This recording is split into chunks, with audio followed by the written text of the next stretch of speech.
morning everyone and welcome back to the Rye House Kart Raceway. You join us here for round number 6 of the Rye House Kart Club in 2025. My name is John Ratcliffe, back once again here at Rye House, ready to guide you through the action.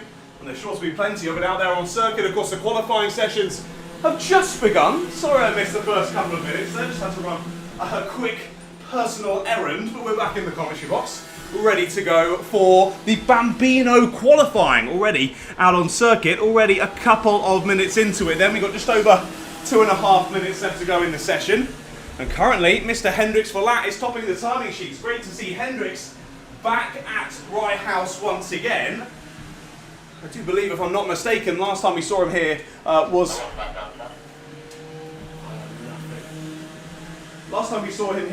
for the London Cup last year, and it's great to see him back around what is such a brilliant circuit.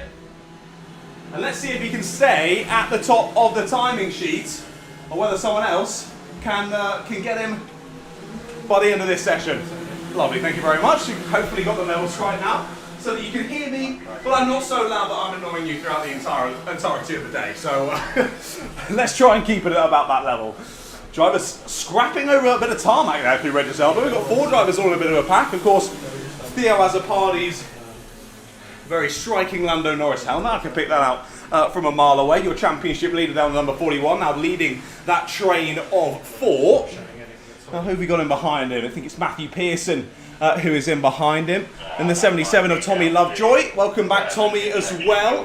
And then there's Ezra Robinson Matthews, your winner of the final last time out here at round number 5. Ezra with an absolutely standout performance about a month ago.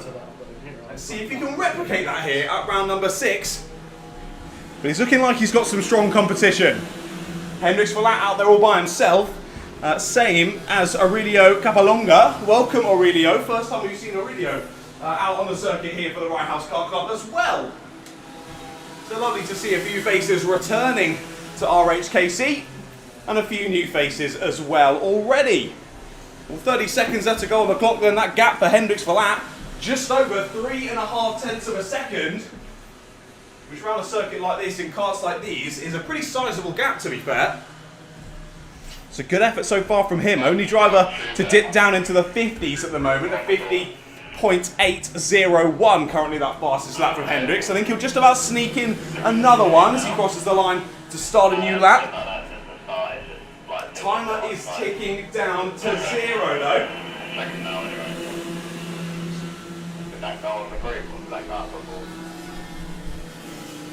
And the drivers come across the line. 3 drivers seeing the checkered flag there, just missing out on getting in another quick lap in this one. Matthew Pearson ends his session in 2nd place. Tommy Lovejoy ends his session in 3rd. Ezra Robinson Matthews in 4th, and Theo Azzopardi in 5th place. I think we're likely to see that order remain the same as we wait for a couple more drivers to finish the first session of the day here at round number 6 of the Rye House Kart Club. Always lovely to see the Bambinos heading out there in anger. Always producing some exciting racing, always very different to the racing we see in other classes. And Hendrix Verlat can't improve his personal best, but that doesn't matter. No one's able to beat him. And Hendrix Verlat will finish out the session on pole position. A very experienced young driver is Hendrix. Of course, racing across plenty of national championships. Heads back down here to Rye House, sticks it straight on pole position. Matthew Pearson will be the driver alongside him. Tommy Lovejoy and Ezra Robinson Matthews there on row 2, with Theo Azzopardi and Aurelia Capalonga there on row number 3. There are your 6 drivers in the Bambino class this weekend, and we'll see them back out in a few moments' time for their first heat of the day. Well, there we go then. Bambinos all done and dusted for their qualifying. Up next, it'll be our Honda Cadets.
Right then, out on circuit, our Honda Cadet drivers, the GX200 racers, out for their qualifying session now. Just over 5.5 minutes left to go in this one. Currently, it's Freddie Williams on number 61 who's setting the pace. Great to see a good number of names out there in the Honda Cadets. It seems to be a little bit busy out there at the moment. A lot of drivers out in that main pack. We've got 6-7 drivers and they're all getting a bit argy-bargy as well. So drivers just need to give themselves a bit more space, chill out a little bit. It's not time for racing just yet. Time to put some quali laps in.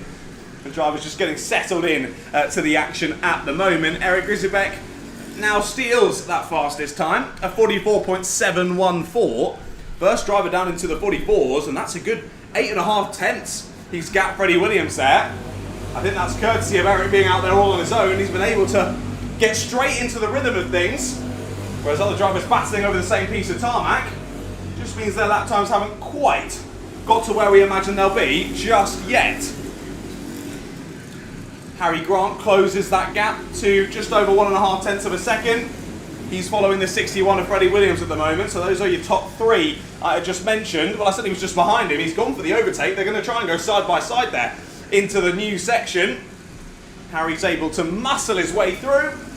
Now, Harry's got quite a nice bit of clear air here to try and put in some good times. Nice short and sharp sessions here for the qualifying at Rye House Kart Club. Really means you've got to put the pedal to the metal quickly in these. You can't be taking that lap or two to get up to speed. It's got to be straight into things if you want to get up the grid and set yourself up for a really positive day. Good to see a few new names and a few returning names in this class as well that maybe we haven't seen in a while. At the 44th, Harry Parker Ray. Great to see Harry. Who we've got as well, Nicholas York and Jaden Bond. They've been there a couple of times, I think, Nicholas and Jaden. And Jimmy Dale, that's I believe is a new name here for Rye House, so welcome Jimmy. Jimmy, part of the Rex Driver Development Squad, of course run by Mr. Rex Ashley. Hopefully we do still see, I haven't quite looked at the entry list yet this morning. I do believe Rex is still racing out in the juniors. Of course, your championship leader in the juniors, if I'm not mistaken.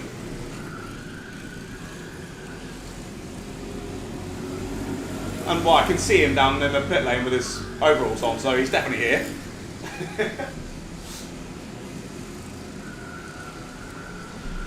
Drivers continuing round then. Well, the driver that maybe we expected to be at the sharp end has jumped up to it. Jensen Kula with a new fastest lap by over 3 tenths of a second on the rest of the challengers. Closest challenger is the driver he's chasing of Harry Search.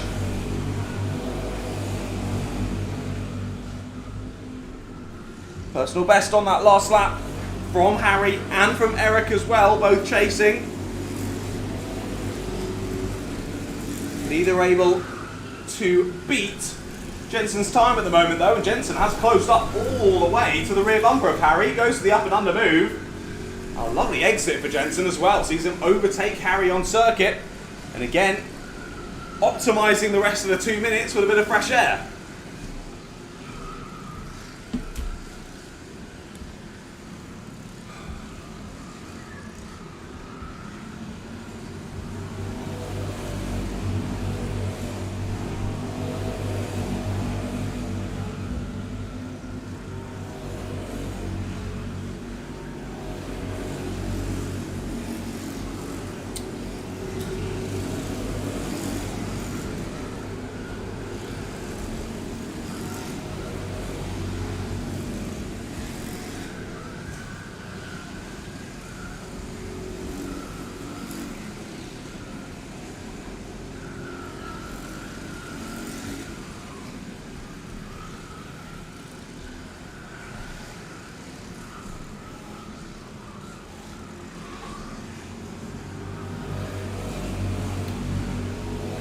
Less than 1 minute left to go here in the Honda Cadet GX200 qualifying session.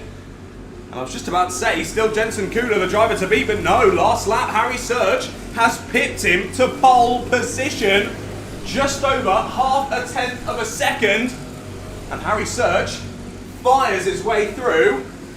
Harry Search Of course, yeah, jumps up. My apologies. I'm getting Serge and Grant confused. Where is Harry Serge?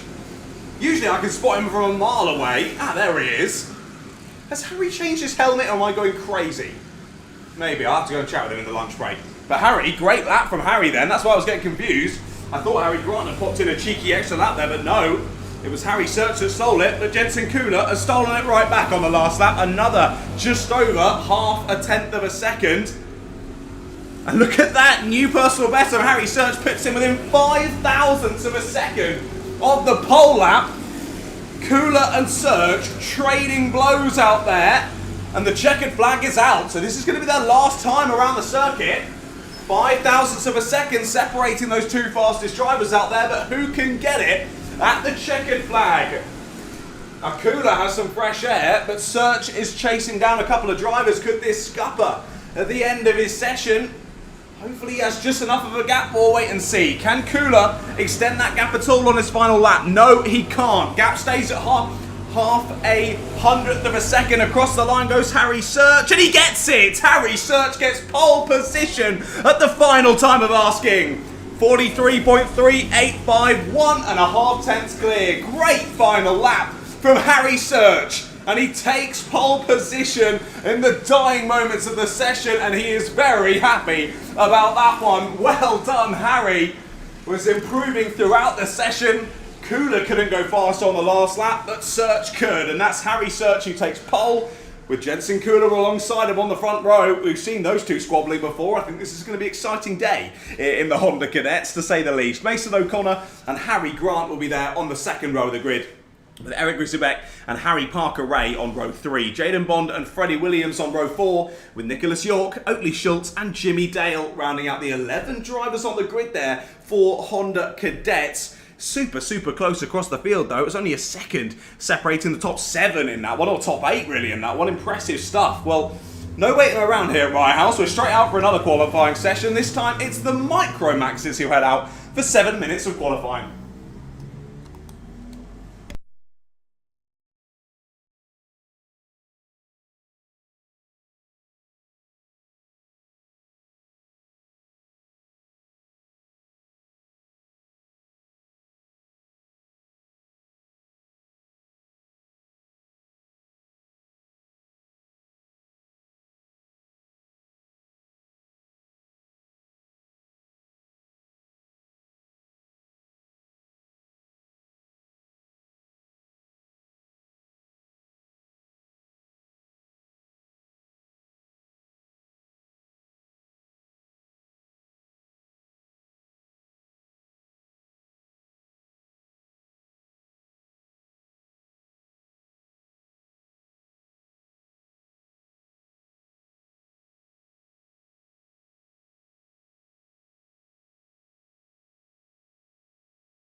So then, we're just about to get through half distance here in the Micromax time qualifying session. Currently, Leyland Bradnam is your driver who's topping the timing sheets, which is great to see. Leyland up at the sharp end. Of course, Leyland, one of our usual racers here in the Micromaxes. Lovely to see him right up near the sharp end. That's really, really fantastic. So Leyland currently setting the pace at 43.973. Only driver down into the 43s. Just as I say that, it's always the way. Oh, and he steals it right back. Okay, I feel less bad now for Leyland. I was going to say, just as I say I was bigging him up, Hugo Echeverria steals it away, but immediately taking it back there is Leyland. So the 48 and the 55 trading lap times at the moment, with Leyland once again just about pipping Hugo. They both dropped down into the 43s now. 43.7 for Leyland and a 43.8 for Hugo. We've then got Charlie Cale there on a 44.1 at the moment. James Carver on a 44.7. And then Anthony Ray on a 45 dead. Great to see Anthony on the 64 out here today. First time, I do believe, that we've seen Anthony here at the Rye House Kart Club. So a big, big welcome to Anthony here in the Micromax class. Like I mentioned, just over 2.5 minutes then left to go in this one. So only a couple more laps for the drivers to try and put pedal to the metal and side their way through to the top of the timing sheets. I do want to as well give a massive shout out to the guys here at Rye House for the new installations of the two timing screens. They look absolutely fantastic. And of course, I do my best to keep you updated with what's going on over the airwaves, but it's always good to have a bit of a visual cue of what is going on. So it's fantastic that everyone over in the main building has that big billboard to be able to see what's going on in terms of timing. And also the drivers as well have a little billboard down here on the gantry, which lets them know firstly how long's left in the session, which I always thought was a difficult one. You do see at other kart tracks, sometimes there are a little board displaying how long's left in the session, which can also determine how maybe you attack the next couple of laps. Depends on how long you've got left. So now that really helps them to get that strategy down throughout the race, and also shows as well, I think, the top 10 in terms of who's where in the session as well. So it might tell you who's around you, who to work with and who to maybe not work with so much. So that should make it really exciting. So great to see Rye House investing even more into the kart circuit here and into the kart club. And great to see RHKC going from strength to strength. So once again, a huge shout out to everyone here at Rye House for making all of that possible. Well then, just less than a minute left to go in the session now. Continuing to trade places at the top of the timing sheets are Bradnam and Echeverria. That gap is closer than ever. 9 thousandths of a second currently separates the two on the front row of the grid. James Carver just pops in a personal best, jumps back up ahead of Anthony Ray. So it was a personal best for Anthony that jumped him up into 4th, but he's immediately relegated back down to 5th by James Carver. Those two not only trading places on the timing, but also trading places there on the circuit as James goes down the inside at the hairpin number 1.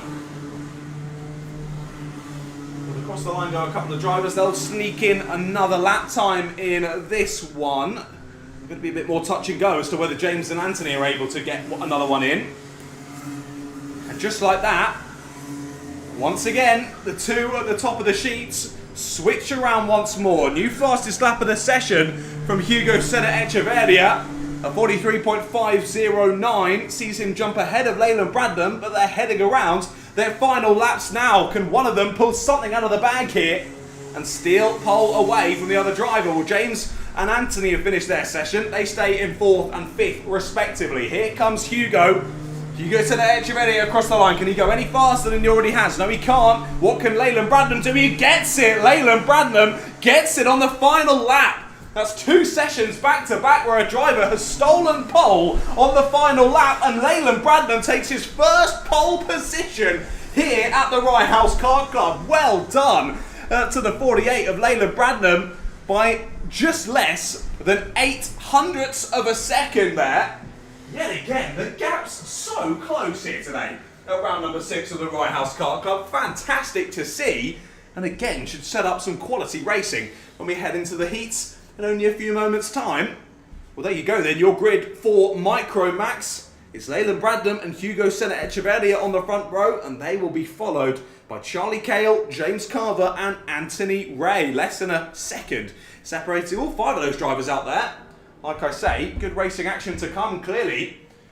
Well, before that, we've still got a couple of qualifying sessions left to go. I think 4, if I'm not mistaken. As up next should be our Inter-Rotax drivers. I do believe we've only got 2, sadly, signed up for today. So Freddie Ellingham and Dylan Suresh should be heading out of the pits in a couple of moments' time.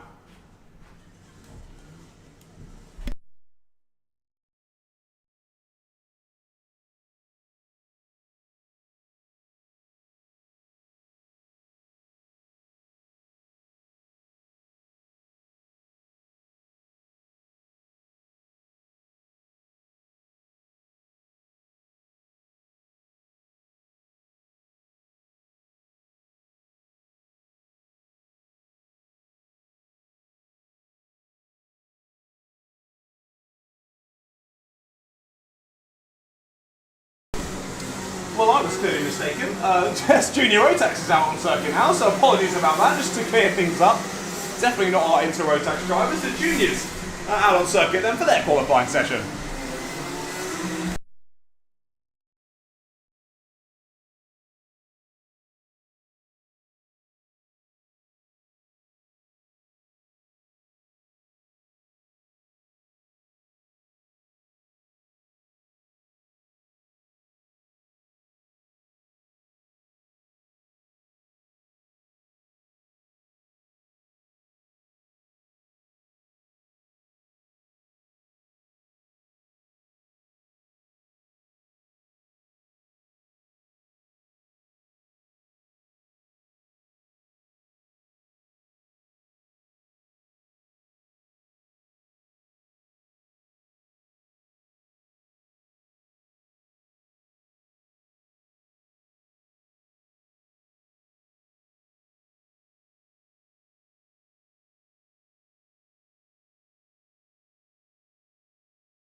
Well then, juniors out on track then for their qualifying session, so apologies about my slight confusion there. I think it seems as though potentially the inter-class not taking to the circuit today, maybe due to the lack of entries, not able to make a full grid, and that's no inter-racing for today, sadly for the 2 drivers that were entered. So we skip over them then, only 3 more qualifying sessions left to go, including this one. Juniors out onto the circuit. We've already had a driver come to a halt, and I do believe that's Leon Canellas down at the final corner. So I didn't see it, but it looks as though he's parked it up by the barrier rather than going straight off into it. So a mechanical issue already for Leon Canellas. That's going to be a tricky one for him. As I'll have to start from the back in heat number 1. And that's easier said than done to run through the pack here in these short and sharp heat races here at Rye House. But with this being our busiest grid out there, we should have 22. Of course, we've lost Leon, so we've only got 21 out there at the moment, but it's still a very, very tight circuit. This only 770 metres in length in total. And that's adding a couple of extra metres with that new corner. So, drivers really having to fight for track position here to try and eke out some good lap times. Well, at the moment, it's Anthony Parfit who is topping the timing sheets.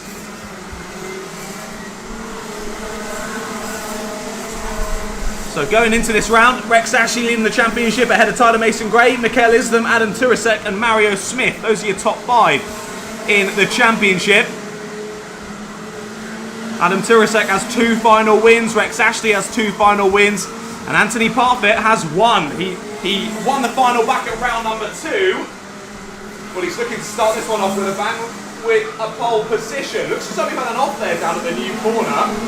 As drivers heading back into the pits then after that one. So, as we've got 2 drivers heading back into the pits actually. Again, didn't see how that one started, but either way, it's ended with a couple of drivers off into pit lane. So that's never nice to see. Session's over before they've even really got underway there. 2 minutes left to go. And at the moment, plenty of those names I just read out as title contenders are right there near the sharp end. It's Parfit from Islam, from Ashley, from Kohler, from Rye, then Beasley, Melian, Smith, Perlini, Mason, Gray and Jones. I was going to say that's your top 10, that's your top 11 because I clearly can't count.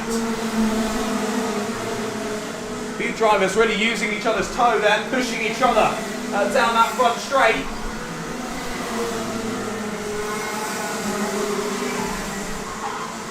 Move down the inside there from Mikael Islam, down at hairpin number 1. Is that Mason Gray that he's battling with? Yes, it is. So it's Islam, Mason Gray and Ashley all in a train there heading down into the new section of corners. I do believe that section of corners is still unnamed. So we'll continue calling it the chicane until I'm told otherwise.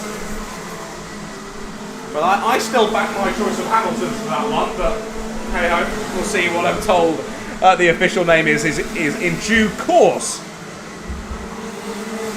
Less than 1 minute left to go then in our Junior Rotax qualifying session. Still Anthony Parfit with that fastest lap. He set another fastest lap on the last time around. 38.293 and he's 3.5 tenths clear of the rest of the field. That is a storming lap from the 47 of Anthony Parfit. I think that's going to be a challenging one to beat for any of the drivers out there on the black stuff here in Junior Rotax. I mean, they're certainly going to try. And let's see how they get on then. Mason Gray jumps up into 7th. Rex Ashley jumps up ahead of Mikael Islam now. So does Ayrton Rye. So Islam slips down from 2nd to 4th in only a matter of seconds. Perlini's up into 8th. Jumps up 1 position. Good last lap from Mia Caruso as well. She's just outside of the top 10 there in P11. Well, checkered flag comes out then. Alex Cooper, personal best, goes up to 15. No other drivers moving around the order at the moment. I keep my eyes locked on to the timing screen. Will we see any changes? Parfit's finished his session. Islam jumps up to 3rd. Mason Gray jumps up into 4th. Rex Ashley stays there in 2nd place. Got a few more drivers across the line. I don't think there's going to be any more changes at the sharp end though. There is. Luigi Perlini jumps up to 2nd place on his last lap. Great final lap there from Luigi Perlini. That was from about 7th, 8th or 9th place. Straight up onto the front row of the grid. Great last lap from Luigi there. So that is grid set for your Junior Rotax drivers. Anthony Parfit takes another pole position with Luigi Perlini. I do believe I'm right in saying his personal best qualifying session of the year there in 2nd place.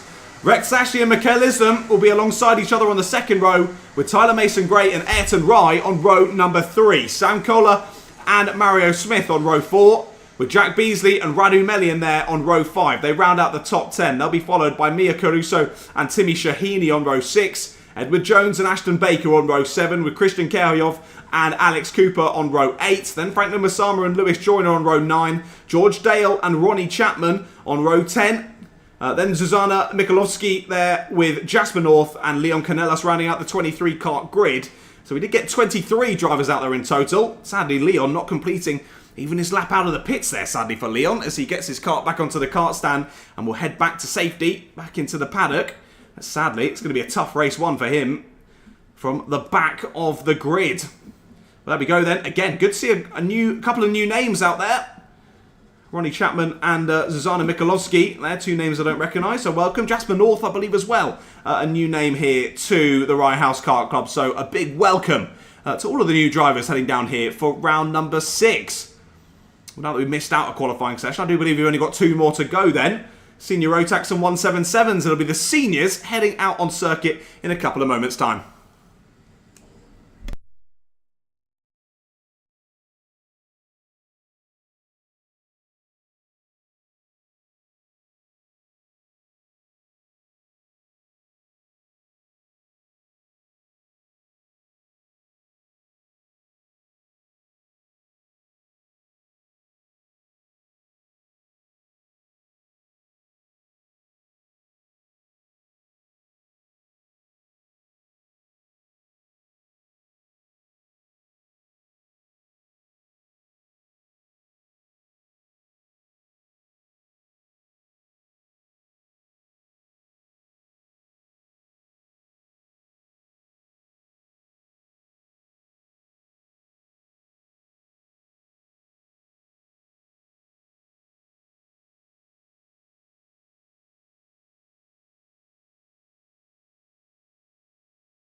Senior Rotax out on circuit then for their qualifying session. Yet again, 7 minutes on the clock for this one.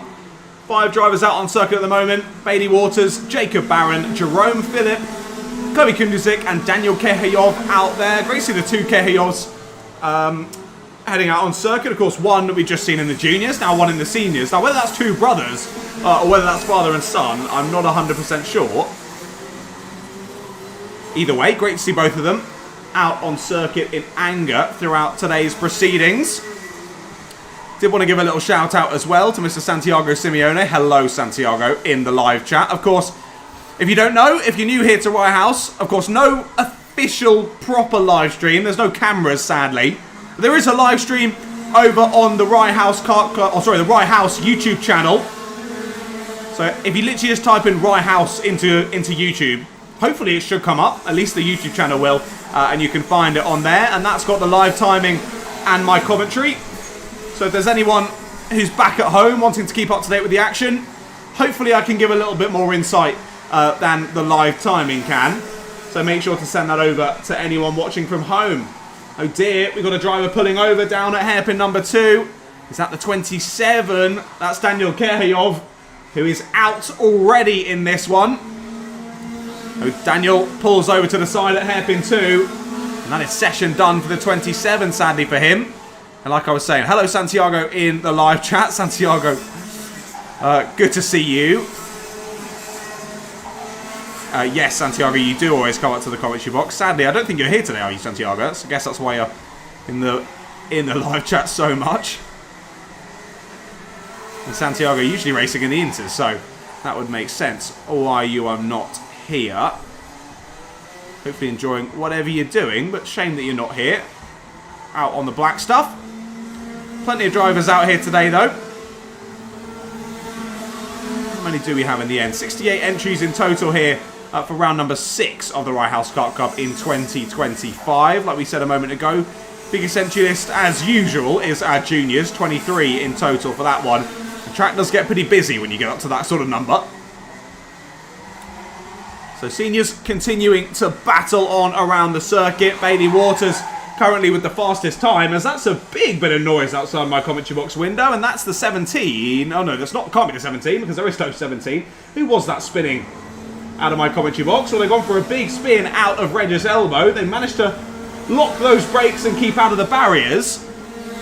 Now is that Bailey Waters, I think, potentially, on the 19, who's come to a halt. We've got yellow flags through Regis' elbow now, and yellow flags out at hairpin 2 still for one of the other drivers.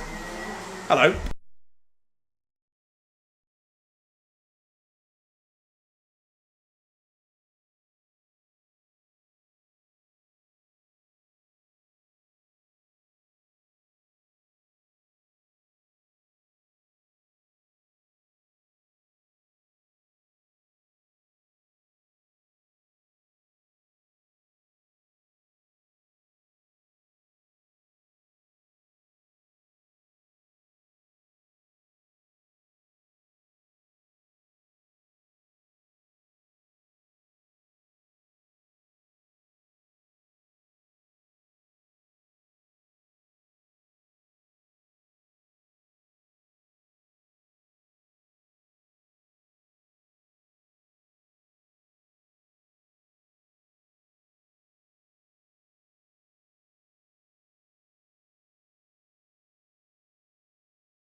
When we look back to the action on circuit then, still Bailey Waters who's topping the timing sheets. I wasn't wrong, thank you. I'm glad my eyes aren't mistaken. That is the number 17 that's on the card, so I'm glad I've vindicated myself there. So it was the number 17 that was spinning off into the barrier. It looks as though the rest of the 4 drivers are still heading round, so I think we're just missing a transponder from the number 17. Let me see if we've got them on the entry list. We do! Okay, so that's Arminas Zabarauskas, who has spun round, the Lithuanian driver, out of the session about midway through then in this one. So we do have 6 drivers out in the session here for Senior Rotax. Just Arminas needs to make sure that there's a working transponder on that kart for the racing. They'll start in a few moments' time. So I cannot tell you where Arminas has got themselves up to before spinning out in their session, because no transponder fitted. Well, timer is about to hit 0 anyway, so we've lost 2 already, the 17 and the 27. Bailey Waters still looking good here to take pole position. He's just going to sneak in another lap here, is Bailey. Jerome Phillip comes across the line, stays in 2nd. Barron stays in 4th. Kundrzik stays in 3rd. So it doesn't matter what Bailey Waters does on this final lap. He can coast it home on this one. He has got pole position. So Bailey Waters then will take pole in the Senior Rotax class here at round number 6. Bailey will continue on, finish this lap, but it's not going to matter. He's already got that pole position. Coming into this round, though, it is Jacob Barron who is leading the standings in this one. Chloe Kundrzik 2nd in the seniors, Reese Knight in 3rd, Bailey Waters in 4th, and Bradley Keaton in 5th. A few of those drivers, sadly, not here today. But there we go then. That is session done for our senior drivers. Bailey Waters will be on pole position. Well, actually, take all this with a pinch of salt, because I have no idea what lap time the number 17 is set. So, at least what I can see on my timing screen, Bailey Waters will be on pole, with Jerome Phillip alongside him, Chloe Kundrzik and Jacob Barron on the 2nd row, and Daniel Kerhayov on the back row. I imagine that the 17 of Arminas Zabarauskas will be alongside him on that back row, especially if we weren't able to count his times around that one. But we will wait and see when that grid is set for their first heat later on this morning. Well, only one more qualifying session left to go then, and it is our 177 Rotax drivers. They'll be heading out on circuit in a few moments' time. We're just making sure that Arminas can get themselves off the circuit nice and safely and back to pit lane. And then the 177s will be heading out for 7 minutes of qualifying. Already that needs a battery change. Just got that ready to go.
Out onto the circuit then come our 177 drivers. Now I think from the entry list we should have 13 drivers in this class. Hugo Pereira, Rob Church, Oliver Smith, Jake Biggerstaff, Malachi Morrison, Richard Allison, Jason Newman, Naris Mazionis, Jake Bradfield, Harry Taylor, Simon Bradfield, Drew Lamas and Jack Taylor. Now I can see a good few of those drivers out on circuit. We've got a few more heading out of the dummy grid now. We're up to 11 out on circuit at the moment. Sadly, 2 of the drivers have TX numbers for the moment. So that's going to be a bit of a challenge for me to try and keep up to date with who's who in terms of those TX numbers. But either way, I shall do my best to keep you all updated with what's going on. Like I mentioned, 7 minutes once again for this one, and when this qualifying session comes to a close, so will all of our qualifying sessions here for round number 6. And then we will be straight in to racing action here for round 6 of the Rye House Kart Club. Thank you all for joining us down here at Hoddesdon once again for another month of exciting racing. Sadly, unlike last month, the sun hasn't really blessed us down here at Rye House this time around.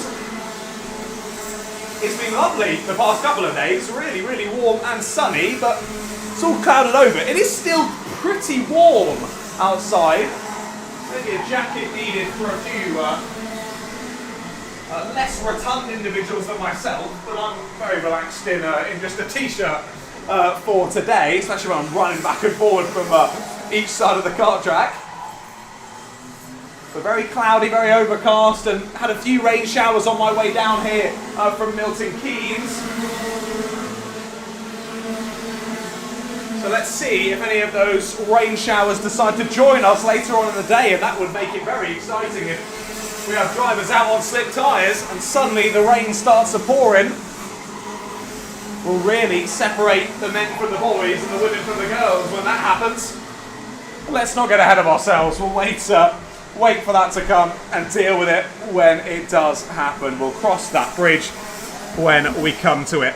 There we go then. Let's continue on for this 177 qualifying session. Who is setting the pace? It's Jason Newman straight out of the gates, and the number 90 straight back on pace. I think when I spoke to him last time around, he wasn't quite sure whether he was going to be here today.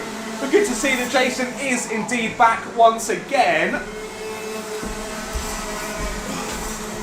Just want to double check my information is correct. I do think that it was the first time we saw Jason last time out at round number 5 this year anyway.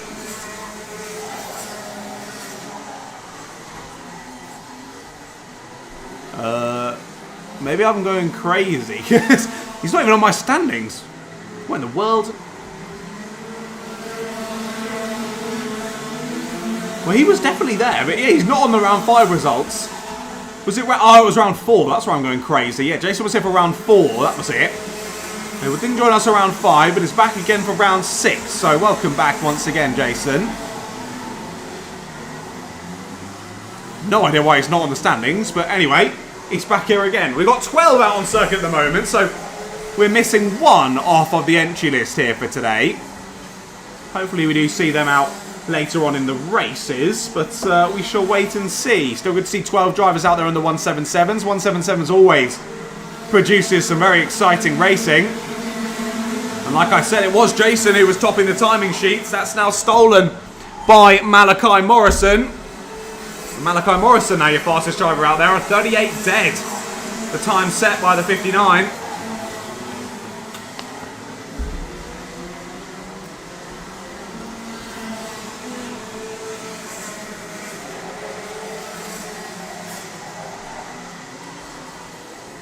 Let's see if that changes though through the rest of this session. I'm sure people will chop and change. We've got the 2 Taylors currently on row number 2, and they've just switched position. Harry goes a little bit faster than Jack on that last time around. Those two separated by less than a tenth of a second.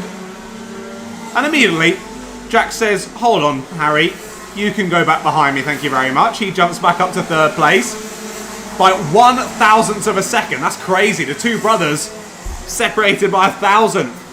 38.678 versus 38.679 for the 2 Taylor brothers.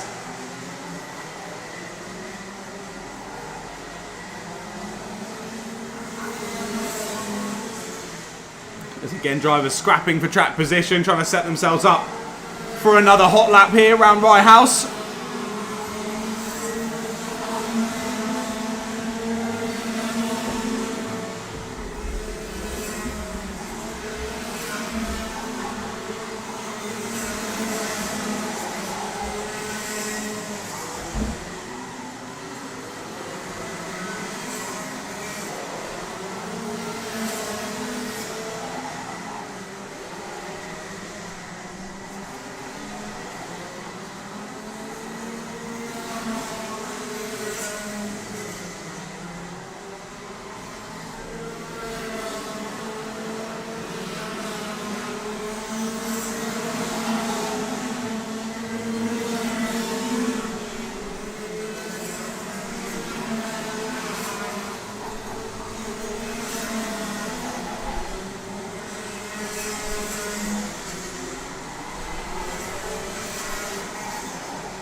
Session ticking down to a close then.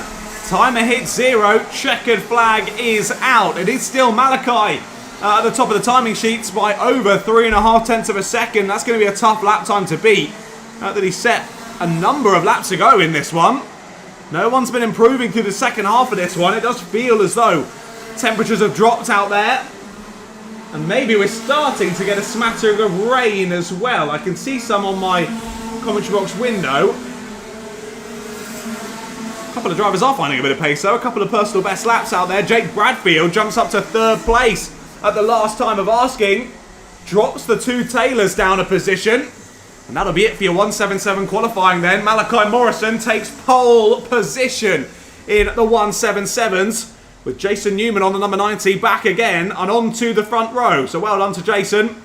Jake Bradfield then and Jack Taylor will be on row 2.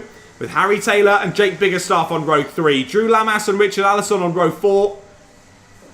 Then Hugo Pereira and Simon Bradfield on row 5. Followed by Nauris Mazionis and Rob Church. Your 12 drivers out there on the 177s. Well, yeah, it's looking to get a bit menacing out there now. The wind's definitely picking up. The pressure is dropping as well, so let's see if there's a bit more rainfall to come here at Rye House while we wait with bated breath.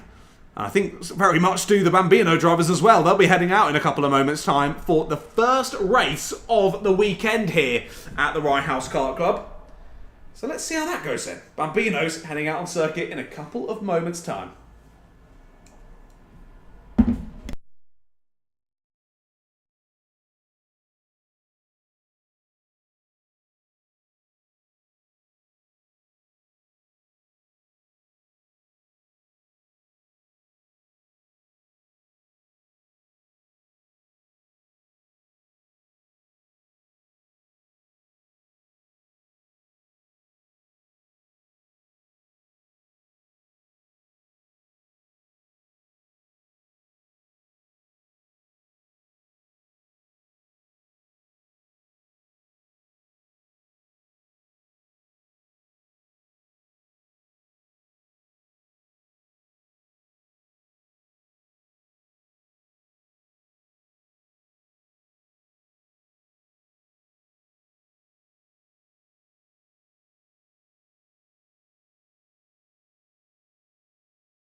Here we go then, first race of the day about to begin. Como Bambinos head out of the dummy grid and on to the circuit for their warm-up lap. I do believe, are they out on wet tyres? I'm trying to spot it out on my commentary box window. We'll see when they pull up to the grid who's on what then. Let's run you through that grid. Ready for heat number 1 in the Como Bambinos. Hendrix Verlat and Matthew Pearson on the front row of the grid. Tommy Lovejoy and Ezra Robinson Matthews on row number 2. With Theo Azzopardi and Aurelio Capalonga rounding out row number 3. And your 6 drivers on the grid for this one. I imagine Theo might be a little bit frustrated with that qualifying there, sadly, for him. Only because of his lofty heights so far in this season. Still your championship leader heading into today's racing, ahead of Nico Veslowski, who's sadly not here today. Ezra Robinson Matthews third in the championship. Then Matthew Pearson and Briella Stevens, your top 5. Again, Briella, sadly, another name not here for round number 6. I believe she's off at the Fat Karting League for today. Let's see how these drivers get on for the first bit of racing. Of course, well, I'm pretty sure I'm being an idiot. because I do think that the Bambinos run the same tyres no matter the weather. I think they're always on treaded tyres, if I'm not mistaken. So shouldn't matter, come rain or shine, the Bambinos will crack on, and they're about to do just that. They look up to the gantry, they're all in their correct grid positions. Soon, those red lights will come on. There they are, and soon they'll go green. There they go. We're racing for the first time here at round number 6 of the Rye House Kart Club. What a start from Theo Azzopardi. A fantastic start from the inside of the grid, cut straight to the outside, and looks to go around the outside of lots of drivers. He can't quite do it though. We'll have to slot back into 4th place then, as they head down into hairpin number 1 for the first time. Hendrix Verlat leads us through, followed by the 77. In 2nd place, so Tommy Lovejoy, good start from Tommy, they're up into P2. Looks like it's been a slightly poor start though from Ezra Robinson Matthews. He's just dropped a place then down into P5. And the top 4 already looking to scamper off. So we've got Verlat, Lovejoy, Pearson and Azzopardi all still in a train here. What is that gap going to be for Hendrix Verlat by the end of lap number 1? 0.8 of a second after the first lap of racing already for Hendrix Verlat. I think it's going to be a tall order for any of these drivers to beat Hendrix out there on the black stuff today. All of these drivers have raced plenty before across multiple different kart clubs and national championships as well. So they all get used to racing each other. And they have all that respect for each other out there on the circuit as well. And you've got to remember, all these drivers very, very young out there. All single-digit ages. So great to see how they continue to improve. And as long as they're all going home with a smile on their face, that's the main thing at this young age of racing. Of course, they all want to be the next Lewis Hamilton, the next Max Verstappen. But there's a few years until that'll come to fruition. So at the moment, it's learning, improving, and having fun with your friends. Looks as though we've got an issue for the number 100. Have they parked it up? Yes, they have. So out of the race then is Aurelio Capolonga. Goes to the side of the circuit down under the gantry. I think they've just gone out of my eye line here, but I do believe they're going to get hoisted up and over the barrier and to safety there. But sadly already down from 6 to 5 then in this first Como Bambino heat of the day. 50.293 fastest lap set by Hendrix Verlat. Will he go even quicker on this one? Not quite.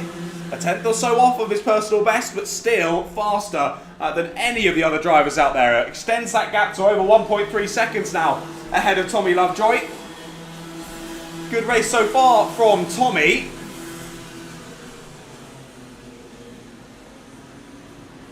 And then we've got 3rd and 4th continuing nose to tail. Pearson and Azzopardi. Closer than ever those two are. Azzopardi not able to get close enough to think about any overtakes just yet.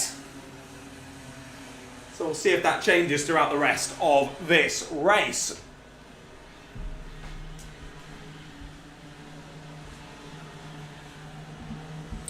Head to the end of lap number 4 then. And about half race distance in this one then. 3.5 minutes left to go. Drivers staying as they were. Has that gap closed? Yes, it has. New personal best from Tommy Lovejoy in the last lap. Got within 3 thousandths of Hendrix Verlat's fastest lap of this race. And that gap closes to 1 second. So about 3/10 gain there on that last lap for Lovejoy. So it was a great last lap. And he seems to be getting even faster. He seems to be continuing to close that gap. So race definitely not over here in the Como Bambinos. Certainly not for them, certainly not for the two behind as well. Azzopardi very much keeping within earshot of Matthew Pearson ahead. Two leaders come under the gantry. That's definitely not a second that gap anymore. No, it's fastest lap for Tommy Lovejoy. A 50.080 then for Tommy as he closes that gap to 6.5 tenths. Another 4 tenths gained on that last lap for Tommy Lovejoy. Tommy is hunting down Hendrix Verlat here. Hendricks flat checks over the shoulder, down into the second hairpin. And again, on the exit of the second hairpin, I think he's starting to realise that Tommy is quickly closing in now. And he might start to have to think about defending in a few moments' time. Let's see how this one continues. Around the final corner they go, and again that gap has closed. What's it going to be as they cross the line to start lap number 7 of this race? It's down to 2.5 tenths. Neither of them setting their personal best, but again, another 3.5 tenths gain for Tommy Lovejoy. He's right onto the rear bumper of Hendricks Verlatte now. Down into the first hairpin they go. No opportunities this time, and again it's carbon copy for the two in behind. As a party, right on that rear bumper of Matthew Pearson. An ever so slight gap gain there for Verlatte through the hairpins. He puts about a kart length now between himself and Lovejoy once again. Just trying to ensure that Lovejoy can't go for a cheeky move as we're closing in towards the last minutes of this race.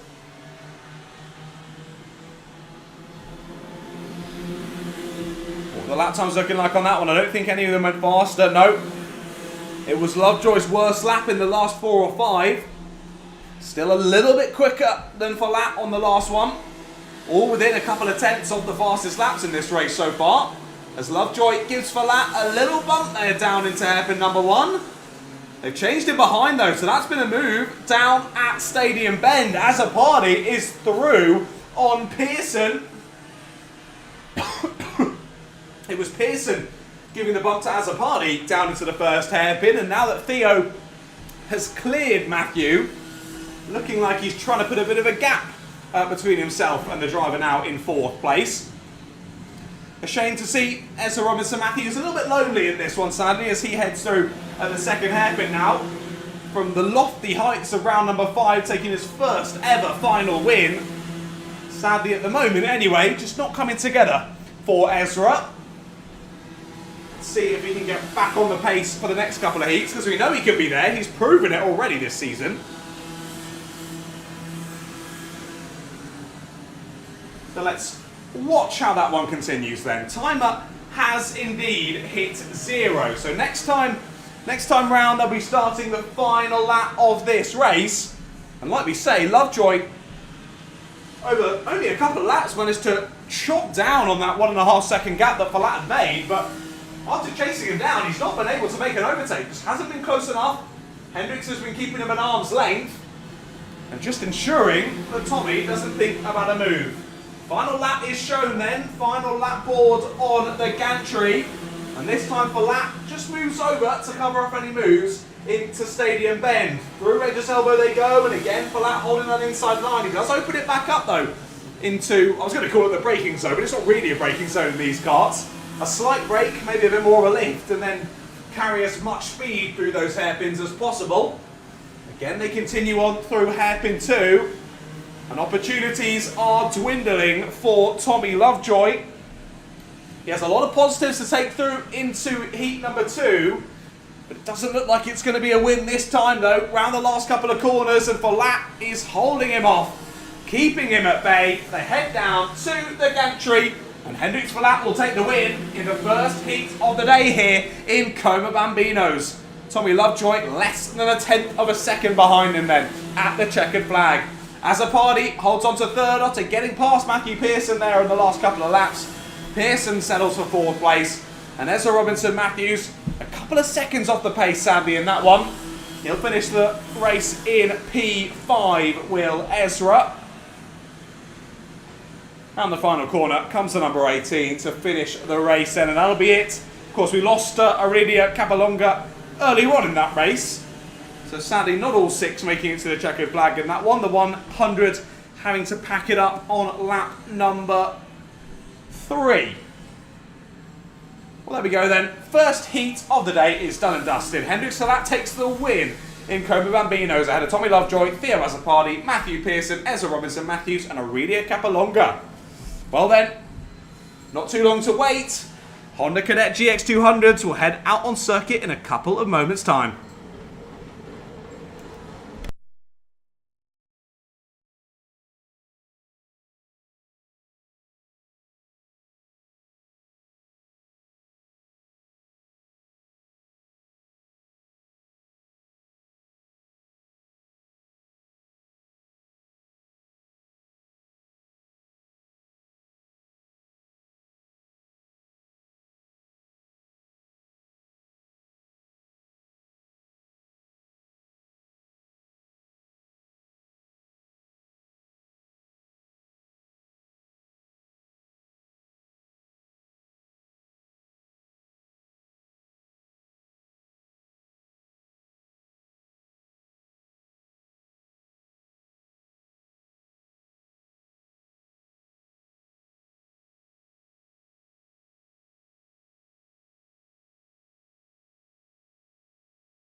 Sorry everyone on the live stream, everything was going wrong in that race. I kicked over the thing to the gantry, it's all gone wrong. And then I forgot to unmute you. So, sorry there was no commentary there. That was totally my fault for forgetting to unmute the microphone on my laptop. So, apologies for that one. I will make sure you're back on for the next one. Sorry.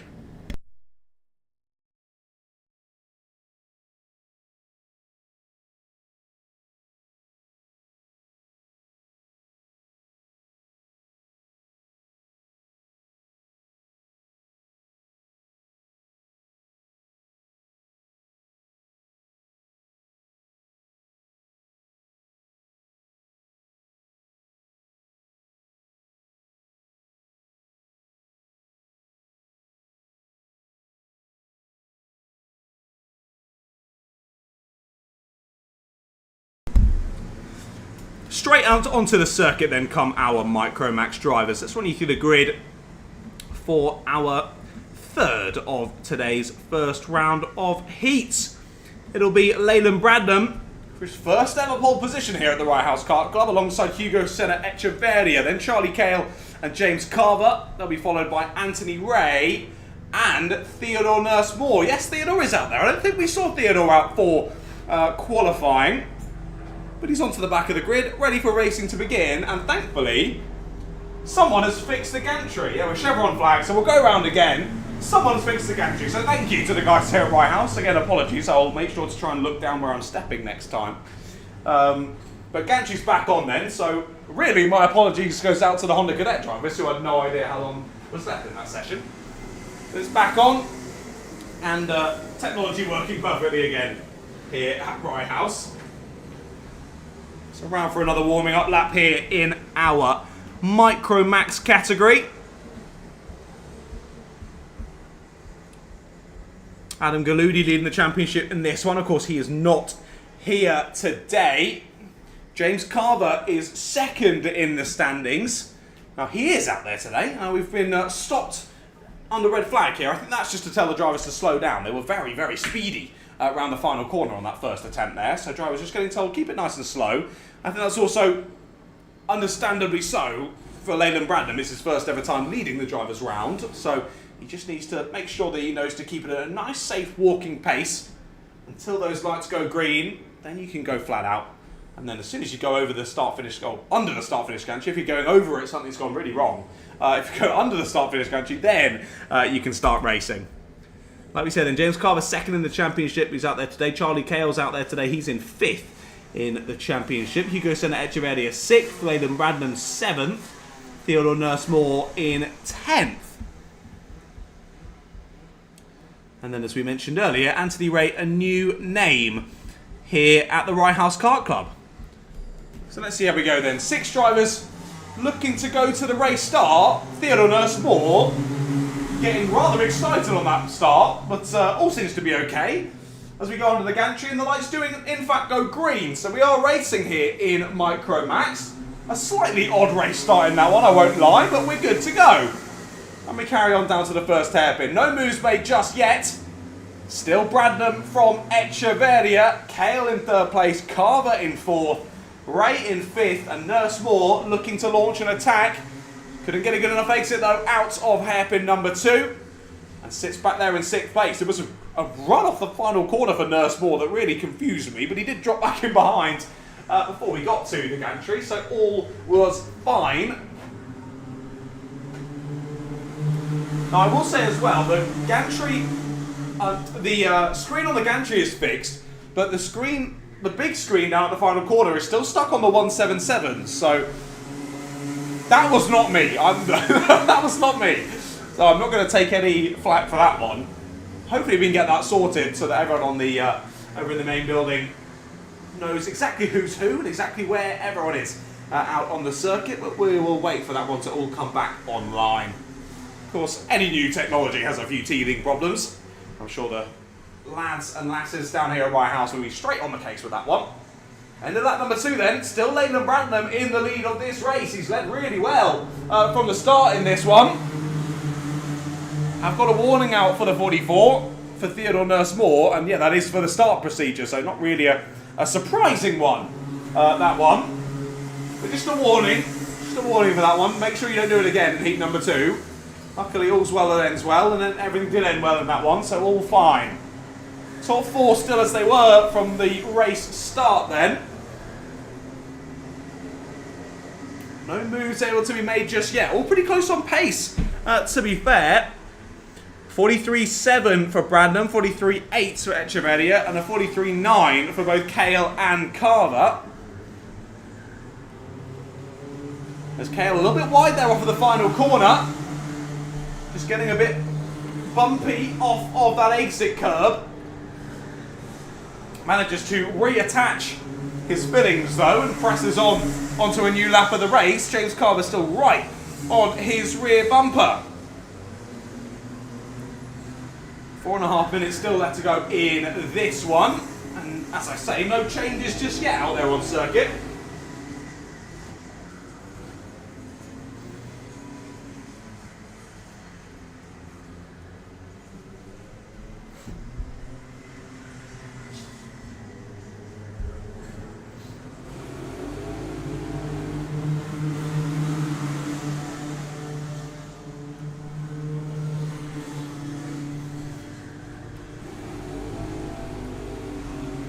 New fastest lap from Hugo Senna Echeverria. On the lap before last actually, so a little bit slower on that last lap. He's actually been caught by Charlie Kale now. It just shows how quickly things can ebb and flow here at Rye House. These laps are so short and sharp. You find the fastest lap of the race, next lap you go a few tenths slower and suddenly the drivers behind are right back onto the rear end of your car. That's given a little bit of breathing room then to Leyland Bradnam. He presses on to another lap of the race, continuing to lead this one. It's been a very impressive day so far from Leyland. And he will hope that continues through the last part of this race. So we got an off there down at the new chicane, and that is Theodore Nurse-Moore, who's off into the barriers. Now that is a very odd place to end up for Theodore. I'm not sure how he's managed that. But he's off into the barrier down at the new section. There'll be yellow flags down there, so drivers just need to be a little bit more careful. So whether he's gone off to the right-hand side of that barrier and then spun it, or whether he's lost it on the exit and gone back to the right, either way, doesn't look like Theodore will be making it to the end of this race, Andy, as he gets pushed back to safety behind those barriers. So it all goes wrong in heat number 1 for Theodore Nurse-Moore. Of course, I don't think we saw him out in qualifying earlier on. And sadly, the first time we do see him out for racing action, it doesn't end how we would like to see it. Hopefully we see Theodore out with a new lease of life in heat number 2 after the lunch break. Well, drivers continue on as they were, still so close in terms of lap time. On the last lap, all 4 drivers were in the 43.6s, so barely anything separating these top 4. But again, that just makes it so difficult to overtake when everyone is so close on pace. There's just no opportunity to find a way through.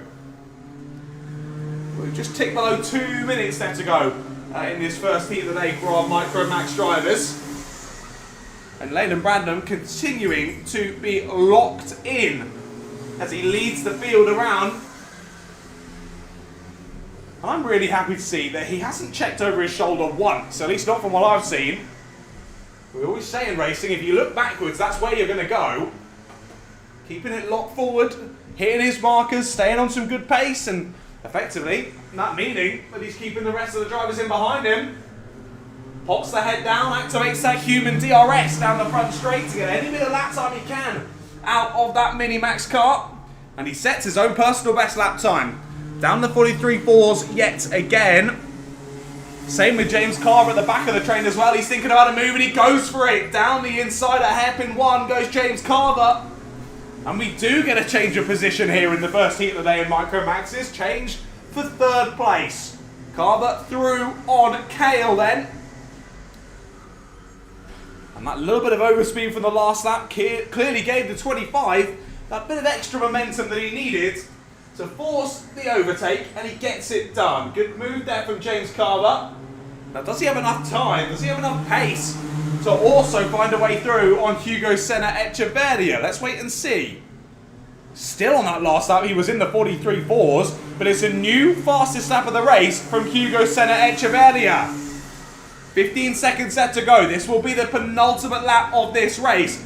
It was a personal best from Bradnam, a 43.3, but a 43.2 from Echeverria. Ever so slightly faster. But if Bradnam can hold on to this pace, he should be on to take his first ever win here at the Rye House Kart Club. Of course, the heats and the finals here at RHKC all worth the same amount of points. So all wins are appreciated here at Rye House. Of course, you want to win the final at the end of the day. That's what gets you a trophy to take home with you. But any win, drivers should be very, very happy about. And a first win is always one to remember. Through the first hairpin they go. Down into hairpin number 2 now and again. Senna Echeverria not close enough to think about a move. After being released, Carver has chased him down. A new fastest lap from James Carver on the last lap. A 43.2 from himself as well. Hello. Round the final sector they go then. Leyland Bradnam still leads us through. It looks like Echeverria has turned his attention to Carver. And out of the final corner comes Leyland Bradnam to win his first ever race here at the Rye House Kart Club. The 48 sees the checkered flag first and will win in the Micromax class. Well done to Leyland Bradnam. He wins ahead of Hugo Senna Echeverria, James Carver, Charlie Cale, Anthony Ray, and Theodore Nurse-Moore. Of course, we lost a few laps ago there down at the new chicane. Well, we'll see all of those drivers out again after the lunch break. A couple more heats left to go before we get to that, though. Up next, it's going to be our busiest time out there on circuit. 23 drivers about to head onto the black stuff for our Junior Rotax heat number 1.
Right then, Junior Rotax out for their first heat of the day then. A couple of drivers having a bit of off-track excursions on that warm-up lap. Less than ideal. Let's quickly run you through the grid then. It's Anthony Parfit and Rex Ashley on the front row. Mikel Montana, Mason Gray on row 2. Then Ayrton Rye, Mario Smith, Luigi Perlini, Jack Beasley, Raddy Melian, Mia Caruso, Timmy Shahini, Edward Jones, Ashton Baker, Kristen Kehayov, Alex Cooper, Franklin Masama, Lewis Joyner, George Dale, Ronnie Chapman, Zuzana Mikolowski, Jasper North and Leon Canellas. Thought we should have 23, looks like we've only got 22 at least on my sheet down here. And a couple of drivers out of position to what I expected them to be in for this race start. But we're good for the race start. Green flags are flying here at Rye House and the Junior Rotaxes fly down to the first couple of corners. Who's heading out in the lead of the race? It is still the pole sitter of Anthony Parfit. I've nearly knocked out the gantry again there, tripping over the cables. Drivers head down to the first hairpin and it's all a bit argy-bargy down there. Bit of kangaroo juice in one of the karts, and he lands on the front of another. Oh, rips the front bumper off. That'll be a nose-cone penalty for the 74, and he gives a choice hand gesture in response there to Ashton Baker. Who was it jumping up over the nose cone? The 77, I think that was, of Alex Cooper. So those two from the middle of the grid there, getting a bit too close to comfort and dropping right down to the back of the pack. And the 77 under investigation for that one. Maybe a little bit too aggressive. And down on the first hairpin on lap number 1. So it's Parfit from Islam, Ashley, Mason, Graham, Perlini, your top 5. It's been a good day so far from Luigi Perlini. And it's wide there a hairpin 2 for Radu Melian. Was that Jack Beasley slipping up the inside? Yes, it was. Change for 7th place there. Down at hairpin number 2. Into the final corner they come yet again then. Still Islam and Ashley looking to chase down your race leader. Ashley right on the rear bumper of the 22. They've got a little bit of a gap then back to Mason, Gray, Perlini and Rye. Those three also nose to tail. But we wait for the overtakes to start. Again, it feels like the wind picking up here.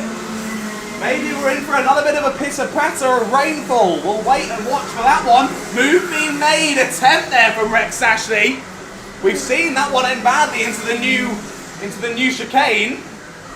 And he backs out of that one. I think that was the right decision this time around. Is it raining? Yes, it's raining here at Rye House. And that's why we've got the leader going slow, side by side for 2nd place. And we've got loads of drivers off, 4 drivers off down at the new chicane. It is clearly treacherous out there already as the rain is falling. We've got yellow flags down the first corner. Only Rex Ashley has made it through. Dropping down to 6th place and it's your pole sitter. They're all dropping like flies here. This could be a red flag if it gets any heavier. Drivers skating around on their slick tyres. As the 4 we lost down the new chicane are back underway. This is treacherous. Slippery surface flags are on the gantry. And now it's a case of survival for a lot of our drivers out there. Mikkel Insom's dropped right back into the pack. So has Anthony Parfit. One driver off at the final corner. Who's that that's backed it into the wall? We wait to see as they come across the line. Who is now in the lead of this race? I have no idea. Is it still Rex Ashley? Yes. Rex Ashley has sided through to the lead then. And I did say earlier, if we get a bit of rainfall here and we've got drivers on slick tyres, this is really going to sort the men from the boys and the women from the girls, and it is doing exactly that. Ashley trying to find any bit of grip he can, but we slow to an absolute snail's pace here. Beasley and Mason Gray are battling over 3rd place. Mason Gray gets the move done down at hairpin number 1. So tricky just keeping it on the circuit here. You try and go for a different line and you end up just losing grip and going straight into the side of your fellow competitor. And this is a tricky one to say the least. So it looks to be Ashton Baker that we've lost at the final corner, who went spinning off into the barriers. But basically, who can keep it on circuit here in the first heat of the day in Junior Rotax? What a baptism of fire this is for our Junior Rotax drivers.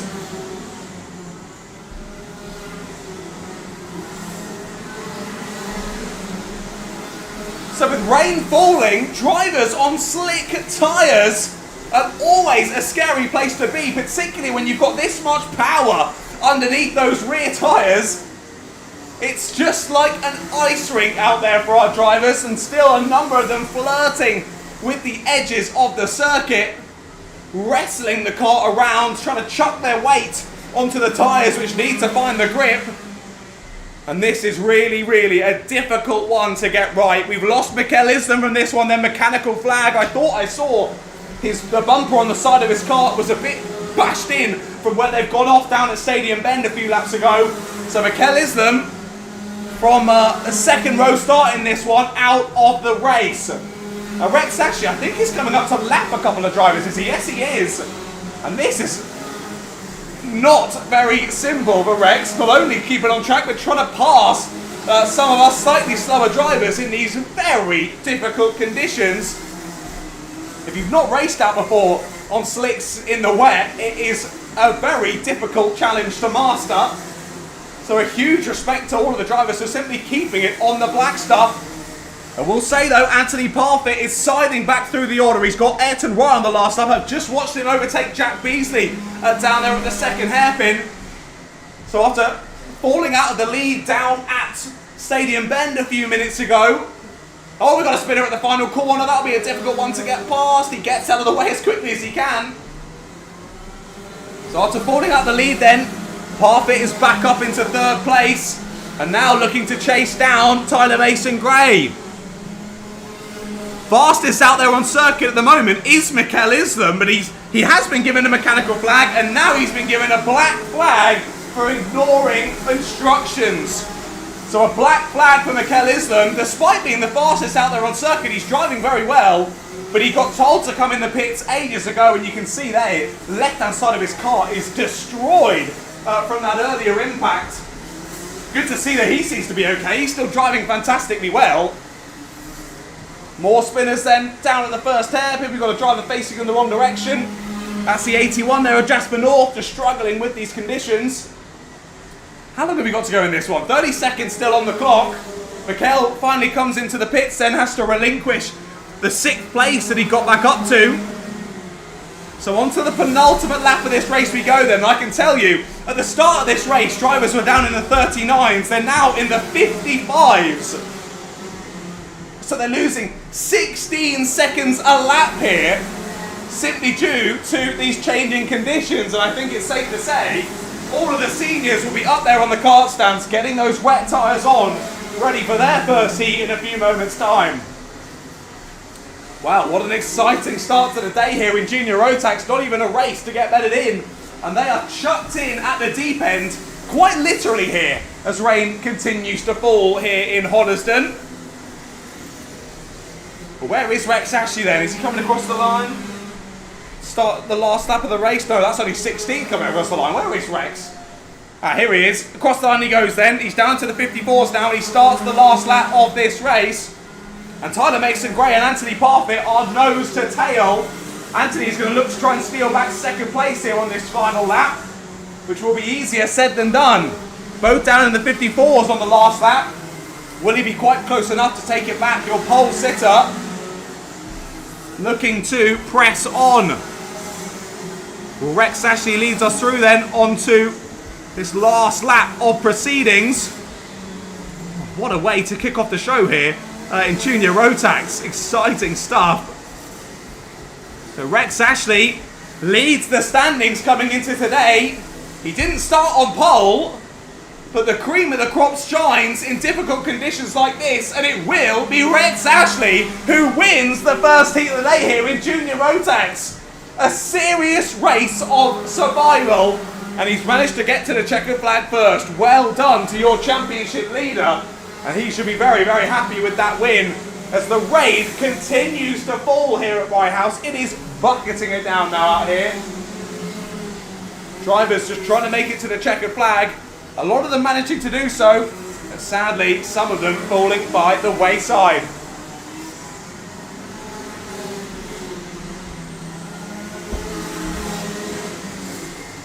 Well then, blimey. That was certainly a tricky one. I think that's the understatement of the day.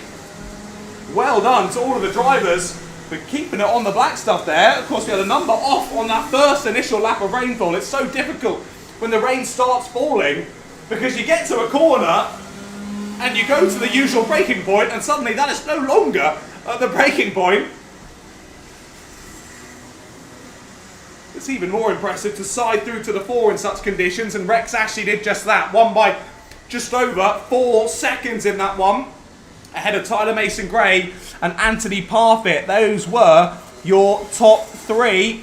They were followed by Jack Beasley and Ayrton Rye, Franklin Masama, Radu Melian, Mario Smith, Luigi Perlini, and Lewis Joyner, your top 10. Then was Leon Canellas. What a race from Leon Canellas, from the back of the grid to P11 in that one. Well done, Leon. Then it was George Dale, Edward Jones, Mia Caruso, Timmy Shahini, Alex Cooper, Christian Keheyov, Zuzana Michalowski, Ronnie Chapman, Jasper North, Mikel Islam and Ashton Baker. Of course, sadly though, we did lose Mikel Islam and Ashton Baker on that one. Baker found his way to the barriers there at the final corner. And Mikael Islam, one of the many drivers to find the barriers down at Stadium Bend. Sadly, I think it looked as though he'd gone off and then a driver had gone straight into the side of him. And that left bit of bodywork was destroyed. But shouldn't be too much of a difficult fix to get back out for race 2. But sadly, especially with the ignoring of the mechanical flags, Mikael, black flag once all was said and done, and I think that'll be no points for him towards the championship, which is not ideal. That could have been at least a top 10 and not a top 5 once all was said and done. But sadly might be nil points there for Mikael. Well then, Junior Rotax done for their first heat. They're going to need a serious sit down and a relax after that one, ready for their heat 2 after the lunch break. But in only 5 or 6 minutes, we've gone from a totally dry track to a totally sodden track out there.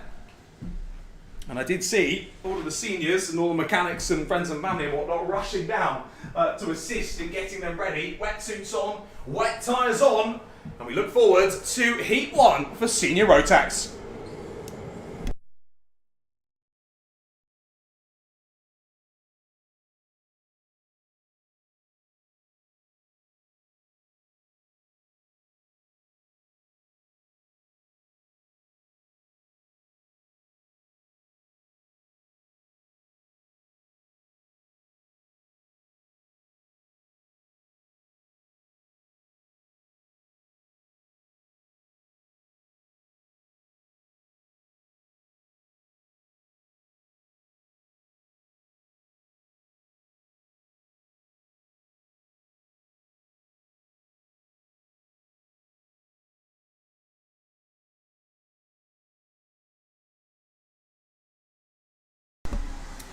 Out of the pits come our Senior Rotax drivers then. Slightly different conditions to what they had in the qualifying earlier on. So we'll see whether that reshuffles the order or not.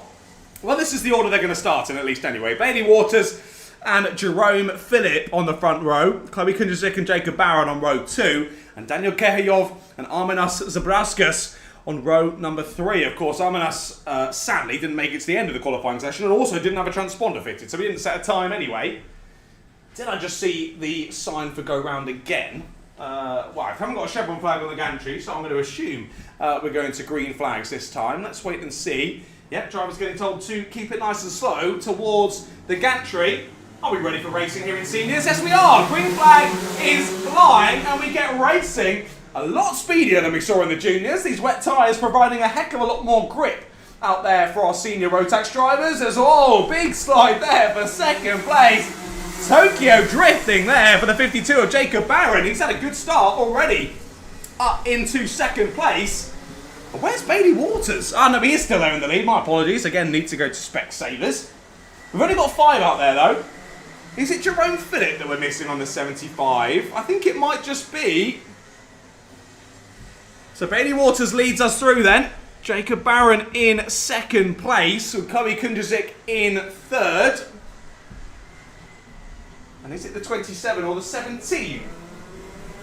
Does that sound important? They get a huge slide off the final corner. It was the 17 of Arminas Zabrauskas. He's got a mechanical flag though as Arminas gutted. First lap and already a mechanical flag for the number 17. So it doesn't make it to the end of lap number of the qualifying session. It doesn't make it to the end of heat number 1 either. Gutting for the 17. Now, I can't see anything wrong with the kart on the 17. I can see his strap for his helmet seems to be flapping in the wind. Now, whether it's just a long strap and I'm overreading things there, or whether that is the issue, either way, he'll have to come back into the pits here, or will be disqualified from the race. But what a start it's been for Bailey Waters. What's that gap looking like already? It was 1.6 after the first lap of proceedings. It's up to 3 seconds after lap 2. He's a good 1.3, 1.4 seconds faster than the rest of the field. A 47.7 versus all the rest of the drivers in the 49s.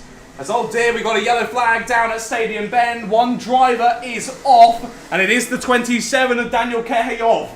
Daniel has gone into the wall potentially down at the first corner. Of course, that's my one bit of the circuit I can't see from the commentary box.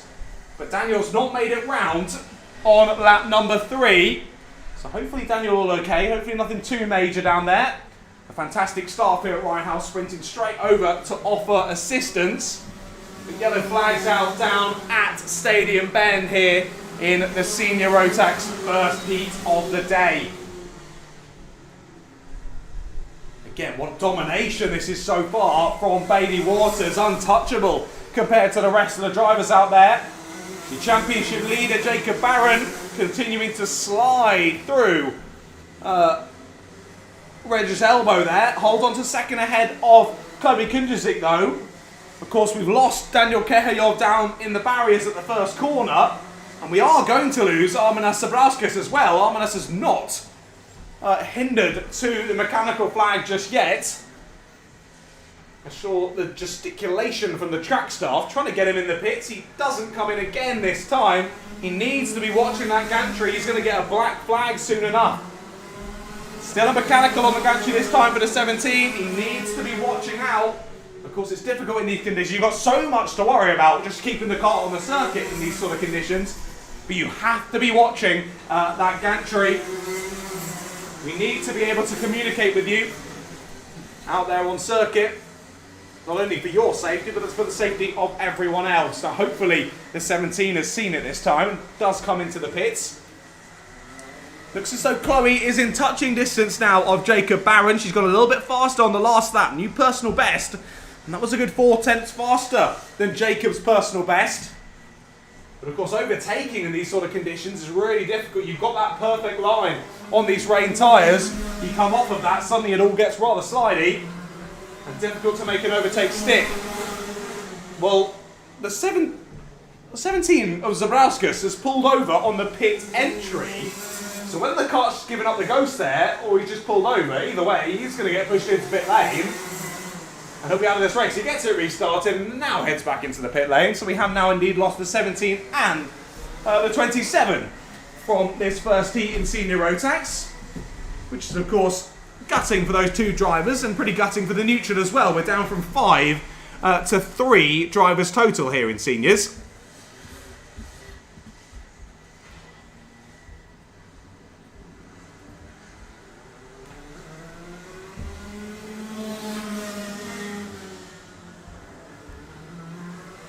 Just seeing you in the live chat as well, Santiago. Yeah, that's a shame that Inter's got cancelled. Such a shame. I assume that was just due to low numbers, I guess. Yeah, that's sad. Shame. Hopefully you're back next month, Santiago. Good to have you here. Looks as though a bit of pace regained then by Jacob. Yeah, new personal best on the last lap. About a 10th quicker than Chloe. Well, about a 10th quicker than Chloe's best. It was a good half a second quicker than Chloe on that last lap. Again, not only are these conditions difficult to master, it's even more challenging to be consistently fast in these conditions, especially if the rain is starting and stopping.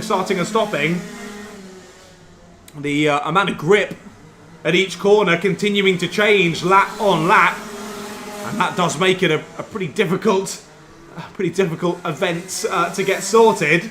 Seems as though Bailey's doing a pretty good job of it at the moment, though. Still 6.5 seconds clear of Jacob and Chloe.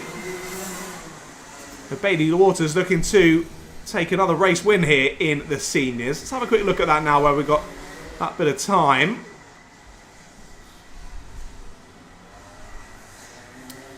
So like I say, Jacob leading the championship ahead of Chloe. The second and third on track at the moment. First and second in the standings.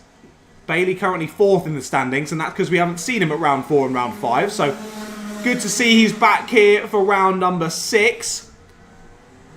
But of course, one of those zeros a drop, but one of those zeros not a drop. It is counted, so that drops him down into 4th place in the standings. He'll be looking for a clean sweep here, though, at round 6. It's starting off pretty well with a pole, and he's looking to take home a Heat 1 victory.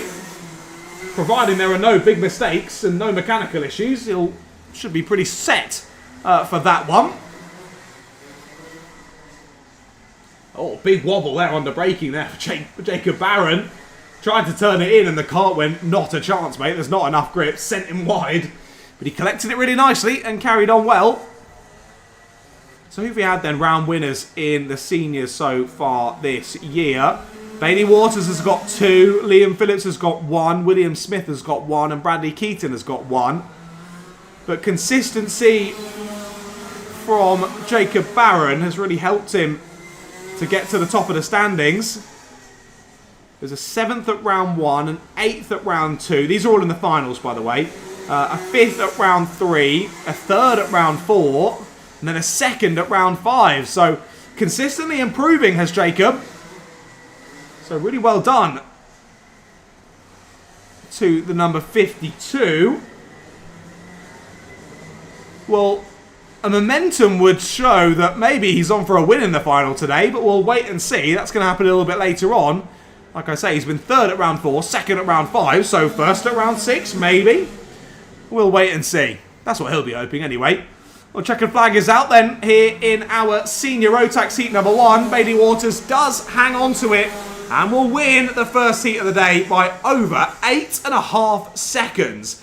Absolute domination from Bailey Waters and over a second faster than any of the other drivers out there. Well done to the number 19. Jacob Barron and Chloe Kundusik.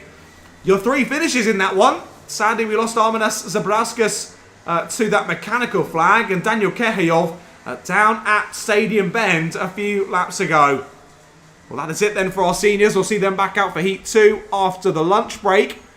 And speaking of lunch break, we've only got one more heat to go until we go to that lunch break. Up next will be Heat 1 for our Rotax 177s.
Out of the pits come our 177 drivers then. A couple of drivers dropping down the order in this one. We've got best lap time deleted for both Rob Church and Jake Bradfield for an incorrectly positioned front fairing after time qualifying. And Drew Lamas was disqualified for being underweight. Less than ideal then for Drew. Let's have a look at your grid quickly if I can. Malachi Morrison and Jason Newman on the front row. This driver's trying to get in the right order. Jack Taylor and Harry Taylor on row 2. Jake Bradfield and Jake Biggerstaff on row 3. Then Richard Ellison and Hugo Pereira. Simon Bradfield and Naris Mazionis and Rob Church and Drew Lamas. Your 12 drivers on the grid for 177's heat number 1. Can we get it underway first time of asking? This is how you do a start, ladies and gentlemen. Watch for those lights. And away we go. Green light is flying. And what a start that was for Malachi Morrison. Jumped that one pretty early off of the line. And straight down to the first couple of corners they go. Siding through is Jack Taylor. We got a spin in the background as drivers try to avoid him, and they do just that. Up and under goes Harry Taylor as well. So the two Taylors getting through from the second row of the grid. Big wallop into the side of Malachi Morrison, and Jack Taylor takes the lead. To the outside line goes Malachi Morrison, looking for the up and under. Just keeping out the side of him there is Jason Newman, and Harry Taylor goes past on the exit as well. It's all reshuffling here at the start of the race. Great start from the two Taylors, like I mentioned then. Why am I suddenly so loud? I swear I wasn't this loud a minute ago. I'll turn myself down. Apologies, everyone. Right then, end of lap number 1. Jack Taylor leads the way. Yellow flag still down through the first sector. Having to mix the barriers at Regis Elbow as well. Jack Taylor, he loves these conditions. Look at him siding off already. Malachi Morrison still there in second place. Harry Taylor chasing. Side by side for third. The 95 down the inside of Jason Newman. Blocks on the exit. Gets it done. Move completed there for Jake Bradfield. They're still side by side on the exit though. Ooh, that was Jason squeezing him right to the barrier. Aggressive there from Jason Newman. But it works. He's back through into 4th place. And that is move completed for Jason. Well, I thought it was. They're side by side again as I look up. He does get into 4th then. There's more drivers trying to get involved. It's so difficult in these conditions. You can stick the nose in, but then often you can't get him stopped and there's going to be contact. And you've got to protect that front nose cone as well. You don't want to be getting a front fairing penalty, and that ends up dropping you down the order once proceedings are complete. Down to hairpin 1 again, down the inside goes Jake Bradfield. Jason Newman will try the up and under, but it's not going to work. Block pass yet again from Jake Bradfield. And there goes the up and under from Jason Newman. It's going to be a repeat of the last lap. Gets back ahead, down into the new S's, and back to 4th place goes Jason Newman. This is allowing those top 3 to break away ever so slightly. The two Taylors out in the lead then. Jack leading Harry. Malachi's dropped down to 3rd place on the last lap. And Jason Newman just about still leading the rest of the pack. Now it looks as though the rain has stopped here at Rye House now anyway, but the clouds are looking rather ominous around the Hoddesdon area. A great day to be a duck, maybe not such a good day to be a Rye House Kart racer one. But it depends what you like really, doesn't it? I'm a big fan of the wet conditions. They're each to their own. Seems as though Jack Taylor also quite a fan. There's a 73 there, goes for a spin. Richard Allison finds himself facing the wrong direction down at hairpin number 1. He gets it restarted nice and quickly though. Keeps ahead of Naris Mazionis.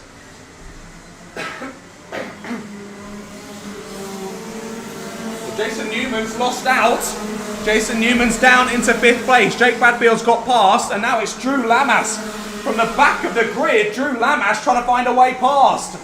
Can't do it this time down at Stadium Bend, but he's all over the back of the number 90. Oh, Jason checks over the shoulder and nearly loses it under power there out of Regis Elbow.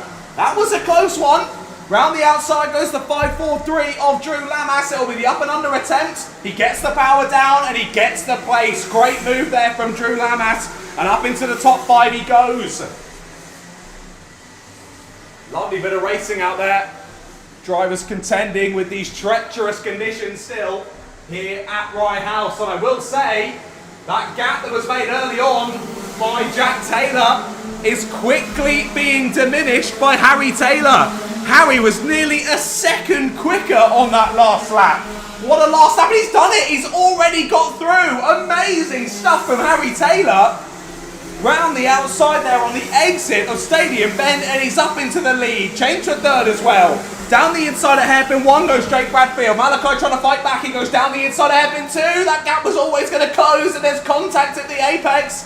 Side pod to side pod contact. Keeps the power around the outside. They'll go side by side into the new section. It's super close, but muscles his way through to Jake Bradfield. Up to third place he goes, and now Malachi has those virtual mirrors full of Drew Lamas. Look at this though, the two brothers battling it out at the sharp end of the field. This is fantastic to see. Harry versus Jack. But Harry just about has the measure of Jack at the moment.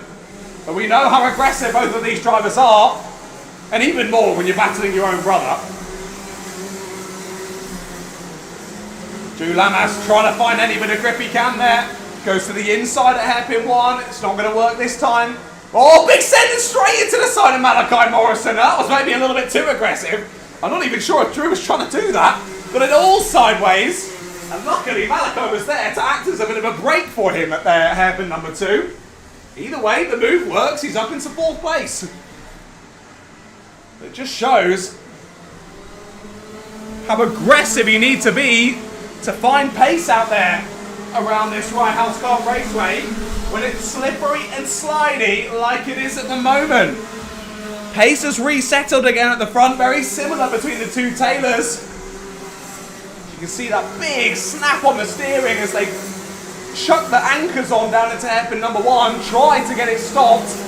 Bit wide there for our 6th place runner. That was the 99 of Simon Bradfield, trying to find a way through on Malachi Morrison. Sadly, Malachi, from the front row of the grid, is just slipping back a little bit in this one. Finding it a bit difficult to keep the pace out there, as we've got another spin down at hairpin number 1 for Richard Allison. Sadly, facing the wrong direction yet again. Out of the race. Because the speaker's not working.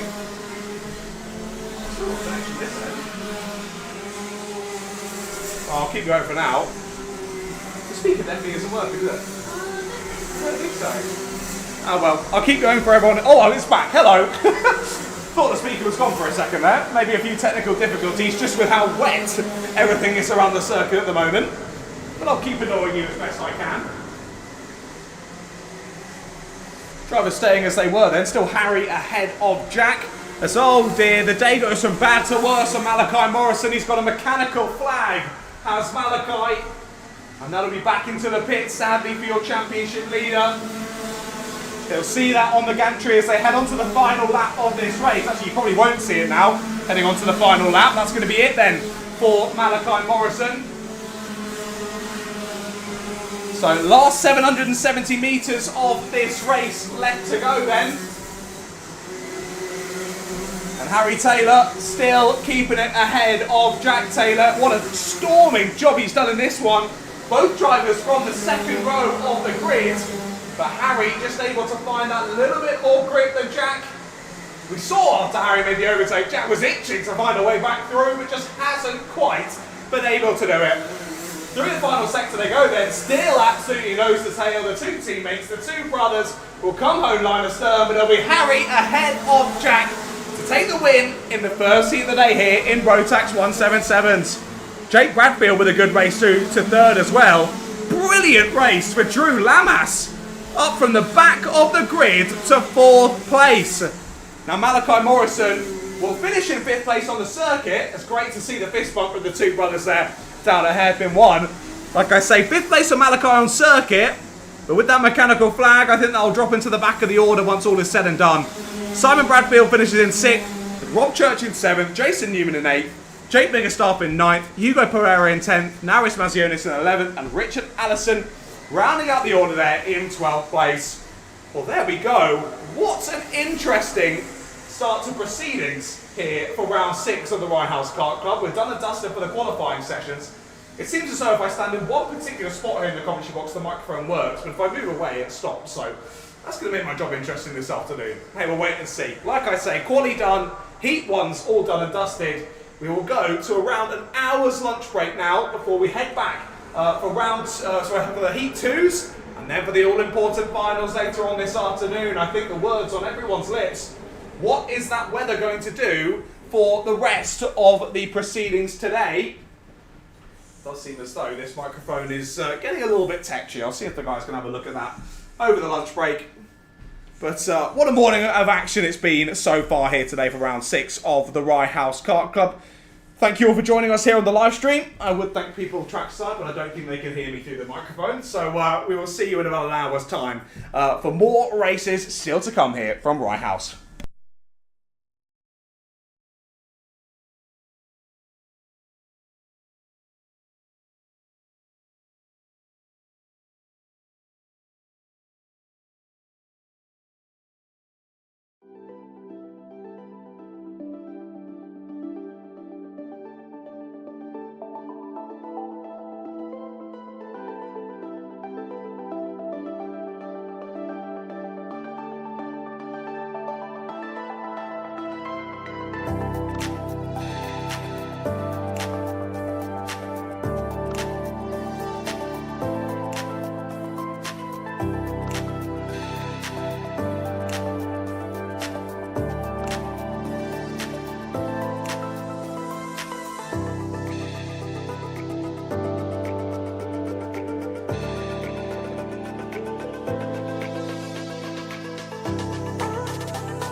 still streaming now? What is this?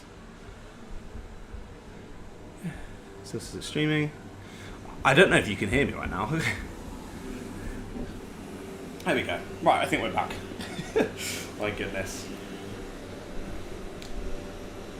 Hello everyone, and welcome back to the Rye House Kart Race, where I hope you've had an enjoyable lunch break. Well, we had a little break in action there, but we're about to get it back underway then. Already out of the dummy grid have come our Como Bambino drivers. I'm trying to turn myself down a little bit. I don't know why it's got so much louder throughout today, but anyway, I'll try not to annoy you too much. Already looking for the green lights then. We do go green for heat number 2 here in Como Bambinos. Again, Hendrik Salat starting on that pole position. He seems to have had a decent start, but drivers on the outside of the grid looking to hang it round the outside into the first couple of corners, and one of them has done. It's Tommy Lovejoy through into the lead at the first time of asking. A great start there from Tommy Lovejoy, and immediately steals that lead away from Hendrik Salat. Theo Azzopardi's gone with them there in 3rd place. There's Ezra Robinson-Matthews in 4th. With Matthew Pearson in 5th and Aurelia Capolonga back involved in the action there in 6th place. Good to see Aurelia back after the issues in heat number 1.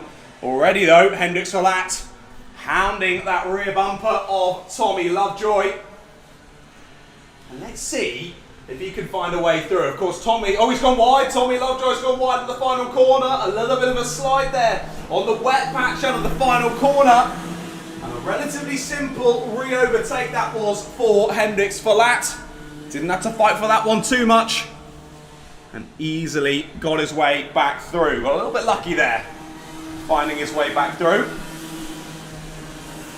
Looks as though we're still good on the same live stream. I don't know what happened there. I left my phone in here to power the live stream, but for some reason it turned itself off. So, not a clue what's happened there, but either way, looks like we're on the same stream, so that's good. As immediately got back past, sorry, they're checking the live stream, and I've missed the re-overtake from Tommy Lovejoy. I was going to say, in heat number 1, we saw Lovejoy's impressive pace out there on his Como Bambino kart. Chased down Hendrik Salat, but just couldn't find a way back through. Well, he's shown he can do it in this one.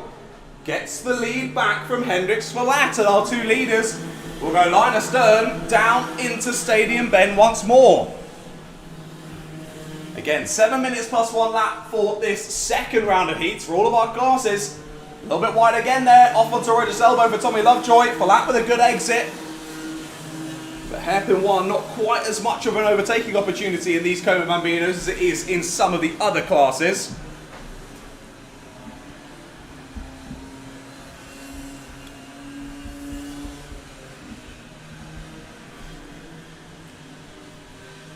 But we shall see if Hendrik Salat is able to launch another attack here and try to regain that lead. Ezra Robinson-Matthews has got through into 3rd place as well, past Theo Azzopardi. I did think, of course, Ezra was your final winner last month here in the Como Bambinos, and he was well off of the pace in Heat 1. I thought there must be some sort of mechanical issue with that car. I think there must have been. He's found a lot of pace here in this second heat. He's back on to relatively the leader's pace, and back up into 3rd place he goes. Azzopardi all over his rear bumper though, down into hairpin number 1. He's immediately closed that gap back up. Azzopardi was about 3 and a bit tenths quicker on the last lap. And Ezra keeping tabs on him as he checks over the shoulder there, down into hairpin number 2. Looks as though Sam has done a fantastic job getting both of the screens working around the circuit yet again. So hopefully all of the information able to be brought to you both visually and through audio as well. Well, I'm more just shouting about what's going on track. The actual information will be there on the screens for you. And I will do my best not to trip over those cables. It looks like he's tidied them up a bit, so thank you, Sam. Much appreciated. Still as they were, Lovejoy ahead of Salat as they head down into hairpin number 1 once again. Still not thinking about the moves just yet. Azzopardi was thinking about it though on Robinson-Matthews. Just a good enough exit though from Robinson-Matthews to hold on to it this time. And stays there in 3rd place for the moment then.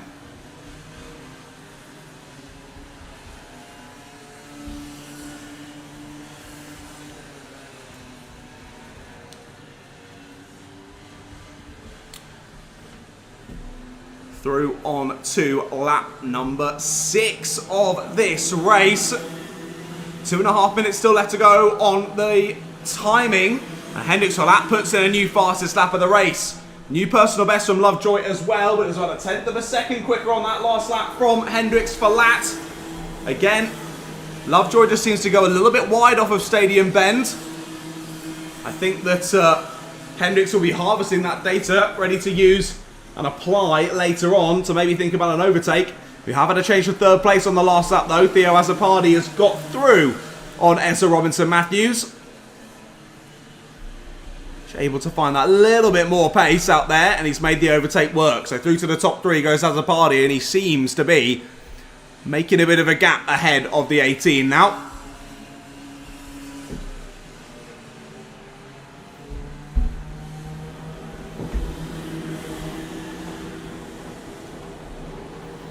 Has it changed? I thought I only saw Hendricks Verlaat going past my window. Oh no, Tommy Lovejoy is still right in tow, but they have switched around there at the end of the last lap.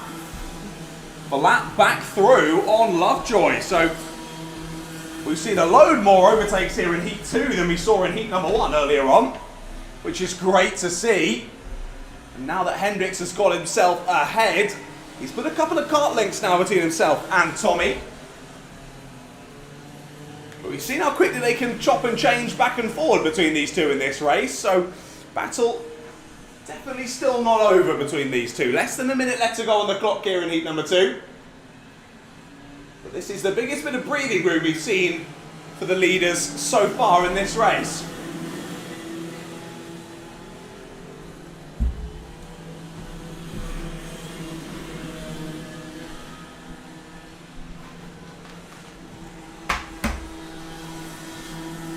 And now Hendricks, with that clear air, looks to be trying to clear off. 52.5 on the last lap, new fastest lap. And that was 3/4 of a second faster than Tommy Lovejoy's best lap, which was also on the last lap. So Hendricks Verlaat is finding some crazy pace out there. Finding the grip where no other drivers can. And Hendricks Verlaat is looking to continue his perfect day here at round number 6 of the Rye House Kart Club. Goes a little bit wide there off of the final corner. Again, it's difficult to find that grip. There's still quite a few wet patches out through the final corner. But they'll come under the gantry, they'll see the last lap board, and it'll be only 770 metres left to go of this second heat of the day in Coma Bambinos. Next time we see them out, it'll be for their all-important final later on this afternoon. Checks over the shoulder there, there's Tommy trying to see where the closest driver to him is, and that is Theo Azzopardi. Is a good few seconds back from Tommy. So I think we're going to see a similar finishing order as to what we saw in heat number 1. If you looked at those results, you'd think it was all relatively similar. It certainly wasn't in this race. Great battle between Verlaat and Lovejoy throughout this one. But for Verlaat, he's come out on top yet again. He rounds the final corner. And Hendricks Verlaat will take another win here at round number 6 of the Rye House Kart Club. He sees the checkered flag and wins heat number 2. Tommy Lovejoy finishes in second place. Here's Theo Azzopardi under the gantry to finish in P3. Robinson-Matthews across the line in P4. With Matthew Pearson in 5th place and Aurelia Capalonga in P6. That's your finishing order there for heat 2 of Coma Bambino. Well, there we go then. Like I say, next time we see those 6 drivers out will be for their final later on. But before that, we've got plenty of Heat 2s coming your way. Up next, heading out on circuit, it's going to be our Honda Cadet GX200 drivers.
Honda cadets out on circuit then for their second heat of the day. Let's run you through the grid for this one.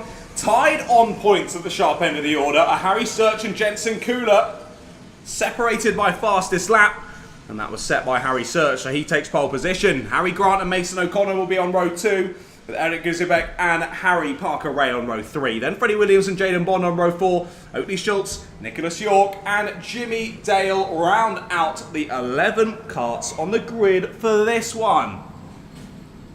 Again, a standing start similarly to the Cobra Bambinos.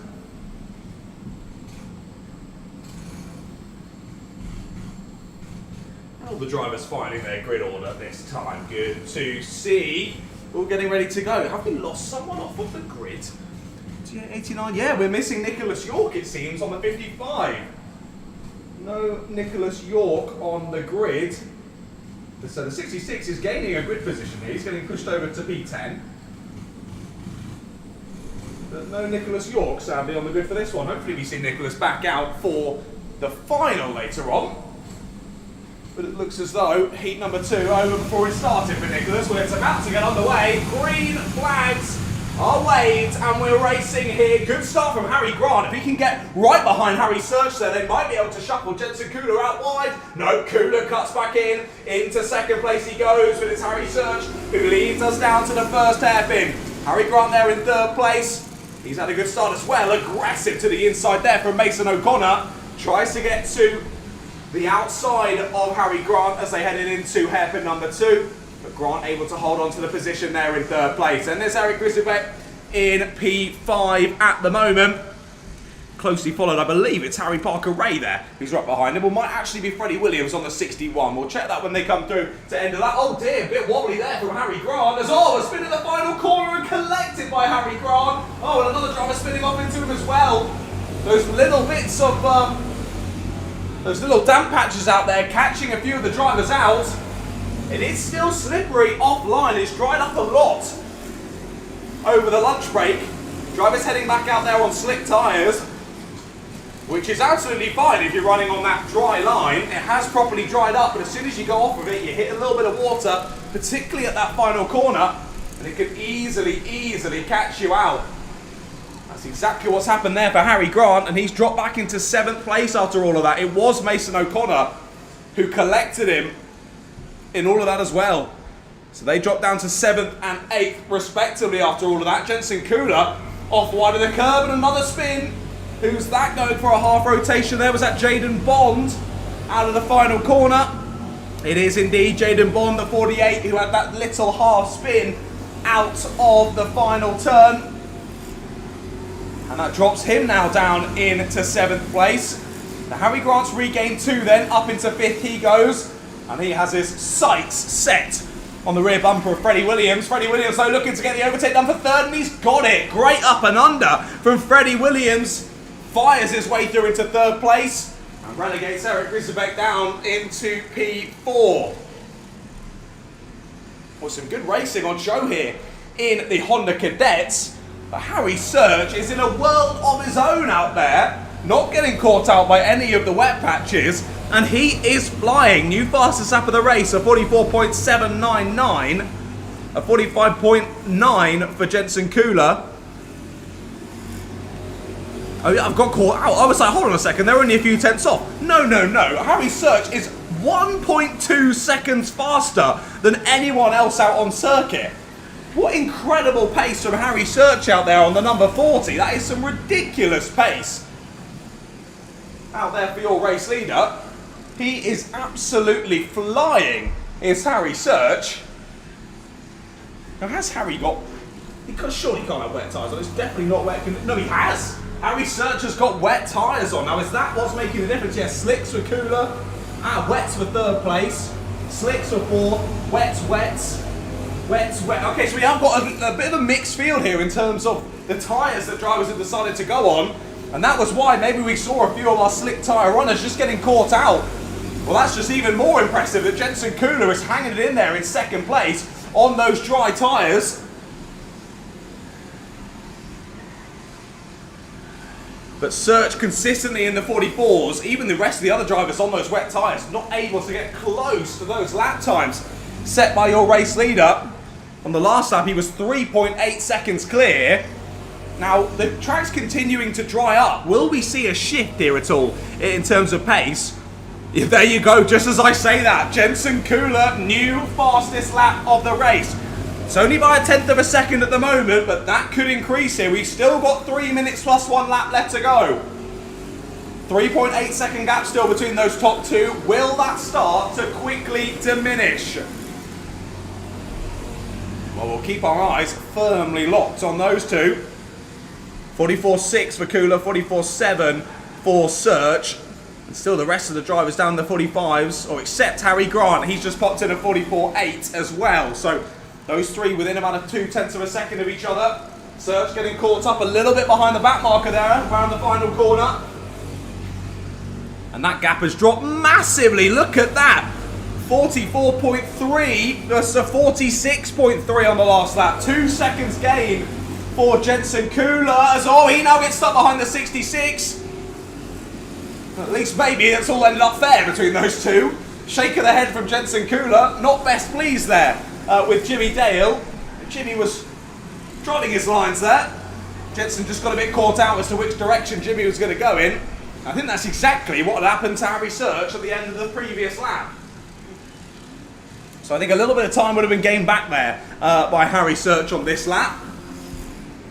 But still, I do think Kula is hunting him down. Yeah, back up to 2 seconds. So a little bit of time lost there behind Jimmy. But only 2/10. Only 2/10. There's still a minute and a half left to go in this. And Jensen Kula is hunting down your race leader. Harry Grant now right on the back of Freddie Williams. Of course, Harry has those dry tyres on as well. So he'll be looking to consolidate third place here in this one. Grab a few more points back to help him with his starting position in the final later on.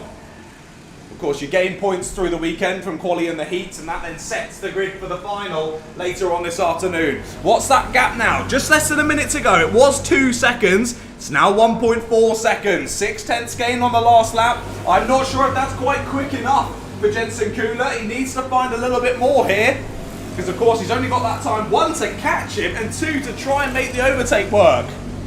And this will effectively, barring any penalties or any front fairing issues or whatnot, this will decide who takes pole position for the final. Of course, they came in to heat number 2 on identical points. Let's see how this one plays out. That gap has definitely closed. Sadly for Harry Search, I think he's going to eke out another lap here. He's going to cross the line with about 10 seconds left to go. And that'll mean 2 more laps. That could give the opportunity to Jensen Kula, and it will. He gained a second on that last lap. There's 4/10 between them, and he's right on the rear bumper of Harry Search. Search defends down into hairpin number 1. This should be simple for Kula, but Search will do everything he can to try and keep him behind. Up and under to the exit. Down to hairpin 2. Search holds the inside line, but gives the room to Kula around the outside, and Kula gets it done. Lovely racing there between the two of them. Harry Search giving the room there on the outside of hairpin 2, not forcing Kula wide.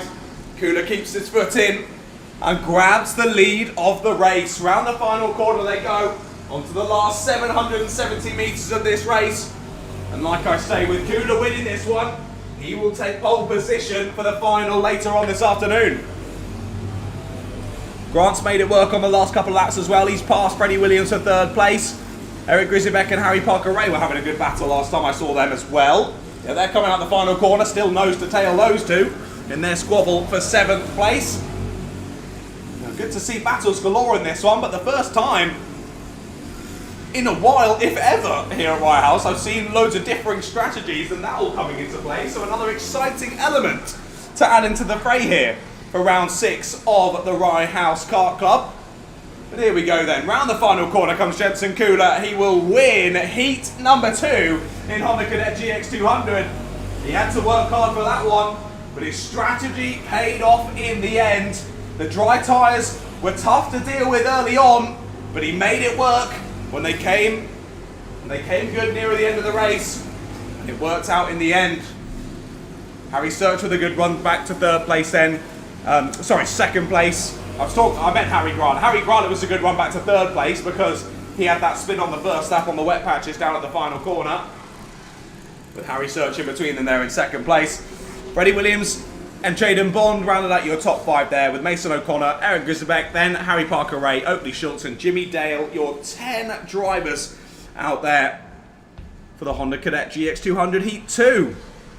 An exciting strategy, but I think it's very clear now that the track has dried up enough for those slick tyres.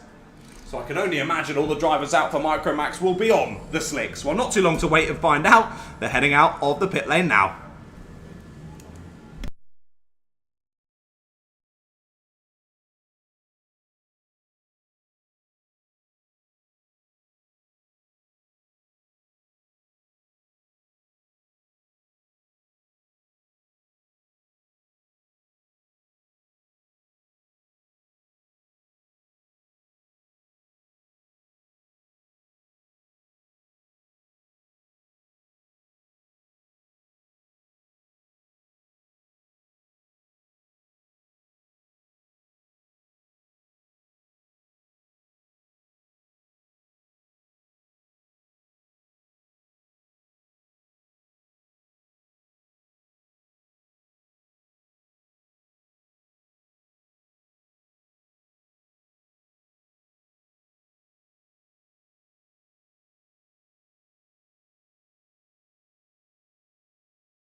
Right then, about ready to go for heat number 2 in Micromax. Your grid looks like this. Leyland Brandham and Hugo Senna Echeverri on the front row. James Carver, Charlie Cale on row 2. Anthony Ray and Theodore Nursmore on row 3. Doesn't look like James Carver will be joining the grid though. He slaps his helmet in frustration. I think he had a spin down on the Exeter Stadium bend on that warm-up lap. He's managed to bring it round to the infield section of the 2 hairpins. I can hear him out the window trying to restart the engine, but it just doesn't seem to want to restart. So James might be out of heat 2 before it's even really got underway, sadly. So we might be down another driver in Micromax already. Second place in the championship going into today, when the leader in the championship isn't here. It was James's to grab here today, but Kart not wanting to go any further. James will have to sit there and watch the race from the infield. There's never a more gutting feeling than that. Hopefully he can get back into the race for the final later on this afternoon. We'll wait and see. Right then, no, we're going to be going around again. So another lap to the drivers to get themselves sorted. And Leyland Brandon from pole looking to continue that perfect day so far. He's on 100 out of 100 possible points. So let's, well, for his sake, he'll hope that that continues. Drivers with another lap to try and get those tyres a bit warmer then, as James pops himself on the barrier. Hello. You alright? I'm here as usual.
too quick.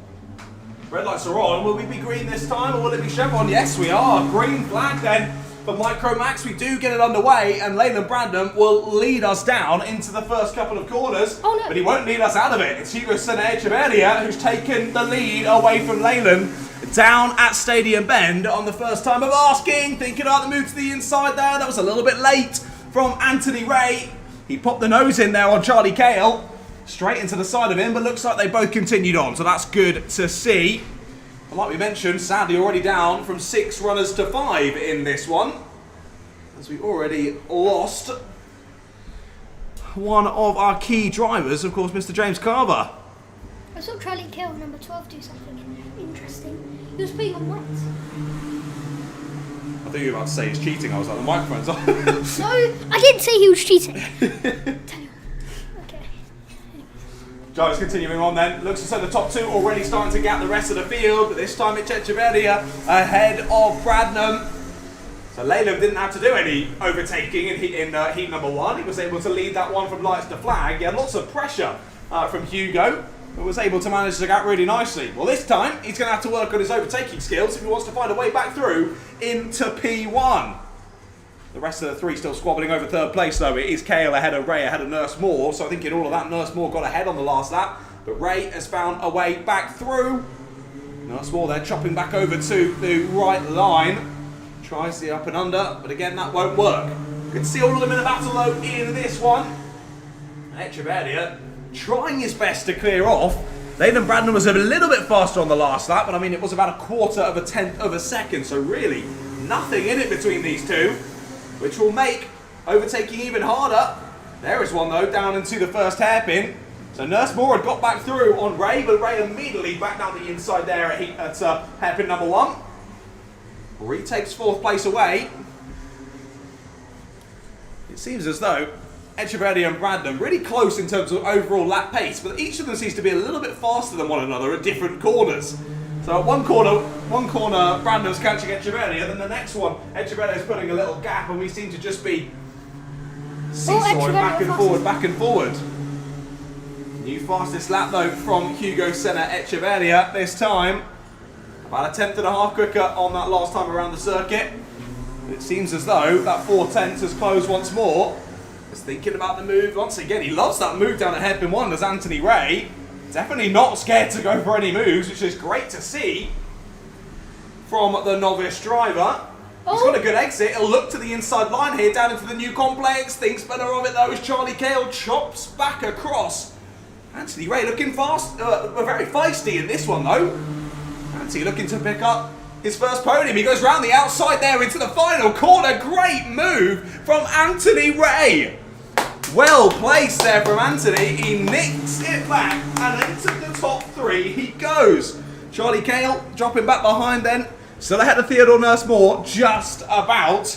We keep our eyes on the top 2 though. Theodore Nurse Moore. As it's looking for a move down into the first hairpin. Theodore Nurse Moore trying to move his way through on Charlie Cale, and he does.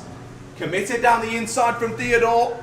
And Charlie, in the matter of corners, sadly for him, is relegated down from 3rd into 5th place. Can I take us through the final lap later? Can you what?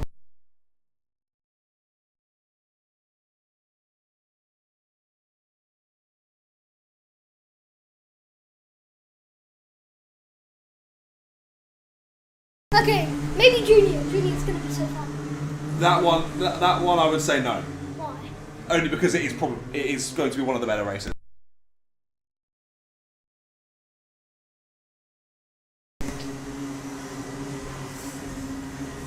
Just watching those lap times though, it was Leyland Brandon who took the fastest lap on the lap before last. And now Hugo Senna Echeverria steals it straight back. So again, they're trading times at the sharp end of the order. But Bradnam just unable to get close enough to think about any sort of overtakes here. On to lap number 7 we go. And there you go, Bradnam gets it straight back. New fastest lap from Leyland Bradnam. Both of them finding more grip out there as this track continues to dry out. How's McKinnon? So Bradnam just finding a bit more time on that last lap. About a kart length gap between the 2 of them. Ray still in 3rd, Nurse Moore still in 4th, and Cale still in 5th. Sadly for Charlie, he's just dropped off a bit of pace here as the track's dried out. Now is Charlie on those wet tyres? I think he is indeed. Oh, sweet. As I've got my roving reporter in the box, Santiago Simeone, and he's telling me that he is indeed on wet tyres. So Charlie Cale going for the gamble in this one. Not quite working out for him, Sandy, though. That track really drying up and not able to find the pace out there. A good couple of seconds off the pace of the rest of the field. So I think this is a race to forget, sadly, for Charlie, but to no fault of his own. Just the wrong decision in terms of the strategy for this one. So we'll just have to look forward to the final later on this afternoon. Leaders still absolutely line astern though as they head through into the final sector once again.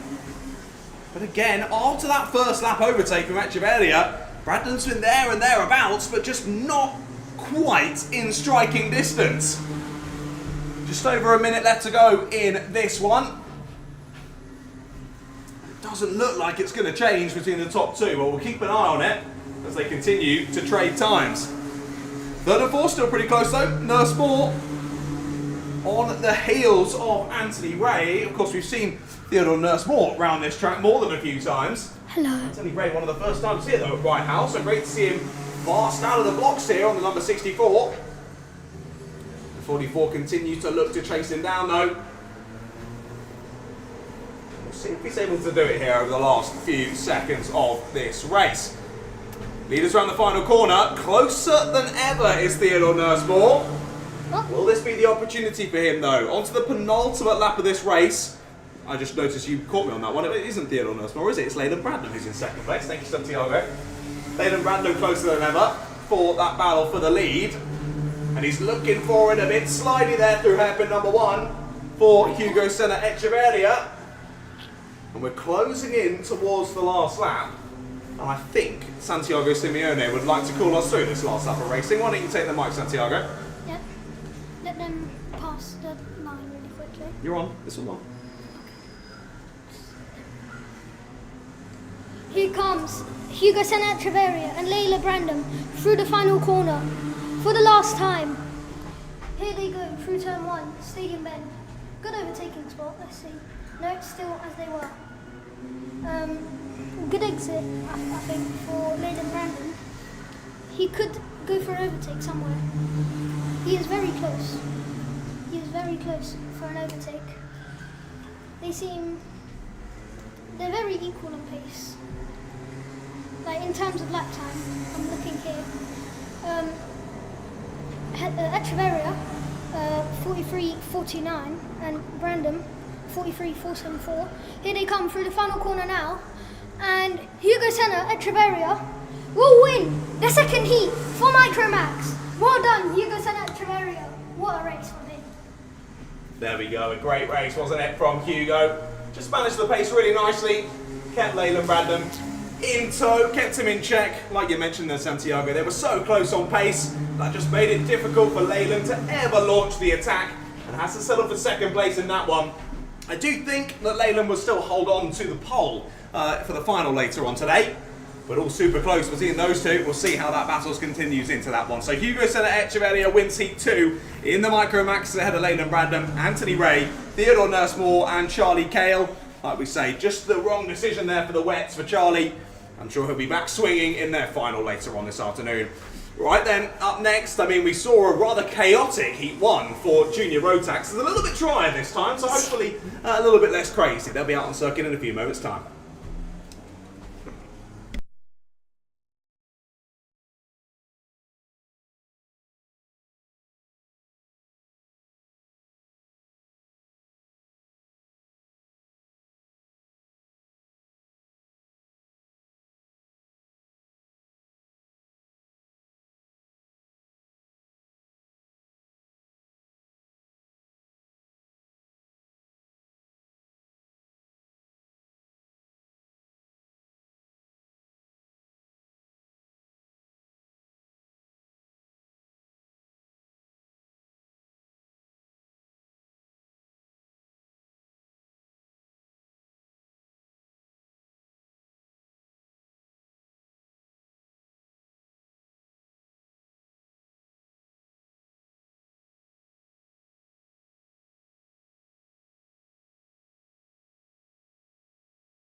Cristiano! Right then, here we go for the second heat of the day in Junior Rotax. Let's run you through the grid then. Rex Ashley and Anthony Parfitt on the front row. Then Tyler Mason-Gray and Jack Beasley on row 2. Marios Smith. Sorry everyone, and the Mario Smith crew, I was pronouncing that wrong. Mario Smith and Roddy Merrily on row 3. Then Luigi Perlini and Franklin Masama, Mia Caruso and Timmy Shahini. Edward Jones, George Dale, Lewis Joyner, Christian Kehayov, I think we'll be going round again, yeah.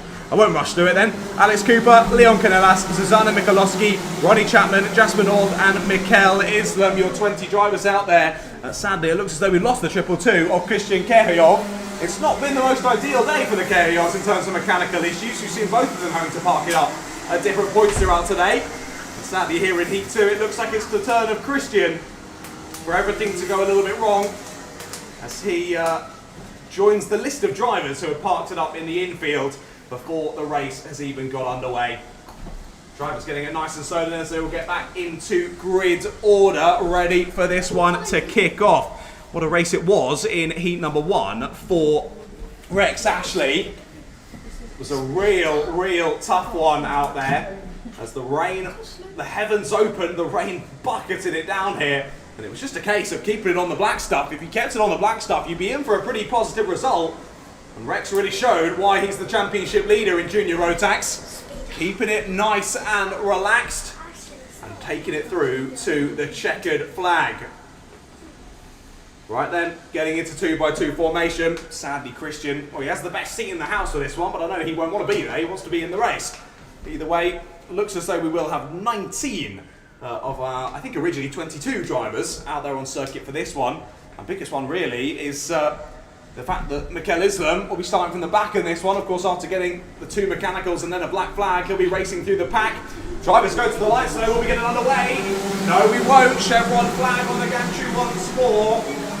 I think the whole pack was just a little bit too elongated there before we got that one underway. Drivers at the back, just not quite keeping up with the pace of the pack. Dropped a little bit too far away. And they'll get another lap to try to put a bit of heat in those tyres, which will be absolutely key at the moment, given the weather that we've been having. It is still pretty warm out there, but a lot more difficult than it was last round, where it was absolutely baking.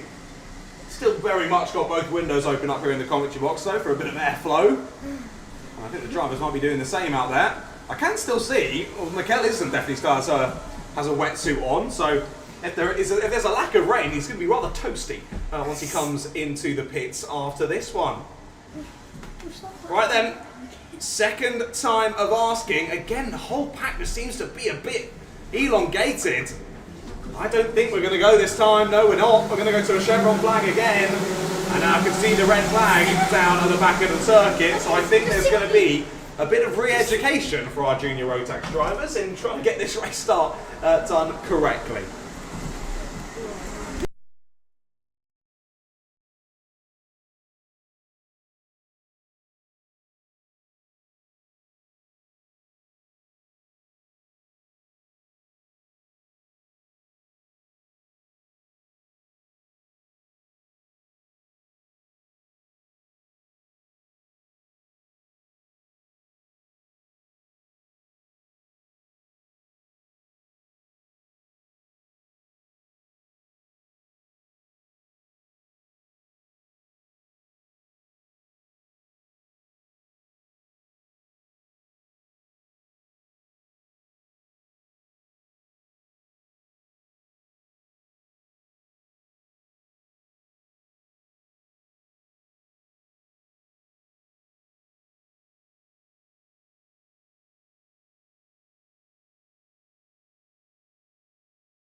No, not Sparky.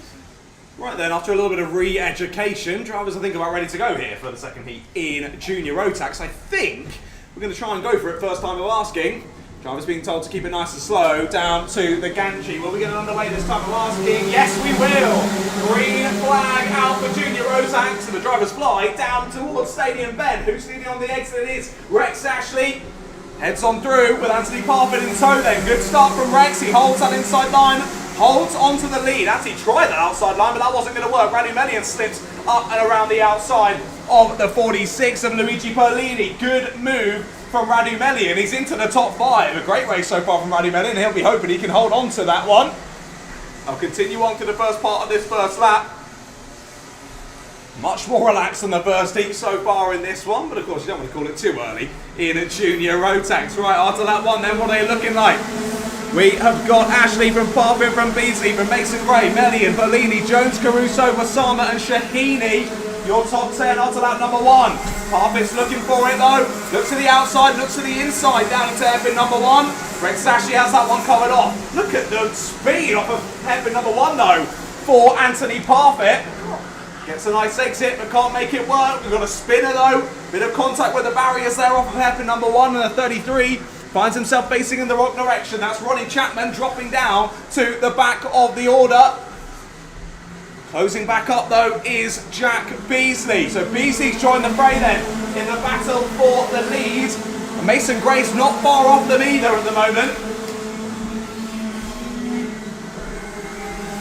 Looking for it again. Look at the defence from Ashley. Sends Anthony Parfit a long way round, up and under from Beasley. They'll be side by side on the exit. To the inside goes Parfit. He thinks about it, but no. Bit of a bump to the back of Beasley. Up and under goes Beasley for second place. Great move there. Opportunistic from Jack Beasley.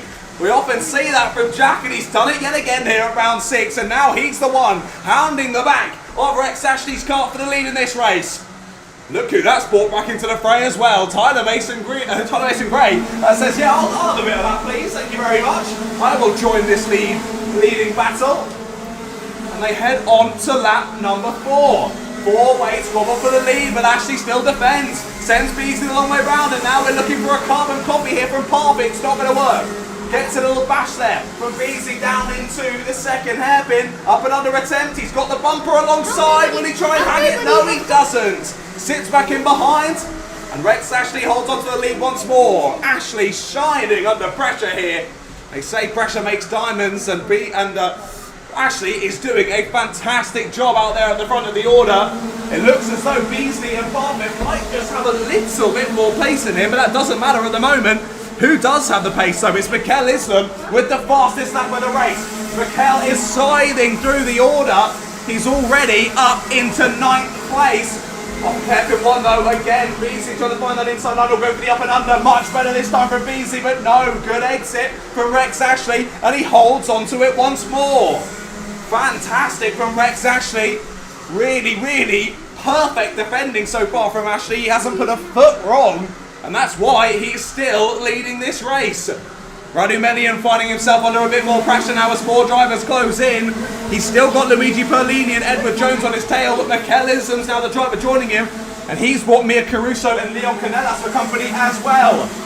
Again, sends them to the outside line. Does Ashley? He'll block that exit, but to the outside this time. Beasley's trying something different. He'll go for the up and under again, but Parfit's there. Parfit closes the door, and that scuppers the overtake attempt there from Jack Beasley.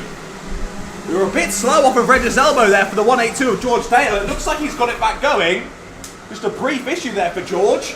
We'll see if that persists. Still, just over 3 minutes left to go in this race. We're only just over halfway through. And Rex continuing to somehow keep these drivers behind him. Checks over the shoulder, sends him the long way around again. I mean, it's worked every other time. Why not keep doing it? That's exactly what he's going to do. Beasley tries the up and under, but he knows Parfit's there. And again, it's not going to work. He tries to get the exit. He's alongside this time. Just about has to back out of that one. My goodness. It's like a game of chess, this, between the top 4. And Rex Ashley just seems to always be a move ahead. Round the final corner once again then. And still as they were, I think Mason Gray just waiting in the wings here thinking, you guys crack on. When it all goes wrong, I'm going to be there to pick up the pieces. And they've got a decent gap now over Radu Melian in 5th place. That gap about 1.5 seconds. Carbon copy this time once more. Rex Ashley holding the line.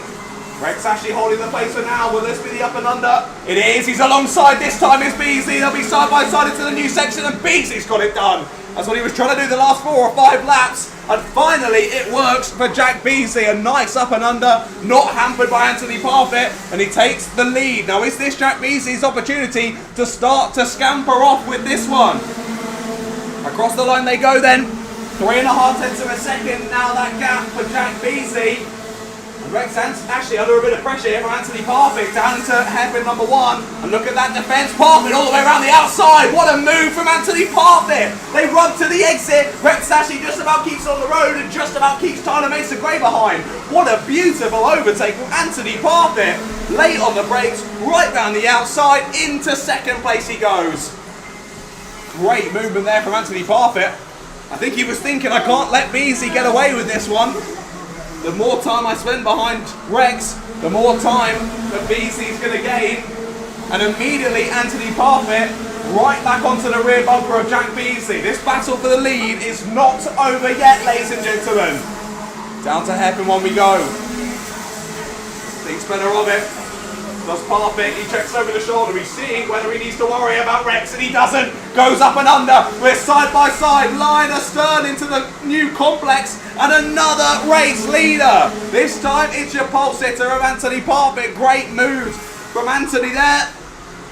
Size his way through into the lead of this race. Well worked from Anthony Parfit. Some very, very smart overtakes of that young man. New fastest lap though is Tyler Mason-Gray on the last lap. Well, it was until it was stolen away by Leon Canellas. Great lap from Leon Canellas as he's trying to make his way through the order as well. Looks as though Radu Melian's lost a couple of places. Mikel Islam slipped through, and so has Luigi Perlini. We're down to 7th then for Radu.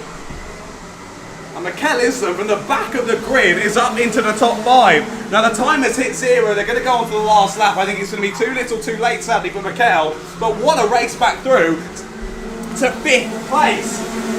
Well, last lap board is shown then. Anthony Parfit has a nice bit of breathing room there in the lead. A good 3-4 kart lengths gap. And Beasley actually under a bit of pressure here from Rex Ashley. When I say that, Ashley's actually defending from Mason-Gray. Mason-Gray trying the same overtake he has to take to the runoff. Well done there for seeing that one happen, Tyler. Dives for the runoff, saves his race, but means he can't get the overtake done for P3. Leaders will continue on, a little bit more spaced out, or more spaced out than we've seen them all race. And it'll be round the final corner for the race win in Heat 2 for Anthony Parfit. He sees the checkered flag first, and what a smart and considered race from Anthony Parfit. Great race win as he takes the fastest lap on the last couple of laps as well. 2nd place for Jack Beasley, 3rd for Rex Ashley. What a defence for Rex Ashley for a lot of that race. He was followed by Tyler Mason-Gray, Mikel Islam, Luigi Perlini, Radu Melian, Leon Canellas, Edward Jones, Mir Caruso, your top 10. Then Franklin Wasama, Lewis Joyner, Timmy Shahini, Alex Cooper, George Dale, Jasper North, Zuzana Mikolowski, and Ronnie Chapman. Your 18 drivers making it to a checkered flag in that one, sadly. And we've lost a couple from juniors so far today, which is always a shame, but hopefully we see more back in the fray for the final later on. Speaking of finals, we've only got 2 more heats to go until we get to those all-important finals. Up next, it's going to be Heat 2 for Senior Rotax.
So then second to last heat around number 6 of the Rye House Kart Club then. Senior Road Tax heat number 2 is up next. Bailey Waters and Jacob Barron on the front row with Chloe Kundusik and Jerome Phillip on row 2. Daniel Kehayov and Aminas Zabarauskas, on the number 17, rounding out the grid for this one.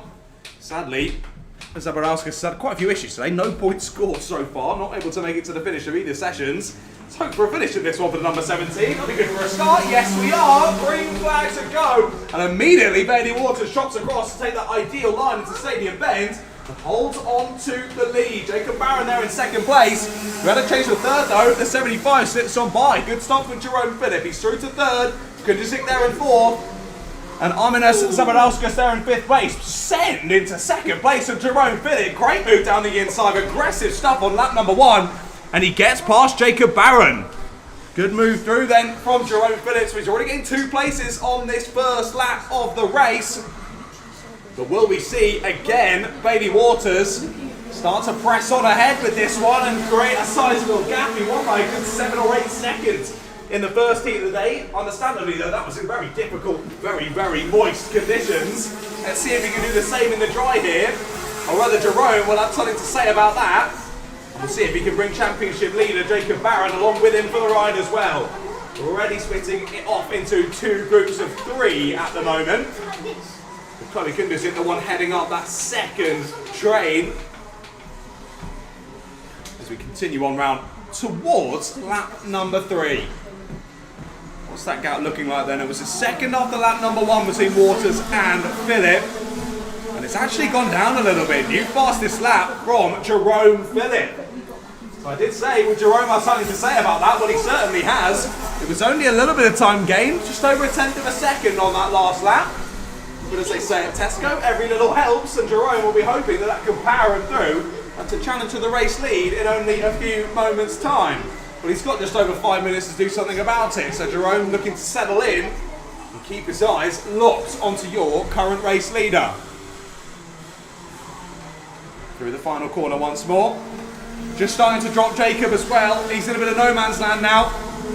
As there you go, Bailey Waters retakes that fastest lap and gap extends once again. Just over a second once more between the 19 and the 75. Gap was 1.7 back to Jacob Barron being a leader. It's now 2.5.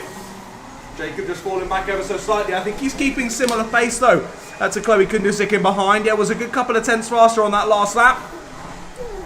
Oh, big crash and the driver's out of the car. That's a big off there out of hairpin number 2 and a smack into the barriers. That's the 17 of Aminas Zabarauskas with a big off there and red flag on the circuit, understandably so.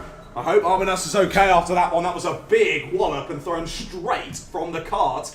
He was straight up, but hopefully all okay after that one. That was a bit of a scary incident. I saw the whole thing. I know. He got squeezed to the wall, and then he hit the wall, and then he literally flinged out the car. Yeah. Oh damn!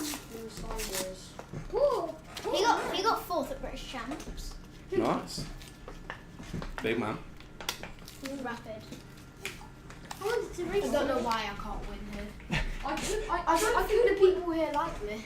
I could win They it. They just give me penalty after penalty each race. No, because our race would have been the junior race. I would have loved it. I love going on slicks in the wet. I would have loved it. In practice I went out. I wasn't going silent after that one. I think just my microphone ran out of battery at the worst possible time. Hopefully, Aminas all okay after that one. That was a pretty sizable impact into the barrier. I think racing wheel to wheel there with Daniel Kehayov and just squeezed ever so slightly to the barrier. And you know when the car impacts the barrier side on, it's pretty much instant stopping force, and he was thrown straight from the car. He was straight up and out of the car, which was good to see, but I think taking a couple of seconds to have a bit of a breather, understandably so. But hopefully Aminas all okay. Hopefully we do see him back out in the final later on, but understandably red flag conditions here around the Rye House Kart Raceway. Hopefully we're back underway in a few minutes' time. Still 3 minutes on the clock, so I do think we should get this one back underway, but I'll let you know when I have any more information.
Right then, well after that sizable incident there, mid part of the race, I think we're just about to get this one underway.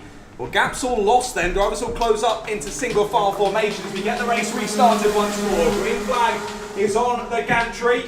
And drivers will continue on for about 4 minutes of racing action here in the seniors once again then. Bailey Waters will lead us away ahead of Jerome Phillip and Jacob Barron. Well, we saw that Bailey and Jerome were very close on pace throughout this race so far. And now Jerome has been able to, of course out of no fault of his own, been able to close that gap. So he's got a bit more of an opportunity here to try and steal away the race lead. First port of call though is hang on to the back of Bailey Waters and then see if he can size up an overtake. It is still Jerome with the fastest lap by about a tenth of a second ahead of Bailey. But catching him is one thing, finding a way past is another. But he's just set another fastest lap on the last lap. They all went up within 1/100th of a second of each other on that last time around the circuit. But I don't think that's enough overspeed for Jerome to think about an overtake really. I think sizing everyone up as well for the final later on this afternoon. We'll see how this one continues to play out. 3 minutes left to go on the gantry. Time's so close between those top two, like we were saying, and they're a good 8, 9 tenths clear of the fastest laps of the rest of the field. So crazy pace from Bailey Waters and Jerome Phillip. But again, that pendulum swings back the way of Bailey Waters. New fastest lap, 37.600 for Waters. New personal best of a 37.8 from Jerome, who's not far off at all. But Bailey just keeping him at arm's length, making sure he makes no mistakes. And no opportunities arise for an overtake. Jacob Barron's still there in third. Chloe Kunderzik still there in fourth. With Daniel Kehiov, they're slotted in just behind them in fifth place. Looks as though that gap might have extended even more on that last lap. It was 3.5 tenths. It's now 5.5 tenths. Everyone continuing to do personal best laps. But again, another fastest lap of the race from Bailey Waters, and you can see why they're finding more lap time out there. We're briefly seeing a little bit of sunlight down here in Hoddesdon. Clouds not quite looking as angry as they were earlier, but still not the loveliest day here in the UK. Classic British summertime. We'll say that, actually it has been really nice so far this summer. But not blessing us here for round 6 anyway. Around the final corner come our 2 leaders once more. What's that gap looking like? Was 5.5 tenths. Stays about the same. Ever so slightly faster on that last lap was Jerome, but I'm talking 100ths of a second. So like we say, Bailey Waters just doing everything he needs to do there out in the lead of this race to keep Jerome at bay. Again, another gap that was shortened by that brief red flag and race restart was the gap between Jacob Barron and Chloe Kunderzik. That's only about a kart length still at the moment. And Chloe's best opportunity here to try and steal away a position in the last part of this race. 1 minute left to go. I think we'll see a couple more laps of this race. I think it will end up being 3 once all is said and done. But again, that gap has extended once more, back up to 3/4 of a second between Waters and Phillip.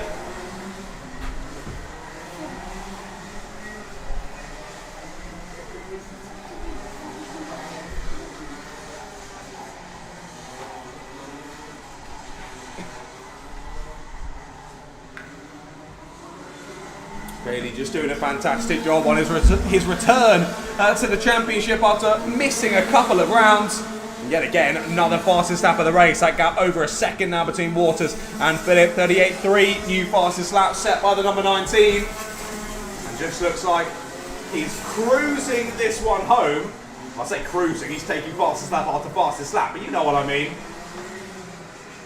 He's enjoying setting qualifying laps out there as he looks to take home another full stack of points and continue on his perfect day so far to pop himself on pole position for the final later on this afternoon. Timer just about hit 0 then. Drivers head under the gantry and start the last lap of this race.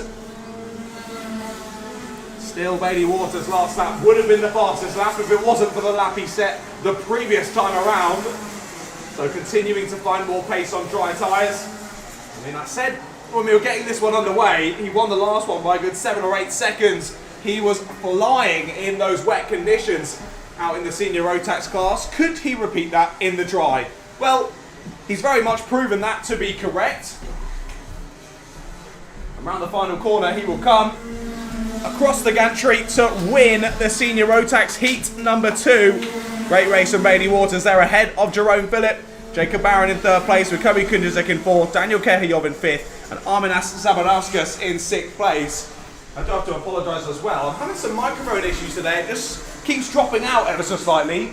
We'll randomly drop out for 10 or 15 seconds and we'll come back. I've changed the batteries, I've changed the cables. I can't work out what the fix is. So if you lose me, take a few seconds of respite from my frustrating voice. I'm sure I'll be back in 30 seconds, a minute time. So apologies about that. But we come to the end then of our senior Rotax heat number 2. Only one more heat left to go before we go to the finals. Heading out of the pits very, very soon will be our 177s.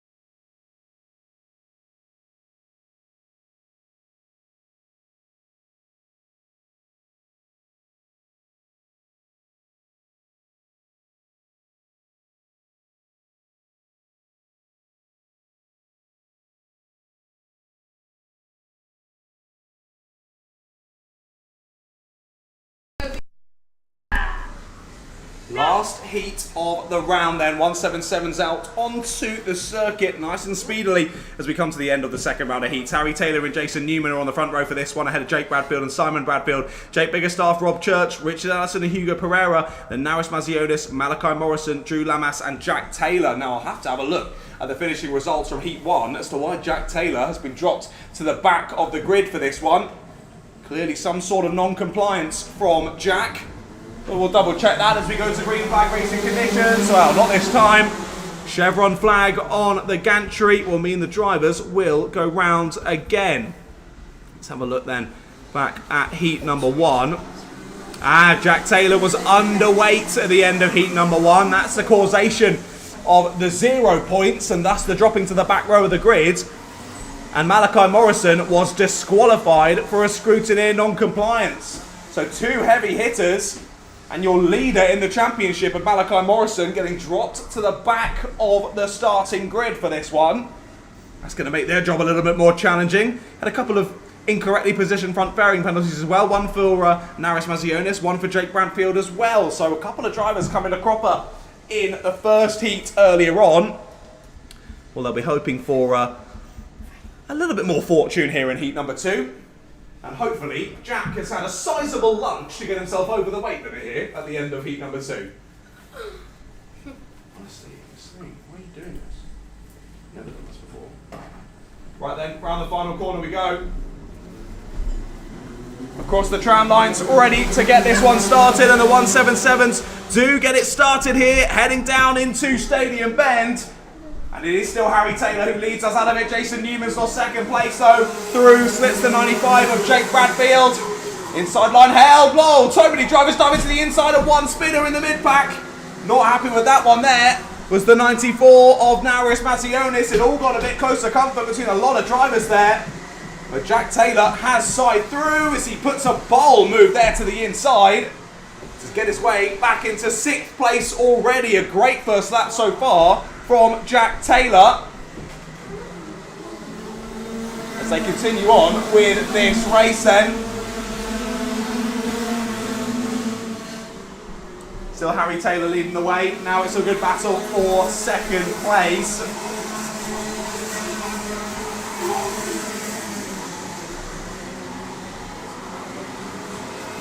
Jason Newman now the one hounding the back of Jake Bradfield. He's got a contact warning for that one.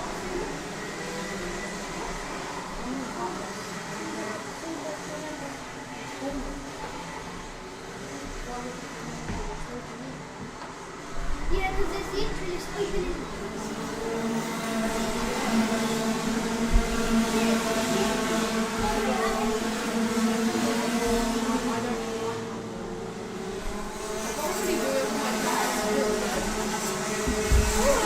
Jack Taylor continuing to slip through the pack then. He's up into the top 5 now, but now he goes wide out of the first hairpin. He's going to lose 1, no 2 places. Cheeky move down the inside there to retake that position from the 11 of Hugo Carrera. Aggressive stuff, and he takes it right back. There was a shake of the head on the exit from Jack Taylor. He was frustrated, he made that mistake all on his own, and it's cost him 2 positions, and he worked so hard to get back. We'll have to work even harder to get his way back through once again. Harry Taylor, though, he's grabbing this opportunity of the championship lead with both hands. Jason Newman aggressive down the inside, a hairpin 1 there. The room had to be given by Jake Bradfield. Jason forced his way down the inside and got it done. Into second place he goes. Like I was saying, with Malachi losing all those points from Heat 1 and getting dropped down the order for the start of this one, it's giving the opportunity to Harry Taylor to press on, gain lots of points against what Malachi's grabbing from these races, and look to push through to the lead of this race. Or push through to the lead of the championship, I should say.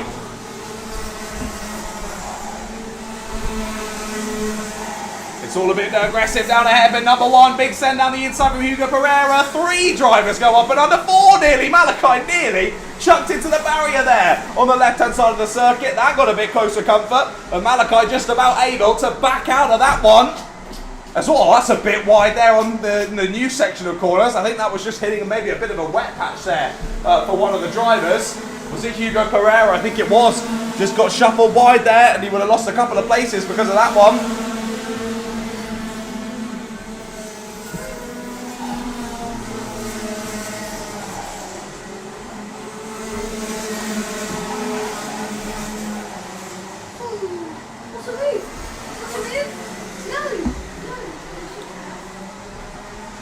I think we've got a drop rear bumper for the number 57 of Jake Biggerstaff. That right rear of the bumper has definitely dropped for Jake. I think that's going to be a mechanical flag at the end of this one. We'll see if anyone around the circuit spots it. Well, I'm sorry, Jake, I've shouted it over the tannoy now, so apologies. So Jack Taylor's up to 5th then, Lamas through to 6th, Morrison up to 7th with Simon Bradfield dropping back. But again, Harry Taylor's made the most of this, pressing on well into the lead of this race. And what is that gap now? Nearly 2.5 seconds that Harry Taylor has out near the sharp end. And Jason Newman, after aggressively getting his way back through into second place, he's holding on to it well, dealing with the pressure from Jake Bradfield and Jake Biggerstaff really nicely. But he's got a couple more minutes to try and hold on to this one, 2.5 to be exact. And Harry Taylor will be looking to continue this on to hold on to the pole position for the final later on, where points really do mean prizes. Looks as though Jason's settling into a good pace now. Had a chat with him over the lunch break, and he was saying I was dropping back through the pack because I had my had the dry setup still on for the wet weather conditions, which obviously is never ideal. And that was why the pace just wasn't there. Well, the dry setup's still on, and it's working a treat now. Still there in second place. And he sets a new fastest lap of the race, does Jason. Gap to leader down to 2 seconds. As there you go, technical defect flag for the 57 of Jake Bradfield. That'll shift everyone else behind him. Oh, sorry, not Jake Bradfield, Jake Biggerstaff. I'm getting the 2 Jakes confused, my apologies. It's Biggerstaff with that mechanical flag. He'll have to head back into pit lane. And that'll be race over early for Jake Biggerstaff. All the drivers behind him getting bumped up 1 position. I'll give you the whole time if you get out. No, and you don't have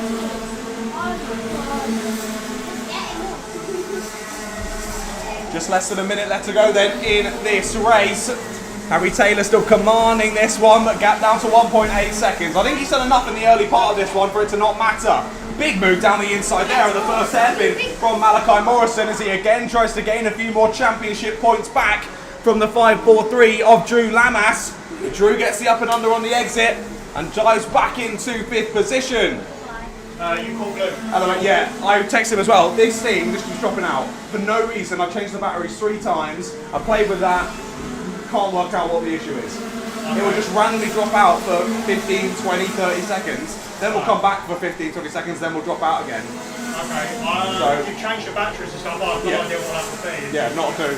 I'm just sort of dealing with it, but it just sounds a bit rubbish out there. It comes on for a bit and then goes off and comes on, so it's just sort of stop and start. So yeah, I mean, I can see what we can do. It probably won't be a lot now, but yeah, let's go. If you change the batteries and everything, there's probably not a lot else we can do. All right. Anyway, to be honest with you. Yeah, no problem. But yeah. All right. It's what it is.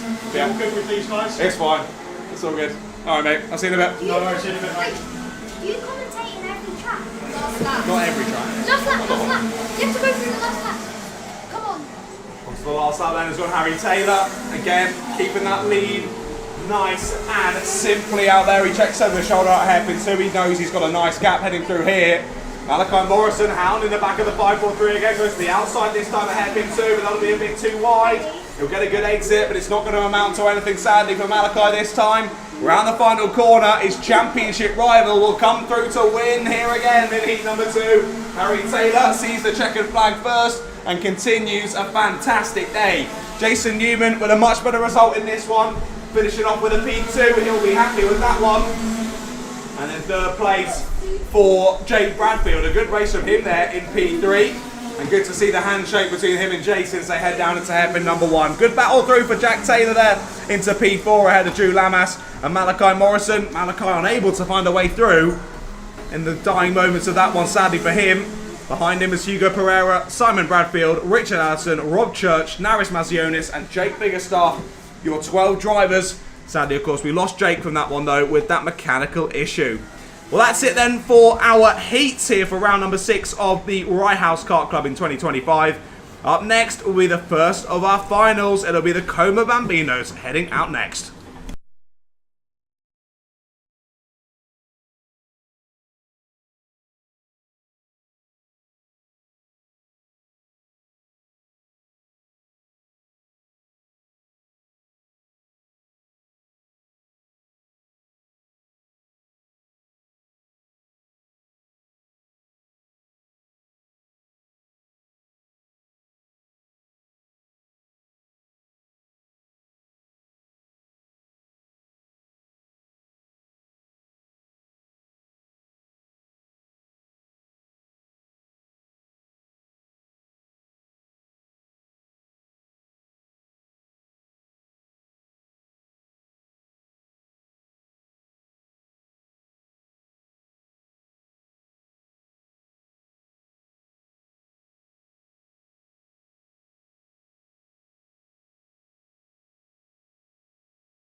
Sorry, there's a bit of background noise in that one, everyone. It's obviously it's lovely to have the kids come up here and enjoy being in the comms box and want to get involved. But I want to make the stream as good for you as well, so I always make sure the finals, they've got to clear out, so they've all cleared out now. Now, issues I'm having, the circuit microphone is having lots of issues today. Just for some reason, just drops out randomly. I've changed the batteries loads of times, I've changed everything. I can't find out what the issue is, so it is what it is. But hopefully, if you listen to it back, all of this microphone should be fine. So you should be able to hear everything in this one. Anyway, final's about to start.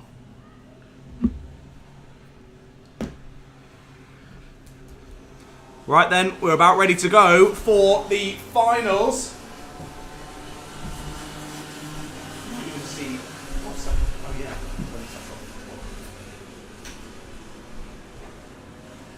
Right then, about ready to go for the finals. Now I will say just before we get this underway, I'm having these microphone issues around the circuit. However, there is the live stream over on the Rye House YouTube channel. So if you're having issues around the circuit comms here, you can still hear me over on the Rye House YouTube channel. If you are so inclined, just letting you know, the option is there.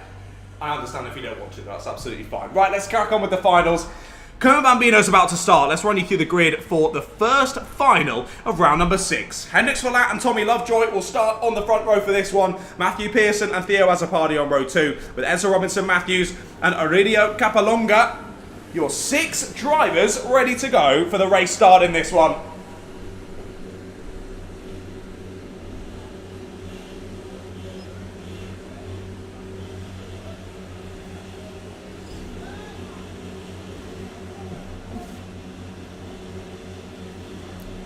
So Hendrix Verlat with a perfect day so far today, but it hasn't been that easy for him. Tommy Lovejoy really bringing the heat in heat number 2. Bringing the heat in the heat.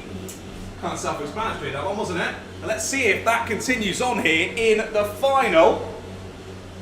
Well, I've given the speaker system a bit of time to cool down. We'll see if that helps.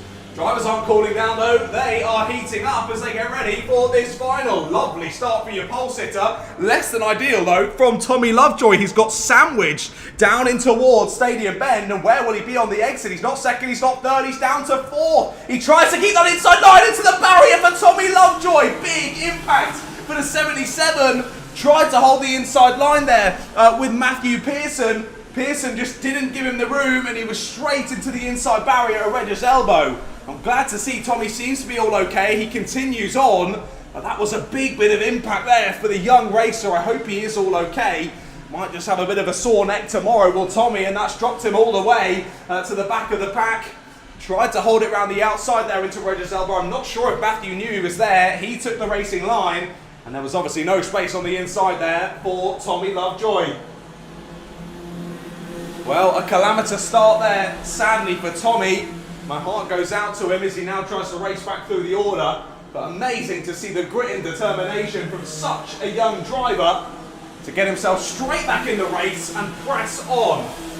Well done to Tommy. A big shout out to the number 77. Well, how's it looking then? After lap number 1, it is still Hendrix Verlat who's leading the way, now ahead of Theo Azzopardi, your championship leader.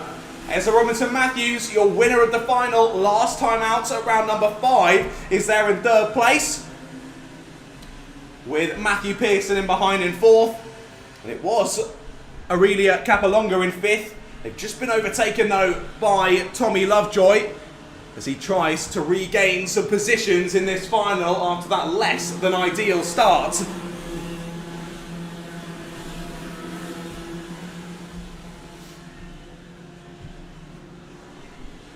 What are the lap times looking like then? Fastest lap from Hendrix Verlat is a 50 dead. We've got a 50.4 for Azzopardi, a 51 dead for Robinson Matthews, a 51.1 for Pearson, and a 51.2 for Lovejoy as he settles back in.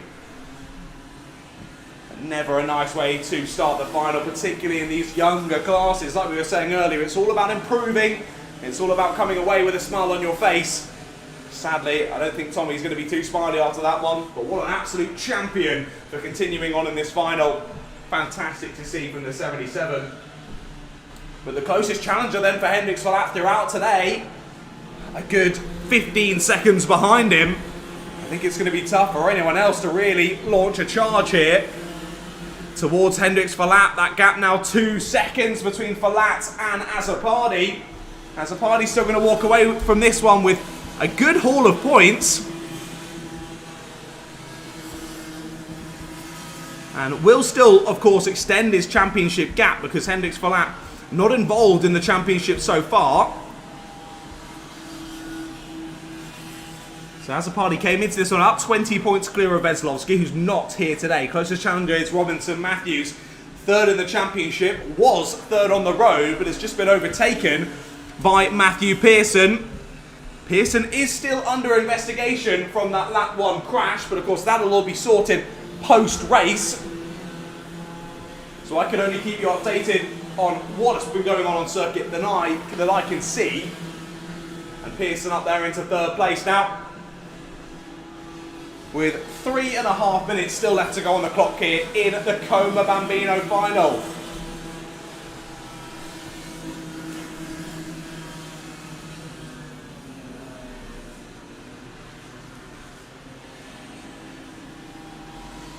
Gap continuing to increase there between the two leaders.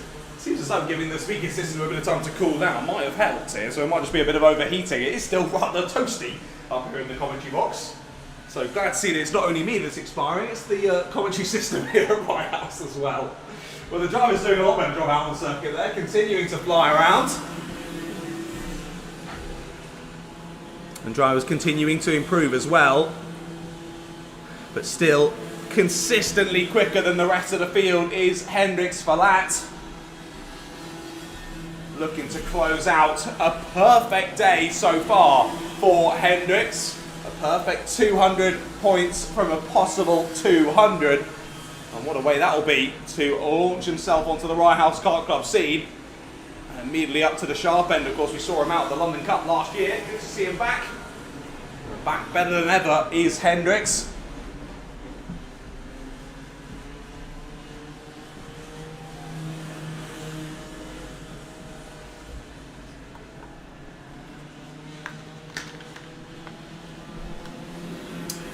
Hendrix will lead us on to lap number 7 with just less than 2 minutes left to go on the clock.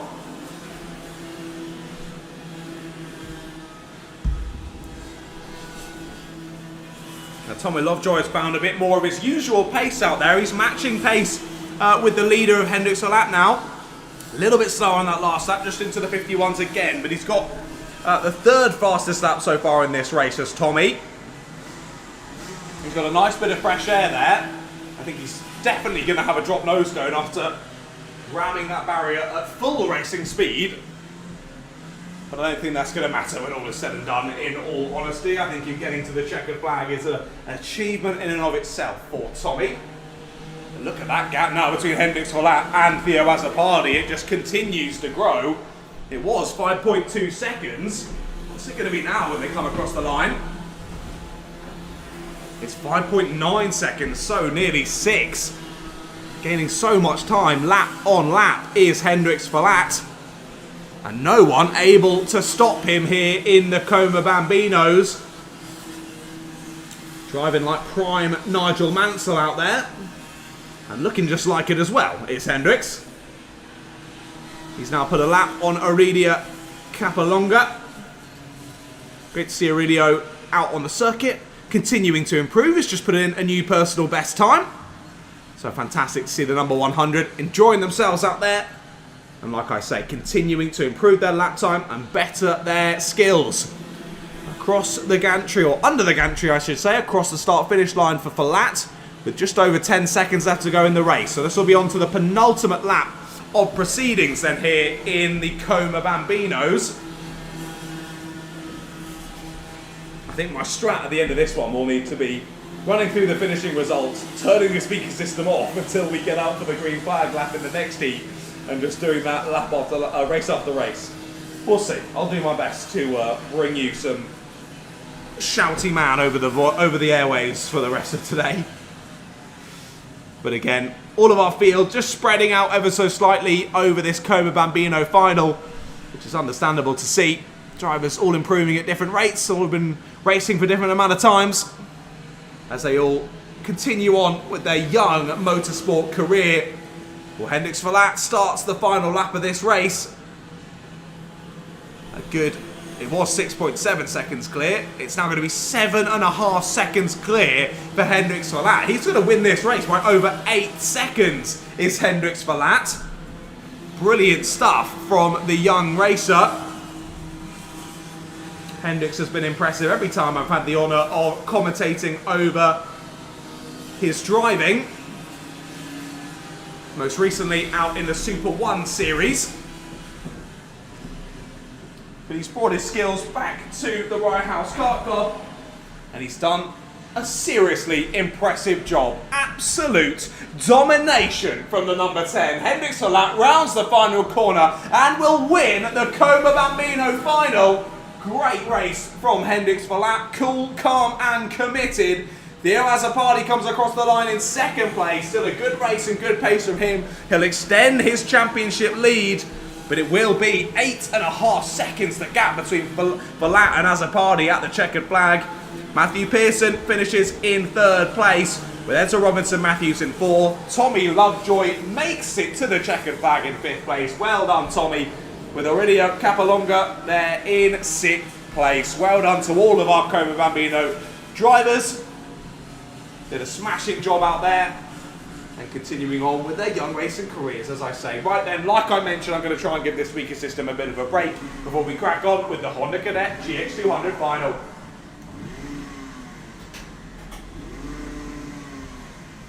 Is that a fan? It is. I'll stick that in front of it.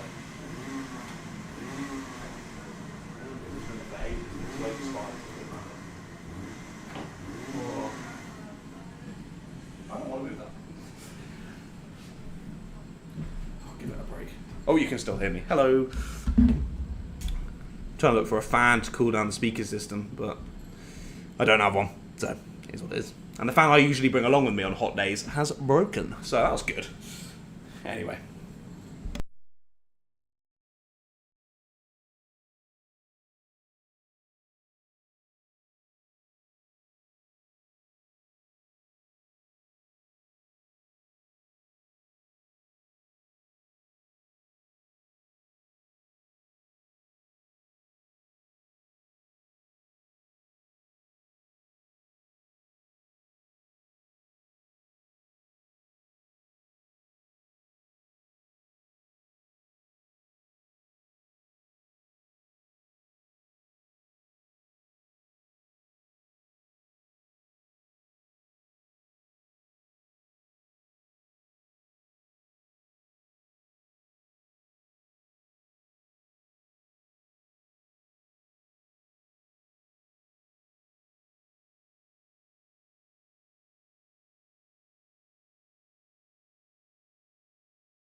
Hello everyone in the live chat. Just while I'm in a second, I'm just reading through the YouTube chat.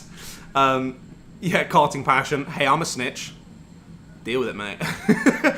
Hey, if I see a mechanical problem, I'm going to call it out, because it's safety at the end of the day, so I'm going to call it. And yeah, sorry, I have to move away from the microphone, because I have to move around the commentary box to see different areas of the circuit well. And this microphone's massive. I can't, the cable's not long enough, and I can't carry it around, so it just doesn't work. So sorry about that. But you'll just have to deal with that, I'm afraid.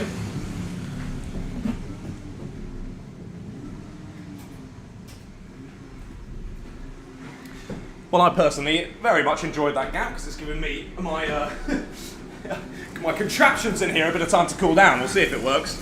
Anyway, we're about ready to go for another final. Out next, the Honda Cadet GX200 final.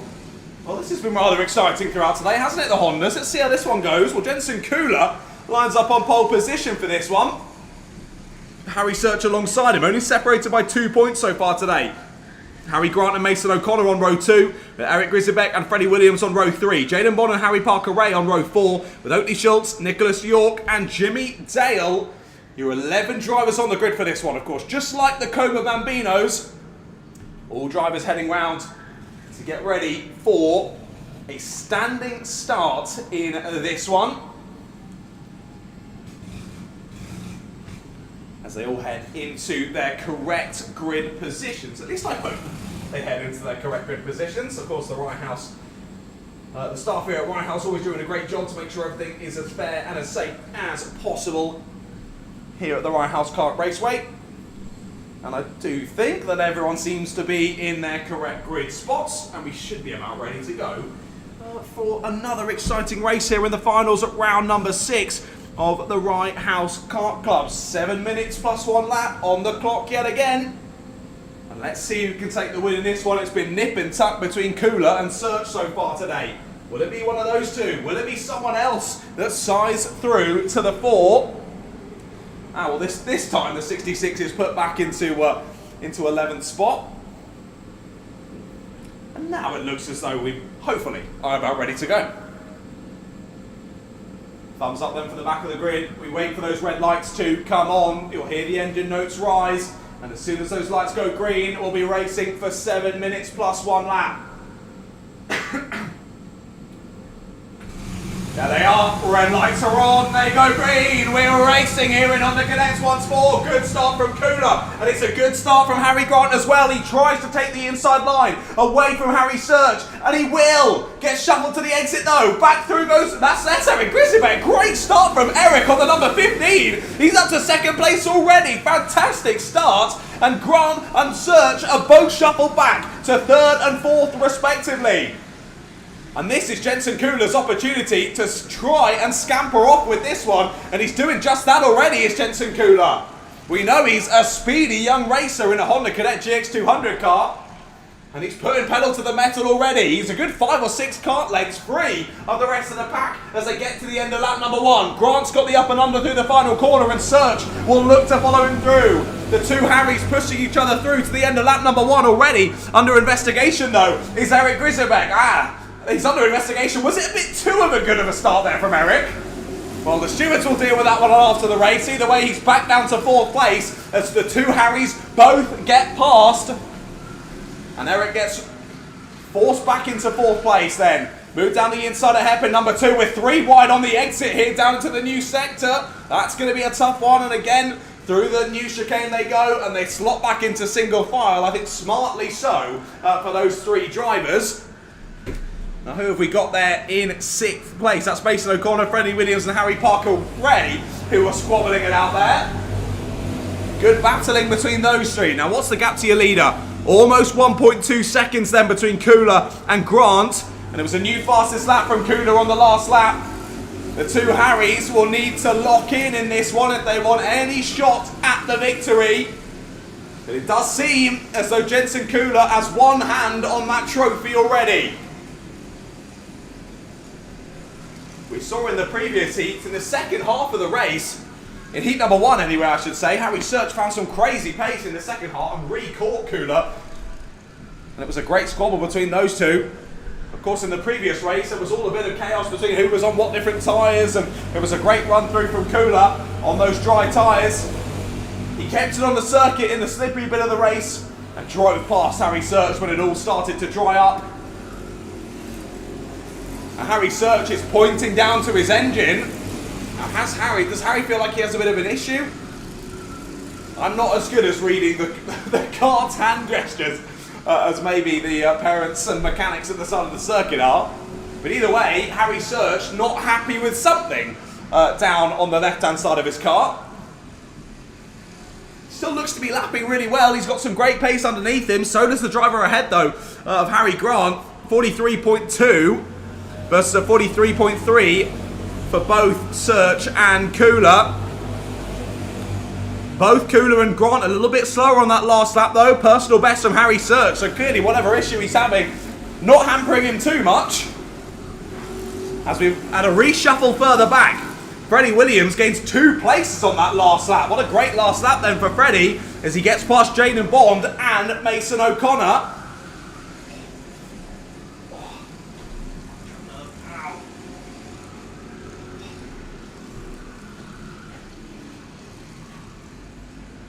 Still as they were then between our top 3, and I think gaps relatively stagnant as well. 1.6 separating all of them, 0.9 between the top 2. What is it after this lap then? It's closed in a little bit, down to 0.8 between Cooler and Grant. But again, how will they manage the pace difference? We've seen Cooler under a lot more pressure than this and able to hold on. So again, it's just putting in those quali laps now, hitting your marks and trying to chase down the rest of the drivers, or keep the rest of the drivers behind us. That's Cooler's attempt for this one. Oh, drivers trying to go side by side there through the new sector and a little bit wide there for one of them. That would have been Mason O'Connor battling with Harry Parker Ray. Parker Ray's up and around the outside there. Great move from Harry Parker Ray. Gets that move done. And now he's pointing forward. He wants to work together now with Mason O'Connor. I do enjoy that about kart racing. Look, I'll overtake you, but once I'm past, please don't overtake me back. I'd really appreciate that. Let's work together now. Come on. Hey, I'd do it as well. I would do it as well. Harry Search, though, he has dropped off now. A little bit of pace. 43.8 for Search, and he's dropped back into the hands of Eric Grisbeck, and their battle now for the final of the podium positions. New fastest lap on the last lap, though, from Harry Grant. He closed in by another 1/10 of a second as he keeps his eye on the back of Jensen Cooler. Now, we had Harry up in the box only a few moments ago, and he was saying about how he just doesn't seem to be able to win around here at Rye House. Something always goes wrong. He's always right in there with a shout of it, but it just never quite materialises by the end of the race. Well, this is looking like his best opportunity that I've seen so far from him racing down here at the Rye House Kart Club. He's putting in some great times. He's slowly but surely closing that gap to the race leader.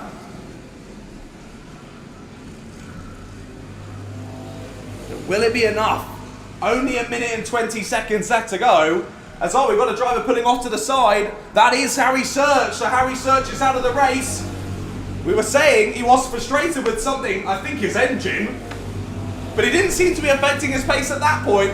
But clearly he knew something that I couldn't see from here in the commentary box, and something has gone wrong with that kart. And Harry Search, after a super impressive day out here at the Rye House Kart Raceway, it all goes wrong in the final, and he is gutted about that, understandably so. Harry out of the running, and that's handed Eric Grisbeck the last place on the podium for the moment. I will say though, 2 drivers in behind, really not far behind at all. That's Freddie Williams and Jaden Bond. And Freddie's found some really good pace in this race, and he's bringing Jaden Bond along for the party as well. What's the gap now between the 2 leaders? It had dropped down to 3/10, and he's still about 3/10. New personal best from Jensen Cooler, but Grant was still faster on that last lap.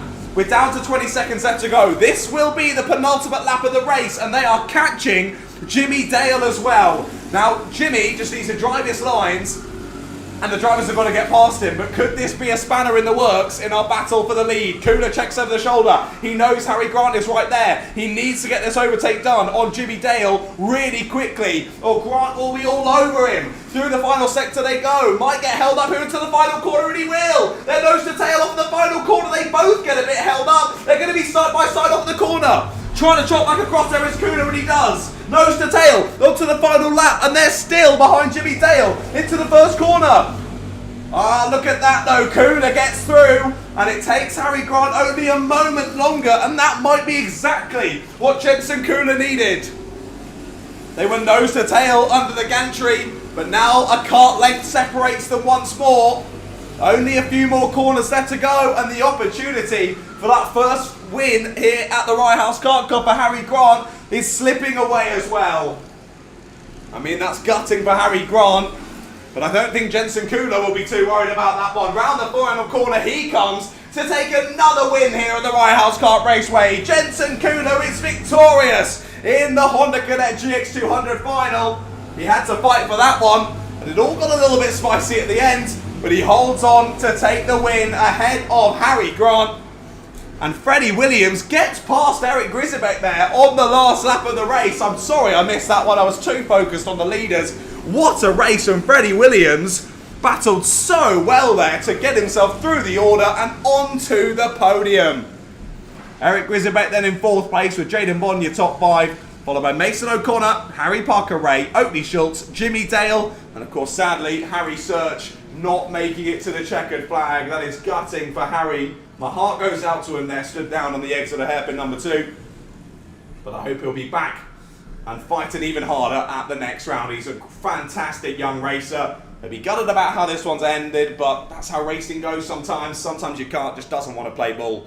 But that's it for the Hondas then. Their final is done and dusted. And up next, it's going to be the final for our Micromax drivers. What? Turn off. Bye. How is this on red already? Is this the old battery then? I don't know. I'm just going to I can still hear it out the window. I'm going to keep going. I forgot to meet you again. Hello. This thing, the mic's really frustrating me, but it is what it is. We're dealing with it. I hope you're all enjoying. I wonder if any of you replied when I spoke to you last time. Let's check again.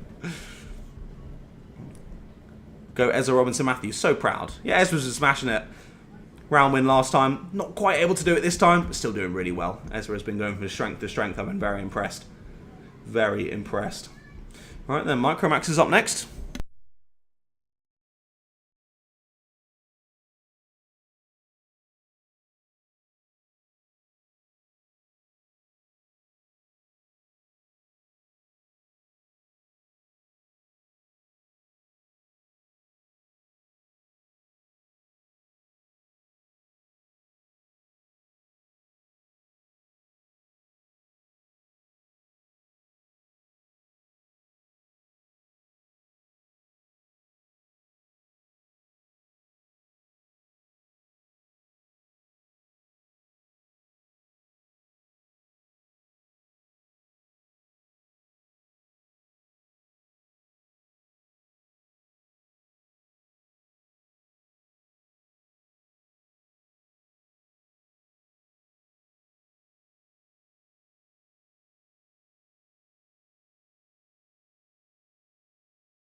Just like that, looks like we're about ready to get another final underway. This time our Micromax drivers heading out onto the black stuff. Let's see how this one goes. Right then, your grid is Leyland Brandon on pole position again. Just like the Hondas, split by 2 points in this one. Hugo Senna Echeverria is the driver alongside him. Charlie Cale and Anthony Ray on row 2, with James Carver and Theodore Nurseball on row 3. Great to see James Carver back on the grid for this one after not even getting to start, sadly, heat number 2. Leo Hunt is in the chat on YouTube saying good luck to James Carver, number 25. Send it, James, and drive away, says Leo. I'm sure that's what he's going to be trying to do then. Will we get it underway first time of asking here in the Micromaxes? No, we won't. Chevron flag is on the gantry, and we'll wait for them to do another lap of getting ready. And we do once again have a bit of sunshine here at Rye House. Finally, we are blessed with a bit more sunshine, which for the drivers in clear visors will make it maybe a little bit more challenging. But I'm sure they are more than able to deal with such circumstances. And Layden Brandon, what a day it's been for Layden. I've been so impressed. He's really improved, even from the last round. And to be right up there at the sharp end of proceedings, he's been doing a fantastic job. But Hugo Senna Echeverria picked into the post in heat number 2. I think his game plan will be do exactly the same here in the final, but I'm sure Layden will be trying the exact opposite. Here we go then. Is this our opportunity to get the race started? No, it's not. Chevron flag on the gantry yet again. Again, it's so difficult for the drivers in this, because of course they're getting themselves ready and amped up for the race start. That adrenaline is flowing, but then Chevron flag comes out. They've got to dial themselves back down again, get themselves nice and relaxed, and build back up to the start once more. Well, I can see the red flag out by the bottom end of the circuit. Forgot the name for it then, pylon. How can I forget the name for any electricity pylon? Anyway, they'll be heading back down there for once again a bit of re-education, and hopefully we can get this race started next time of asking.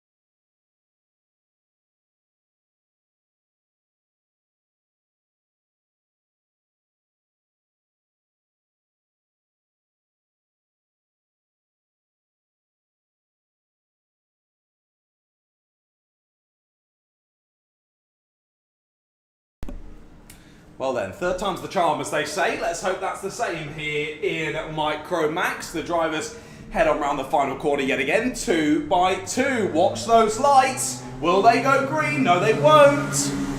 Chevron flag again. Drivers at the front just a little bit too eager to get this one underway. Need to keep it nice and slow up that final corner until those lights go green. Well, they'll head round again, I think potentially for maybe a little bit more re-education. So needing to keep it nice and slow, drivers. Let's try again, shall we?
Right then, fourth time's the charm. I don't think that's a phrase, but we're going to make it a phrase here in Micro Max. Let's see if we can go to the race start and get 7 minutes plus 1 lap of racing underway here for our 6 drivers. So if we've got an issue to the race start for one of our drivers, we'll see if we can go to it anyway. We will. Green flag is flying then. An issue there, I think, on the race start for Anthony Ray. It was a little bit slow off the final corner, but I do think he's gone with the rest of the pack. Good start then for your pole sitter. Less than ideal though for Hugo Senna Echeverria. He drops back behind Charlie Cale there. There's a big send down the inside, late on the brakes, nearly a double overtake there from Anthony Ray.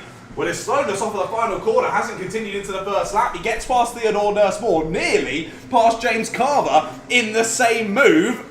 Gets it stopped on the apex, so I was thinking that might be a bit of a demolition derby there as he tried to go down the inside, but he got it stopped. Fair play, Anthony, and he gains a place. Hugo Echeverria there was pressuring Charlie Cale through the final sector. Couldn't get past down at Pylon. Or Complex Duvet, I guess I should say, as we're not using Pylon on this circuit layout. And doesn't get through. Has to stay there in third place. And now it's James Carver on the zip cart. Still right in his wheel track. So it's Brandon from Cale, from Echeverria, from Carver, from Ray, from Nurse Moore. Currently your 6 drivers out there in Micromax. And Leyland Brandon looking to press on into the lead of this one. He's not got his usual challenger following in tow. This time is the turn of Charlie Cale. Of course, we saw his difficulties in Heat 2 on those wet tyres. It wasn't the right choice for that race. Well, he's back on the dries, and look at the pace for him now. Now he's got the right setup on board. Charlie is flying out there, but it's not him with the fastest lap. Guess who? It's Hugo Senna Echeverria. He's found the pace, and now he's all over the back of Charlie Cale once again. When will he think about that overtake? He's got to be careful though, because James Carver behind him looking feisty as well, looking to pick up the pieces if it all goes wrong for the 2 squabbling ahead. And once again, Brandon not even looking behind. He's fully focused on the tarmac ahead of him. And putting in some good laps again, looking for the move there down at Complex Duvel, and again it doesn't work for Echeverria.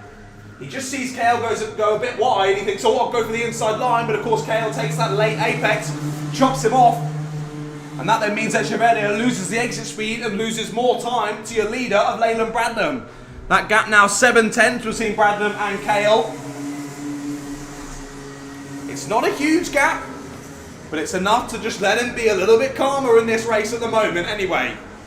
Still 4.5 minutes left to go in this race. We're not even at half race distance yet. Plenty of time for this all to change. Thinking about it again, there was Echeverria, but this time Cale holding that usual line, holding on to second place. This will be a really nice run back through to second for Cale, but can he hold it? He's over the bumps on the exit of the final corner there, and this is the opportunity for Echeverria. He's just about got a nose cone alongside. Where will they? Oh, they will just about come out in the same order. I thought maybe there might be a bit of argy-bargy between the 2 of them, but Echeverria backs out of that one. I think the smart thing to do. And again, good exit off of hairpin number 1, but unable to launch an attack. Gap now 8.5 seconds. That would be serious. 8.5 tenths of a second between Brandon and Cale. So Brandon just doing everything he needs to do out there, not worrying about what's going on behind him. Just cracking on and putting in some really good pace. Getting the encouragement there from the pit wall to continue pressing on. Ignore what's happening behind you. Keep racing your race and doing what you're doing.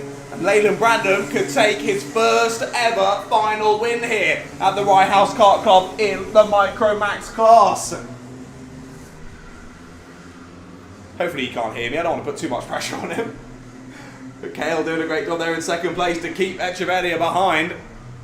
It's not like Echeverria hasn't been trying to find a way through, he's just been unable to find a chink in the armour of Charlie Cale.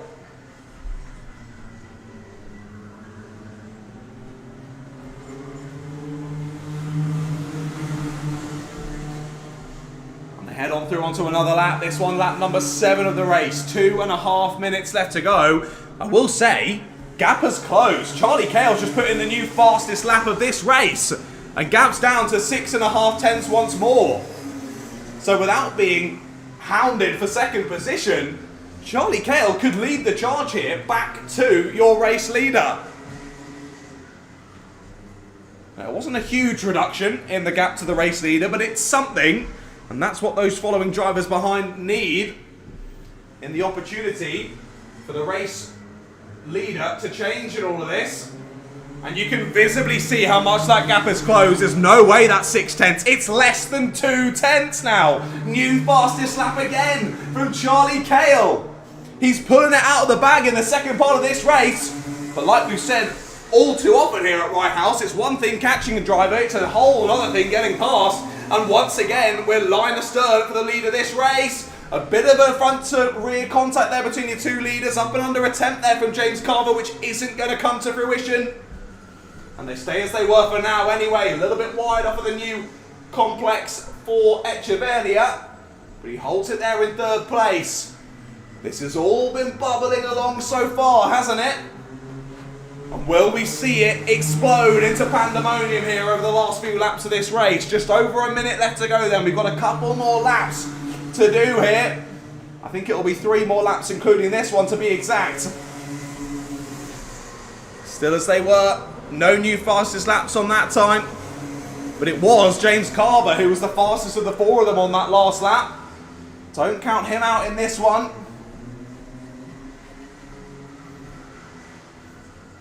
I think the 2 options really for the rest of this is it stays exactly as it is, or it all blows up and suddenly everyone changes to the front of the order. I think it's only ever going to be 1 or 2 options in this one.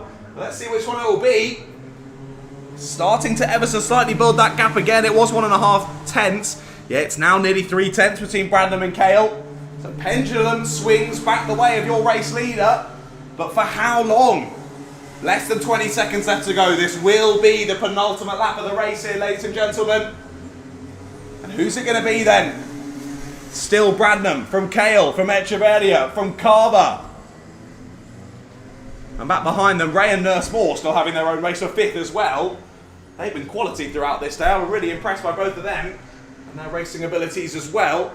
Continuing to battle for 5th place. Right then, round the final corner they go. Only 770 metres for Leyland Brandon to hold on and secure his first ever win here at the Rye House Kart Club.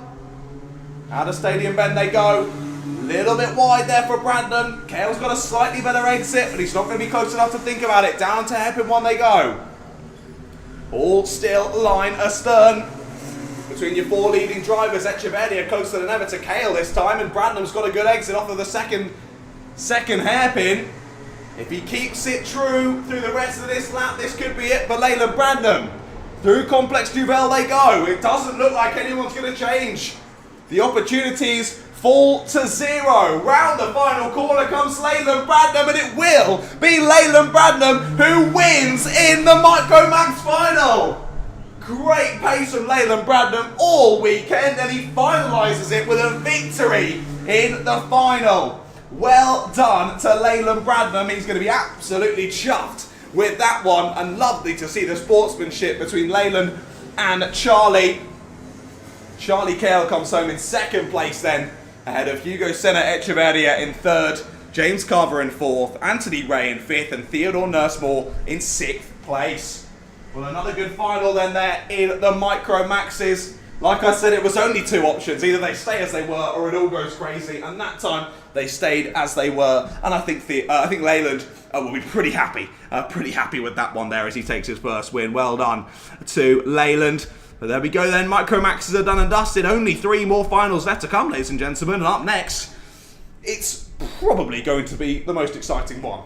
It usually is in the junior road taxis. We've got however many, 20 whatever drivers out there. They're all about on the same pace. This is going to be interesting. Don't go anywhere. Junior road tax final is up next.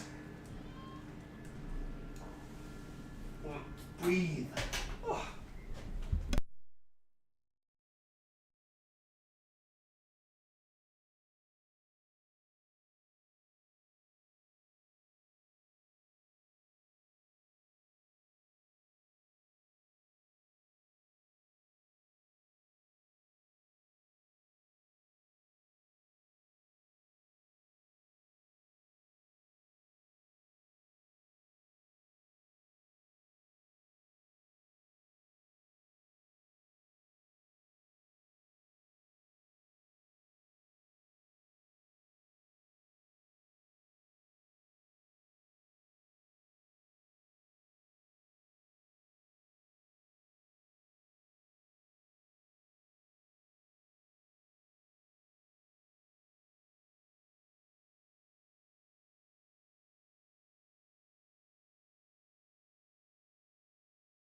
Here we go then, ladies and gentlemen, Junior Road Tax final about to get underway.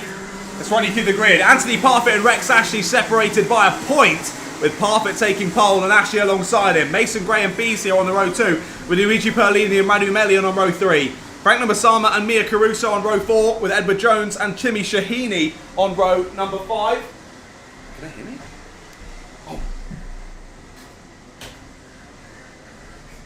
I'm shouting away in the box and I hadn't turned the microphone back on. That's good for me, isn't it? Anthony Parfitt and Rex Ashley on the front row for this Junior Road Tax final, followed by Mason Gray and Beasley, Perlini and Melian, then Masama, Caruso, Jones, Shahini, Canellas, Joyner, Dale, Cooper, Michalowski, Islam, Chapham, North, Wright, Smith, Kehayov, Kohler and Baker. Those are your 23 drivers who will hopefully be taking to the start in this one then. Let's go for the Junior Road Tax final.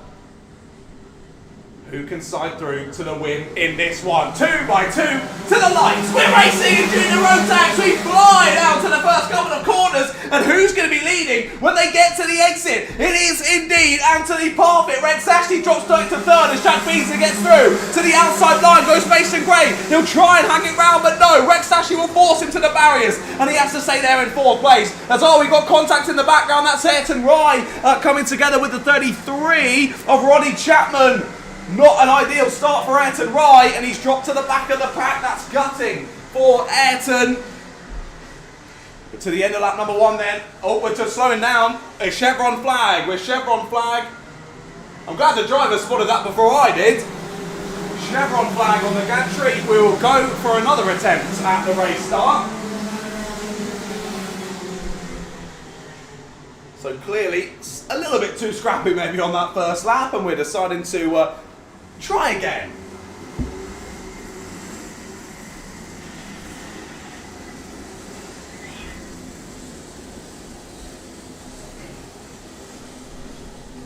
Drivers will have to head back to their original grid spots. So that'll mean that Jack Beasley has to do that all again.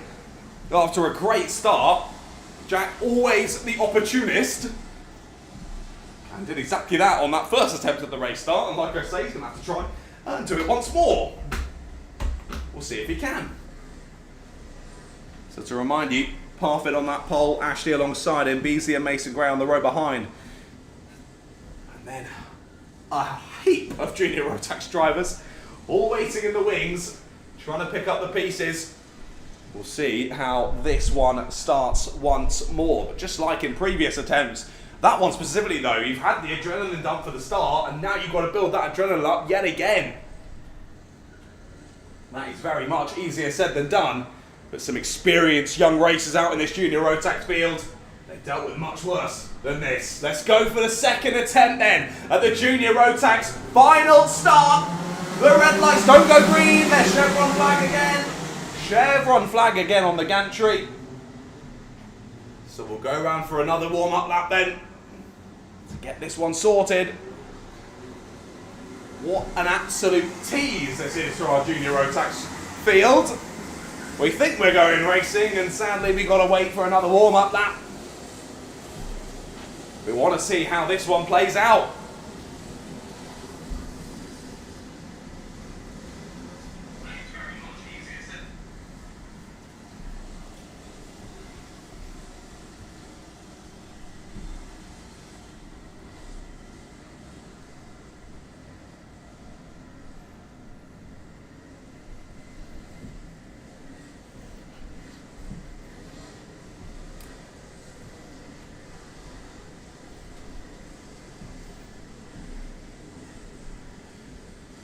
Right then, third time lucky for our Junior Road Tax field. They go for the third attempt at this race start. And with this one, 3 finals to go. Of course, we've got Junior Road Tax up now, followed by the seniors, and then the 177s to finalise the day of action here from round number 6 of the Rye House Kart Club in 2025. RHKC always providing exciting action. And hopefully, as long as we don't see a chevron flag again on the gantry, we're about to be treated to 7 minutes plus 1 lap of exciting wheel-to-wheel, nose-to-tail racing. Let's get it started, boys and girls. Look at the lights, they go green. We're racing again here in Junior Road Tax. And again, a great start for your pole sitter of Anthony Parfit. He will lead us through to the H&M Stadium bend. And again, it's changed at the front, but it's not Beasley this time. It's Mason Gray who's got through. Both Mason Gray and Beasley get past Rex Ashley on the race start. And Radu Melian sides around the outside into 5th place. Great movements from Radu as well, keeping himself right in the hunt. Mikel Islam is going 3 wide with Leon Canellas and another driver. It all gets a bit closer. Comfort as they go into the new corner. They just about sort themselves out and get back into single file. Mikel, once again, just like in Heat 2, is having to side his way through the pack in this one.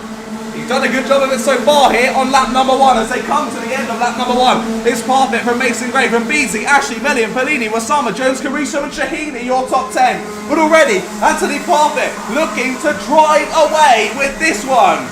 He's put a huge gap already between himself and Mason Gray. Beasley's down the inside, late on the brakes from Jack Beasley. What a fantastic overtake from Jack Beasley. Absolutely perfectly rated, read him like a book and takes 2nd place. Now he's the driver leading the charge back towards your race leader. Well, after lap 1, that gap was 6/10 between Parfit and Mason Gray. What is it now between Parfit and Beasley? It's nearly 1.2 seconds. That is a seriously tall order to try and close that gap between now and the end of the race, particularly if they keep battling. Thinks about the move down the inside, does Mason Gray. Thinks better of it this time. Rex Ashley's right there with them as well. They need to be a bit careful. Ashley gives a bit of a bump to the rear bumper there of Mason Gray. Tries the up and under, but it doesn't work. Melian's still right there with them. What have we got? 2nd, 3rd, 4th, 5th, 6th, 7th, 8th, 9th, 10th, 11th, pretty much all in a train here. Mikel Islam and Leon Canellas, the drivers at the back of it. As we head on to another lap of this race. What is that gap looking like now? It's 1.7 seconds, the gap for Anthony Parfit. As Beasley defends, that is so crucial for the rest of this race. Beasley defends from Mason Gray. Is that an acceptance that already Anthony Parfit is just too far away? Beasley defends that 2nd place, and will this now just be a huge squabble over P2 in this Junior Road Tax final? Anthony checks over the shoulder. I bet he can't believe the gap that he has over the rest of the pack. It's an absolute chasm between the top 2 now. 2.4 seconds is nearly the gap between those two. And Beasley will defend, not this time. Mason Gray takes the opportunity and dives down the inside. Up to 2nd place he goes. Ashley tries to get the up and under race in, but it can't quite do it. And Ashley has to sit in behind once more. Junior Road Tax racing at its finest here at the Rye House Kart Raceway. And the drivers continue to power on through this 7-minute plus 1 lap race. We're nearly at half race distance already in this one. And you've got to remember, it's a big championship battle in the juniors as well.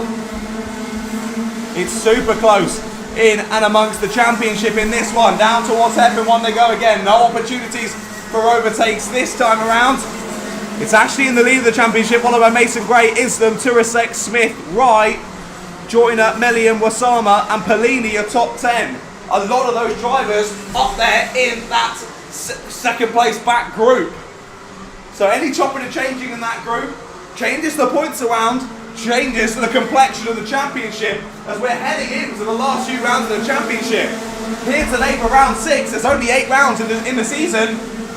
So only 2 more opportunities to gain more points towards your championship tally. Oh, that's an exhaust gone. That's rather loud. Contact at the first couple of corners. That was lucky. Ayrton Rye went up and over the front of the number 14 there. Ayrton got lucky to keep it on all 4 wheels there as they landed back down again. Ayrton has been in the wars so far in this race.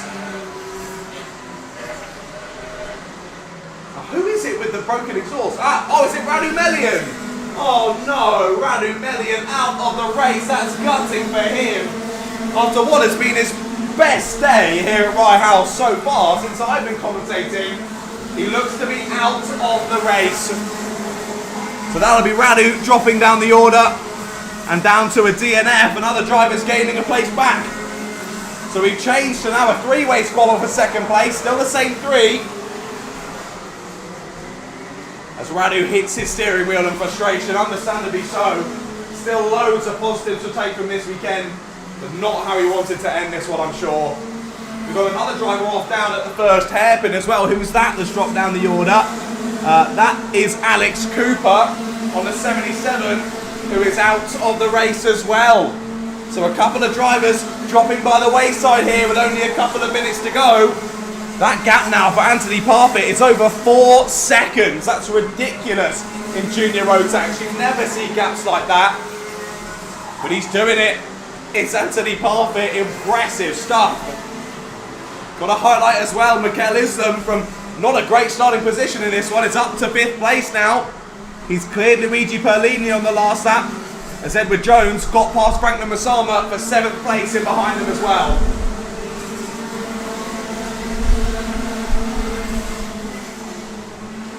Mason Gray doing a good job fending off Beasley and Ashley as well. Rex has been having a sniff and a few overtakes over the last couple of laps, so they haven't quite worked. There's one from Liam Canellas down the inside of Franklin Masama. Problem for Franklin Masama. Was there any contact there, or did it simply give up the ghost at the wrong opportunity there? It was the worst possible timing when he's looking down at the engine side. Maybe it did just happen to give up there at the worst possible timing. Masama out of the race from 8th place. Canellas went down the inside at hairpin 1. There might have been a little bit of front to rear contact, but it was marginal to say the least. And Masama out of the race then on the 88. So again, drivers behind getting bumped up a position. That brings Lewis Joyner up to 10th, Caruso up to 9th, and Canellas up to 8th.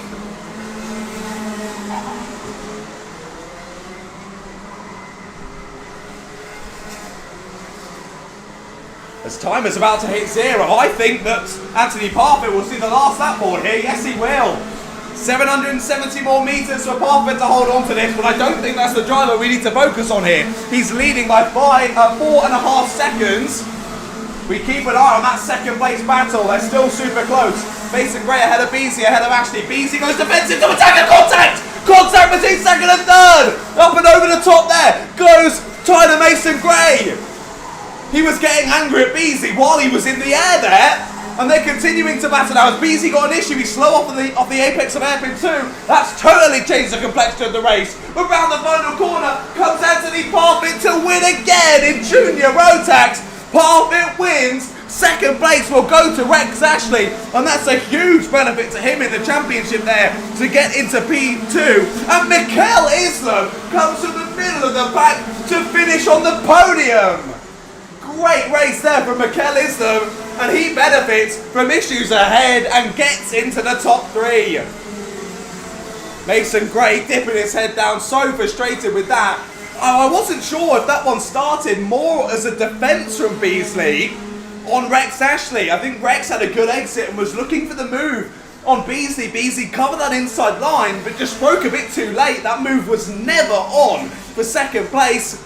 Door was always going to close, and it did close. They made contact. I was very happy to see that that wasn't a bigger incident, because it very well could have been. Luckily, they both landed back down on all 4 wheels, both got to the checkered flag, but they're both going to be gutted about how that one ended. So your final finishing result then in junior road tax was Anthony Parfitt from Rex Ashley and Mikel Islam, your podium. Then Luigi Perlini and Tyler Mason Gray, the top 5. Tyler did well there to keep it in the top 5 after that kind of contact. Followed by Edward Jones, Leon Canellas, Mia Caruso, Lewis Joyner and Mario Smith. They're your top 10. Ayrton Wright, despite being in the wars in that race, finishes in P11. Followed by George Dale, Christian Kehiyov, Timmy Shahini, Ronnie Chapman, Zuzana Mikolovsky, Jack Beasley there I think came into the pits there before seeing the checkered flag. Then it was Jasper North, and then the 3 drivers who didn't make it to the finish: Franklin Masama, Radu Mellion and Alex Cooper. And like I say, heart goes out to Radu Mellion. That's his best weekend so far, and ended with that exhaust being knocked off. That is gutting for Radu. Well, there we go then. Juniors done and dusted. It certainly didn't disappoint. What a race we were treated to there in the Junior Road Tax Final. And like I've said, only 2 more finals left to go then. And up next, it'll be our Senior Road Tax Final.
It is time for another final. This time our senior Rotax drivers heading out onto the black stuff for the final time today. Let's have a look through the grid for this one. Bailey Waters has had a perfect day so far. Lines up on pole position with Jacob Bauer alongside him. Chloe Kunduzik and Daniel Kehayov on the second row with Jerome Phillip and Armis Zabarauskis on that third row.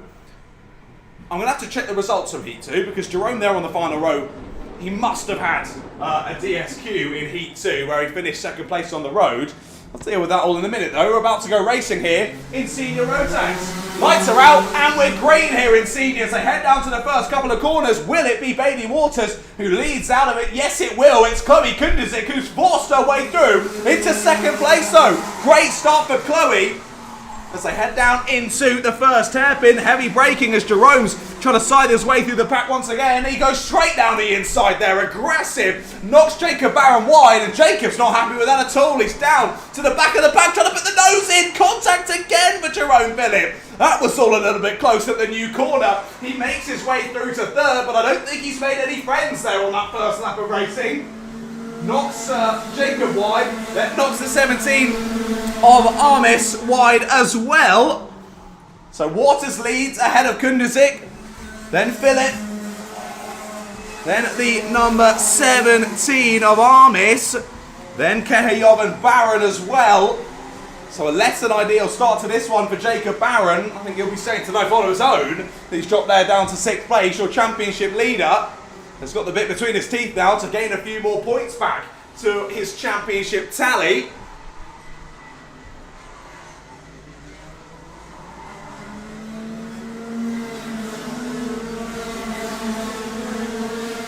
Through to the end of lap number 2 then, and it is Jerome Phillip with the fastest lap of the race end. 38 dead for Jerome as he already is chasing down Chloe Kunduzik. Jacob Barron's going down the inside, late on the brakes there at hairpin 1. He's got a bit wide though, up and under goes to 27. And that's simply time wasted for both of them, sadly. Kehayov with a nice up and under and retakes the place. He tried it again there at hairpin 2, but again it didn't work. And Arminas Zabarauskis is still there in 4th place and has gained a nice little gap there with those two battling in behind him. Phillip chased down Kunduzik nice and quickly. And Chloe can't hear me, but I know I pronounce her last name wrong every time. I'm really sorry, Chloe. I'm trying my best up here. But she's doing a great job there in second place. Lead down the inside. Oh, I thought there must be contact there. There was a little bit. And I think Jerome has ruined his own exit. Oh, that was aggressive, Jerome. That was a little... I'm not going to say any more on that one. I wasn't a big fan of that blocking there as he forces his way back through into 3rd place. And it's all getting a bit closer coming behind now with Arminas, being held up there through the new section. So those three now still lined astern, the 17, the 27 and the 52. More breathing room being given to Chloe there in 2nd place. That gap's extended back to about 3 seconds now. So Jerome was already under investigation for the first lap, and now he's under investigation again for that incident on the previous lap. So it looks as though if penalties are given for that one, he might be slipping down the order at the end of this race. But look at the gap already taken by Bailey Waters. Bailey has been in a class of his own so far today in Senior Rotax. Gap was 2.9 seconds. What's it going to be now after lap number 5? It's 3.3, another 4/10 gain on that last lap of the circuit.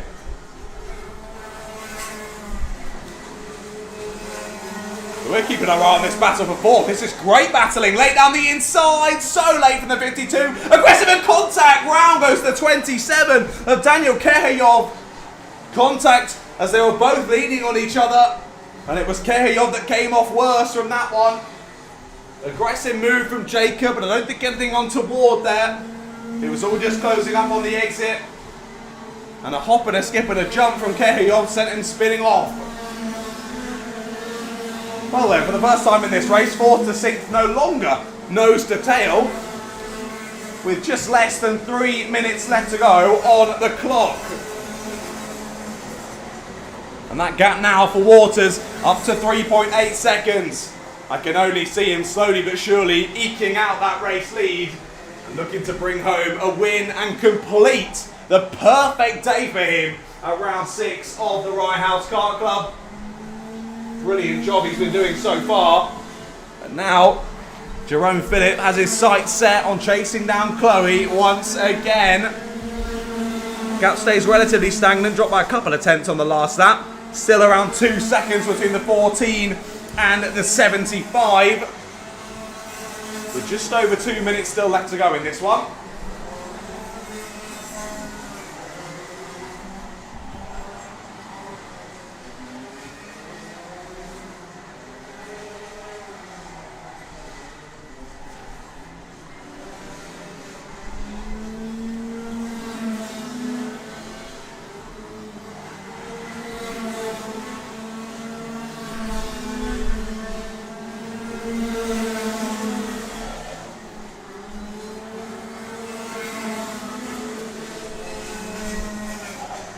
Nose to tail again, this time for 4th place.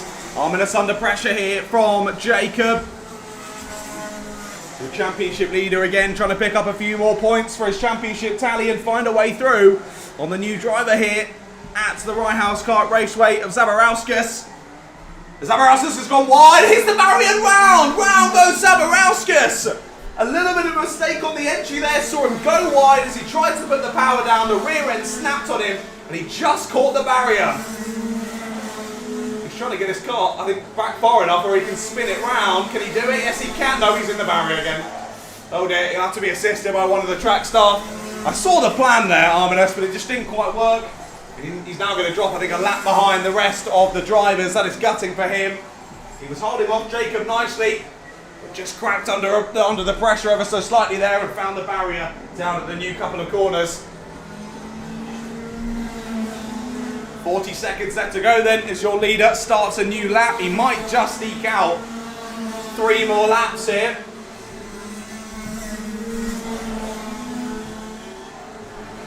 As they continue on once more. What's that gap now? Nearly 4.5 seconds between Waters and Kunyazik. Jerome Phillips still trying to hunt her down. What is that gap now? It's only 1.8. He's not closing in nearly quick enough to think about getting into 2nd place.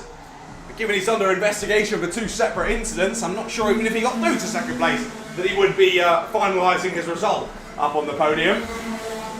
We'll wait and see. That's for much smarter people than me to work out once all is said and done.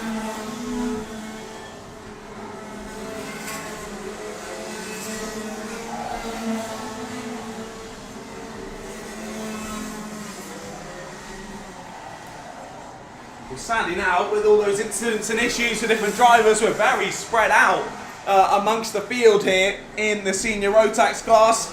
It'll be round the final corner to start the last lap of the race then for Bailey Waters. He's won by a considerable margin in both heats earlier on. One was in very damp conditions, the other was in totally bone dry conditions, and Bailey has proved he can do it whatever Mother Nature throws at him. And he's only got half a lap to continue this on and lead home a perfect day of racing in the senior Rotax class. Through the last couple of corners, he will go then. And it's safe to say, in the senior Rotax class at round 6 of the Rye House Kart Club, it's been domination from Bailey Waters. He sees the checkered flag first and wins the senior Rotax final. Well done to Bailey on a fantastic day. With Chloe Kunyazik and Jerome Phillip, your top 3 on the road, followed by Jacob Barron and Daniel Kehayov, the 5 drivers to make it to the flag. Sadly, we lost Arminas Zabarauskas there with that incident down at the new corner a few laps ago. Well, that's it for the seniors then. Their day is done and dusted, and we only have one more final left to go here at round 6 of the Rye House Kart Club in 2025. And it's our trusty 177s. They always make for some exciting racing out on circuit. But what I love as well, they're all here for the fun of it. None of them think they're going to be the next Lewis Hamilton. They're all enjoying themselves and battling it out there. But as soon as the race is done, they're all friends again. It's all handshakes. And everyone is just happy to be here having fun out on the black stuff. Let's see how this goes then. Your 177's out for their final in a couple of moments' time.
Right then, ladies and gentlemen, are we ready for the last final of the day here? 177's head out of the pits. Ready to go racing for 7 minutes plus 1 lap. Let's run you through the grid for this one. Harry Taylor and Jason Newman on the front row. Jake Bradfield and Simon Bradfield on row 2. Hugo Pereira and Rob Church on row 3. With Richard Allison and Nauris Mazionis on row 4. Malachi Morrison and Drew Lamas on row 5. With Jack Taylor and Jake Biggerstaff on row number 6.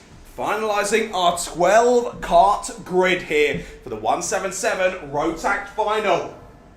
Now it's taken some of our other classes a few times and a few opportunities to get the race started. I would hope our oldest and most wise drivers can get this started first time of asking.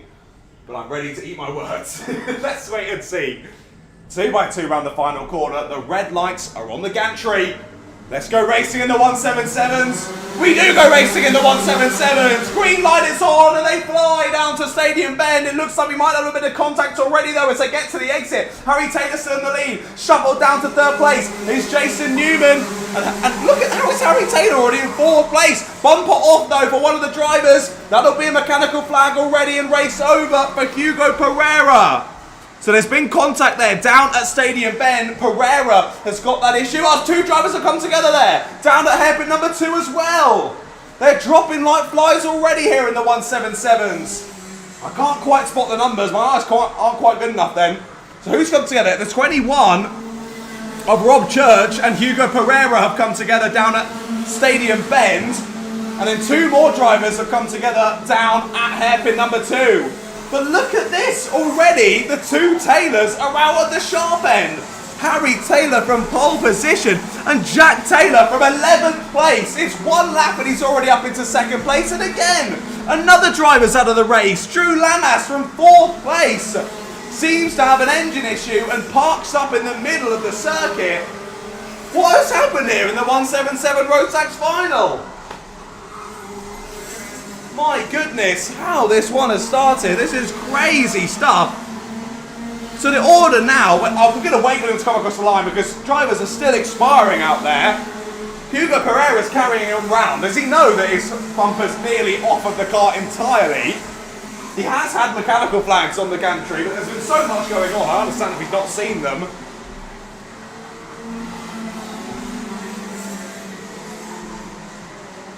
Right then, as they come across the line, here is what I think the racing order is at the moment. Harry Taylor from Jack Taylor and Jake Biggerstaff. Then Malachi Morrison, Nauris Mazionis, Simon Bradfield, Richard Allison, Jason Newman, Jake Bradfield, Rob Church, Hugo Pereira and Drew Lamas. Those are the 12 in order. Now Drew's parted up on the infield. Hugo Pereira's still going around. I think he's realised now he's got that mechanical issue and he is heading back to the pit. So Hugo Pereira and Drew Lamas are out of this race. Rob Church, Jake Bradfield, Jason Newman and Richard Allison were all involved in those first lap scuffles. Gutting for all of them as they drop down the order from where they feel they should have been in this one. Calamities in the last race of the day here from round 6 of the Rye House Kart Club. Well, there's about 3.5 seconds separating the top 4 and Malachi Morrison has got the fastest lap of the race. He sets another one on that last lap around. Your championship leader going into today, battling with Harry Taylor, is looking to get a few points back. He had to have that run through in heat number 2 to gain a couple of points, and now he's looking to do the same here. Realistically, his biggest saviour could be Harry's brother Jack, as Jack continues to try and chase Harry down. 0.6 of a second was the gap when they came under the gantry last time. What will it be on this time of asking? It doesn't look like 0.6 to me.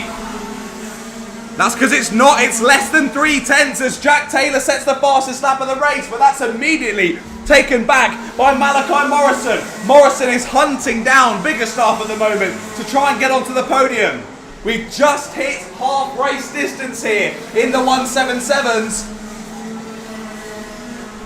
Now, Jack, I can imagine, will be respectful here in his attempt to overtake his brother. He knows that Harry is fighting for the championship this year, as Jack was last year with Josh Bass. So Jack will know how much this means to Harry. He'll want to work with him, but equally, he's going to want to beat his brother, isn't he? So let's see how this one plays out. Gap still pretty similar as it was then. A quarter of a second between the two Taylors. Malachi Morrison now right onto the rear bumper of Jake Biggerstaff. The gap to the leader about the same, 2.5 seconds. But if Malachi wants any shot at a win in this race, he needs to find a way through on Jake Biggerstaff sooner rather than later. The rest of the drivers, after all the calamities of earlier on in this race, are super spaced out. We've got from Malachi Morrison, it's a 7-second gap back to Simon Bradfield, then a further 5 back to Naris Mazionis, a further 4 back to Jason Newman, then a further 4 back to Jake Bradfield, then 1 second back to Richard Allison, and then 10 back to Rob Church in 10th place, and those are the 10 still in this race. So our focus here, very much, our 2 leaders and our battle for 3rd place. Morrison still all over the rear bumper of Biggerstaff, but not quite in striking distance just yet. It's all bubbling away now to the end of this race. Less than 2 minutes left to go. You can see there Jack Taylor pointing forward to Harry. Now, is that a statement of intent there from Jack Taylor saying, just go, don't worry about me, don't defend, I'm not going to overtake. But he's defending anyway. Harry Taylor defends anyway. Clearly not trusting Jack there.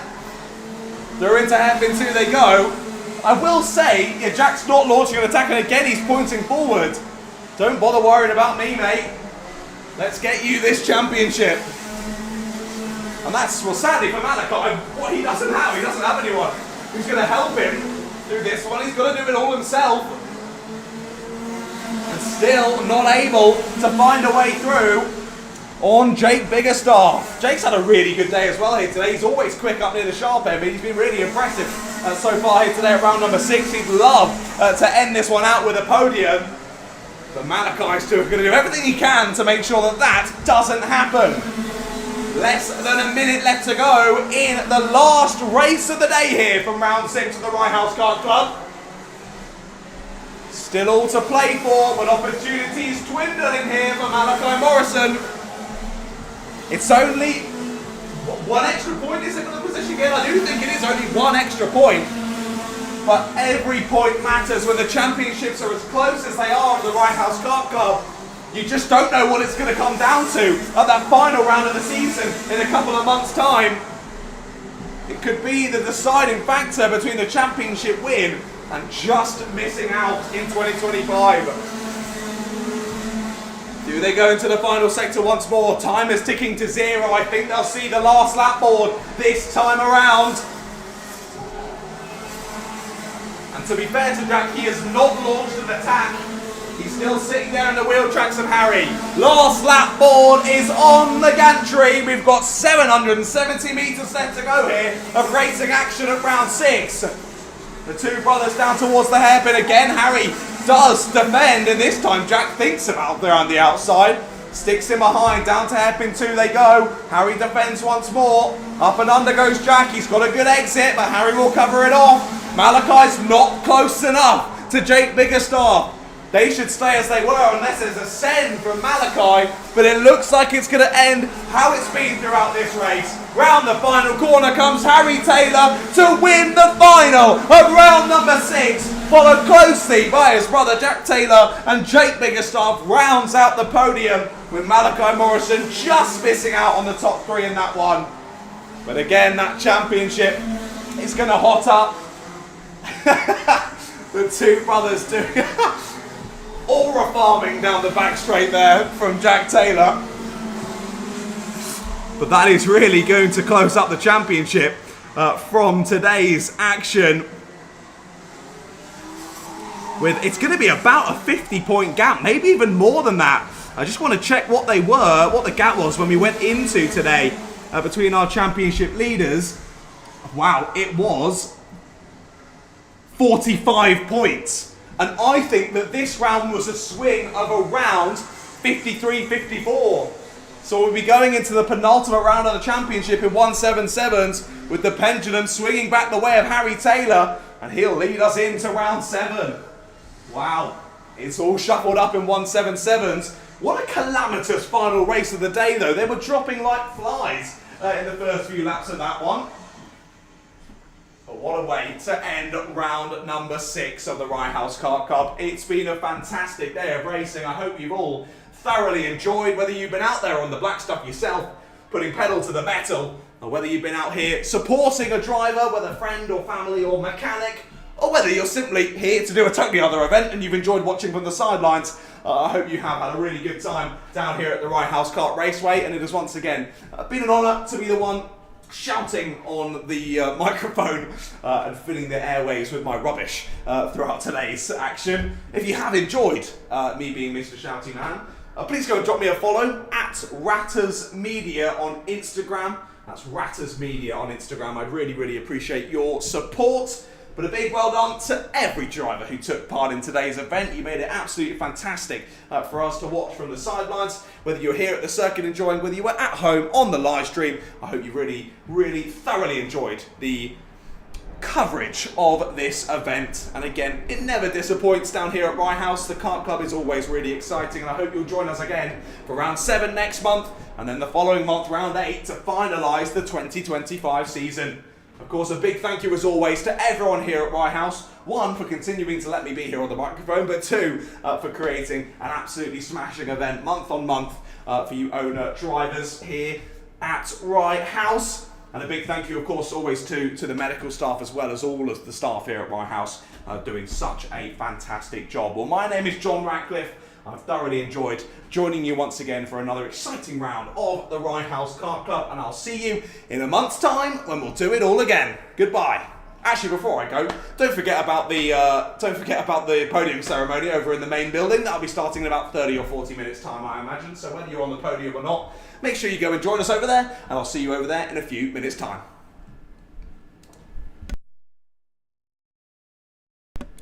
Goodbye, YouTube live stream. Hope you have enjoyed it. It was good fun. Thank you all for joining me.